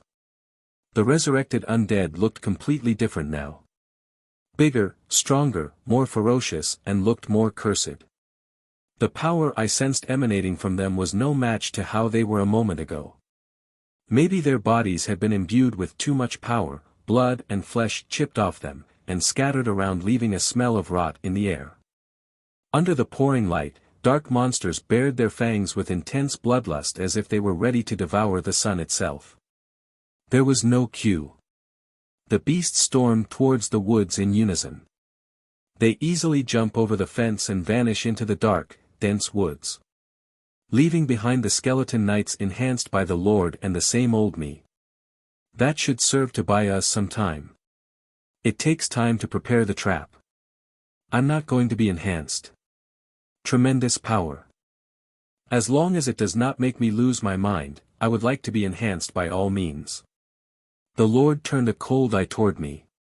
Those are expendables. Too much power destroys the flesh.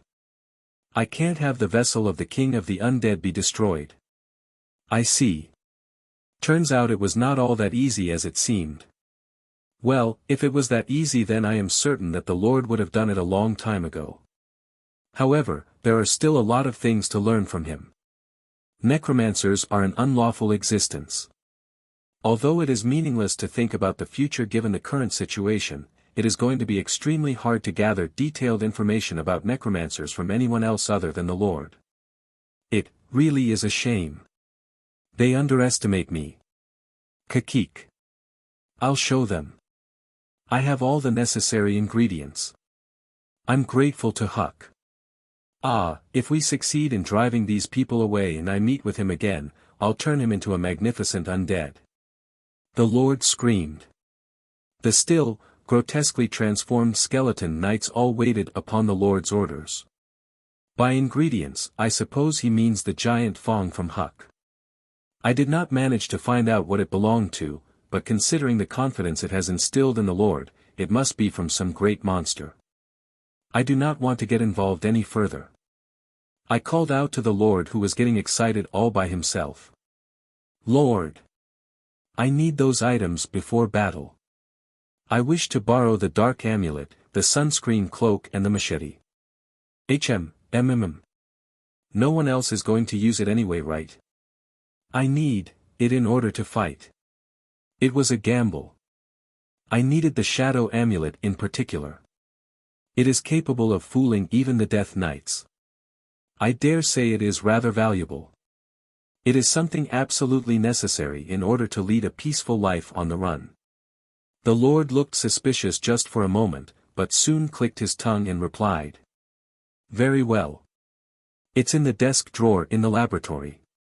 And, return to my side once you get it. That is an order. I'll be in the hall. Yeah. I got it. Thanks. I smiled, conveyed my gratitude and took off towards the laboratory alone. Skull and crossbones, skull and crossbones, skull and crossbones. It has been a little under a year since I got this new life. I dashed through the familiar mansion at full speed.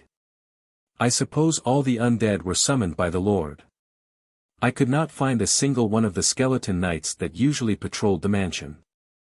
The laboratory was not locked. I had never entered it alone before. I need to hurry. Time is of the essence. It was chaos inside the Lord's laboratory. Unknown potions, books, spare tables and strange skeletons. If I had been able to sneak in alone before, there were many things I would have liked to have taken a closer look at. However, now I ignore everything else and retrieve the intended objects from the Lord's desk. The shadow amulet and the black cloak. Lastly, the familiar machete. I stopped short after taking it in my hand. The cloak protected me from the sun, the shadow amulet concealed my negative energy, and the machete, what about it? I was not allowed to carry the machete during my visits into town. It easily cuts through bone, and no matter how many times it is wielded, the blade is never damaged in the least. It is clear that it is no ordinary machete. By any chance, could it be cursed? I have used it several times before, so I am sure it has had no bad effects on my body. However, the Death Knights are capable of sensing negative energy. I hesitated but for a moment. I did not intend to fight in the first place, so I do not need a weapon. I shall not be greedy. I still have an ace up my sleeve. Depending on when it is used, the results could be outstanding. I have long since been trying to estimate the right time to reveal it. The reason I did not reveal my cards when the Lord was first attacked was because I was fortunate enough to not need to use it just then. The ace up my sleeve. Which is my name from my previous life. It is imperative that necromancers name their human undead. They use the name to bind the human, and form a contract with the spirit. That being the reason why the Lord gave me, someone who was supposed to be a blank slate, the name End. However, I remember my name from before. Amongst the orders I received from the Lord, there were ones I was and was not forced to obey.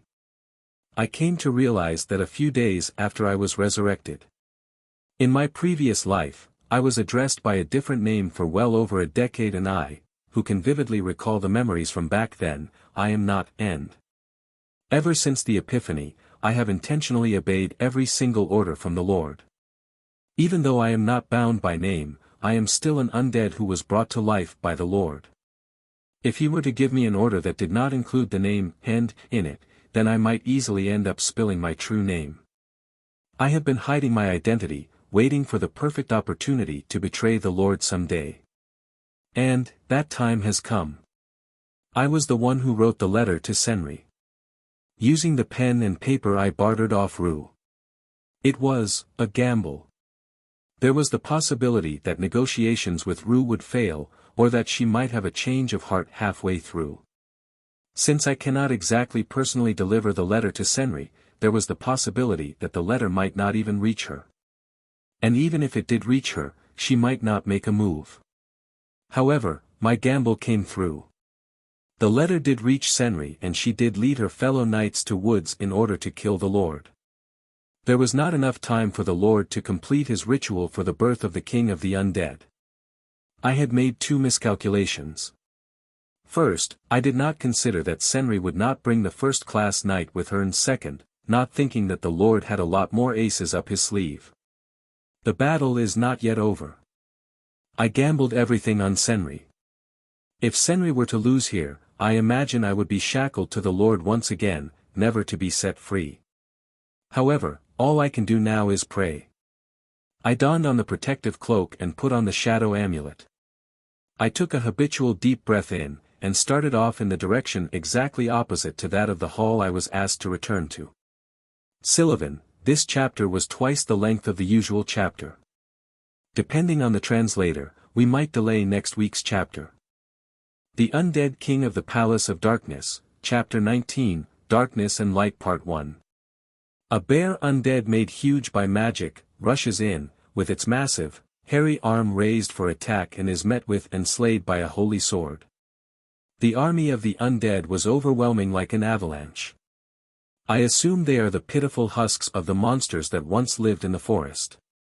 Each and every one of the monsters had been strengthened beyond their limits. The limb that had poised to sink its claws into the enemy had been sliced off, and blood mixed with saliva splatters everywhere from the sliced open jaw. The sight of it single-mindedly attacking even as its body crumbled away, certainly made it look like a demon that had been brought back from the depths of hell. Senri was aware that it was the power of the abominable necromancer that was making it all happen. Nevertheless, all of this is still not capable of stopping the Death Knights. The light energy, the power of blessing that Senri and the others wielded, is capable of keeping darkness at bay. The sword when imbued with light is capable of cutting through darkness and in armor becomes a retardant of death. When activated it increases one's physical attributes, thereby enabling the Death Knights wield extraordinary power in order to oppose the followers of darkness. Anyone catch sight of the necromancer? No. Shit. To think he can control such a large number of undead from a distance. The Death Knights were out of breath, slaying the incessant onslaught of flesh wild. Light and darkness. Positive and negative energy. We have the advantage of affinity. Therefore, necromancers close the gap by fighting in large numbers.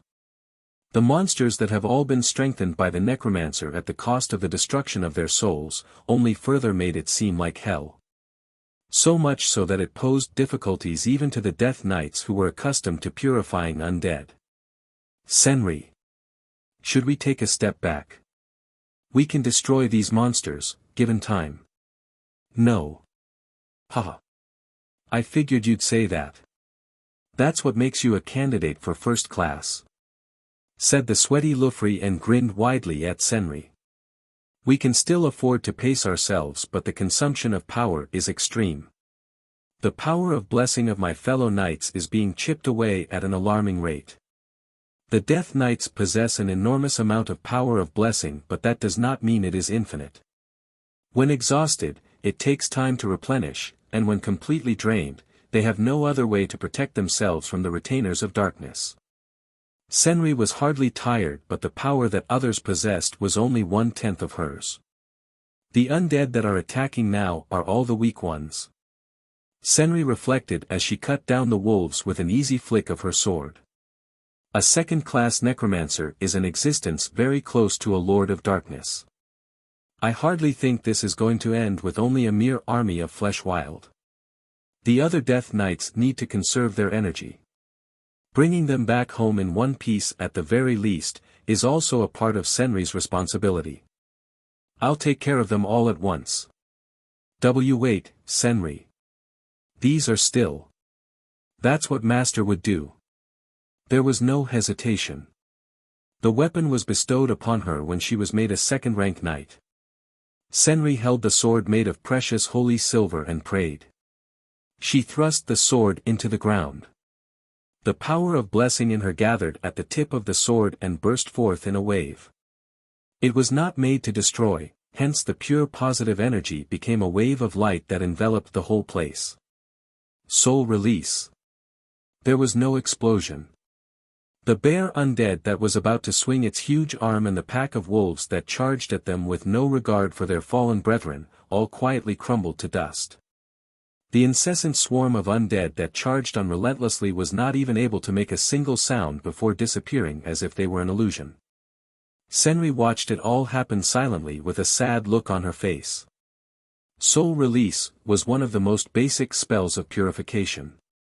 It fills their abyss with widely spread positive energy and helps them rest in peace. It was a power only Death Knights possessed.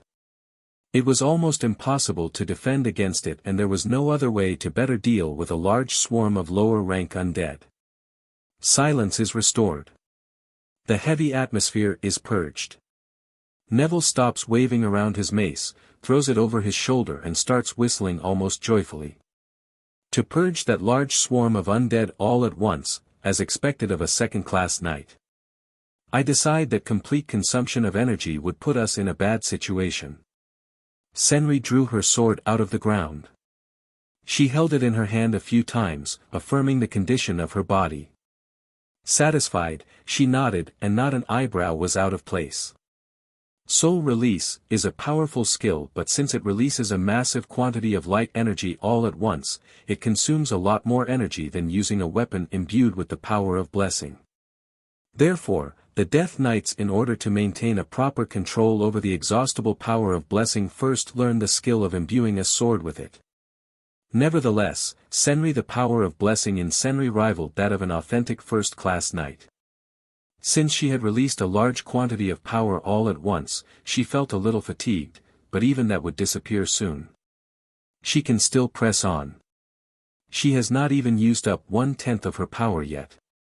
The purple pair of eyes was fixed on the woods the whole time. Souls violated by darkness were still in there. They need to be delivered from evil. It's all right. It's all good. Horus couldn't have predicted this attack. We will put an end to this before they find their bearings.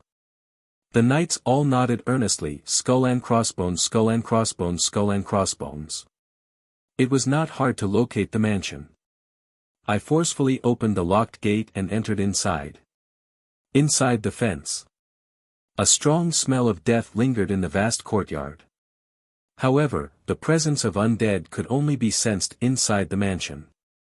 The flesh wild that attacked us a while ago must have all been on standby here. The image of the dead wolves circling the courtyard came to mind for just a moment, which made Senri knit a pair of well-shaped eyebrows. Powerful mages have a strong aura due to the enormous power they possess. Gloomy magic emanated from the mansion. Its strength no doubt placed him in the top 5 of most powerful people Senri had fought against so far. He is in there. There is no mistaking it. Horus Carmen is inside that mansion. He is arrogantly lying in wait for us, despite knowing that his archenemy, the Death Knights, are upon him. Humph.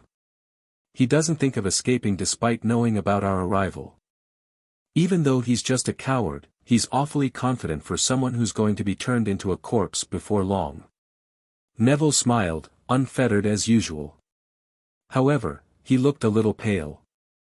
He was being overwhelmed by the evil aura. Scared?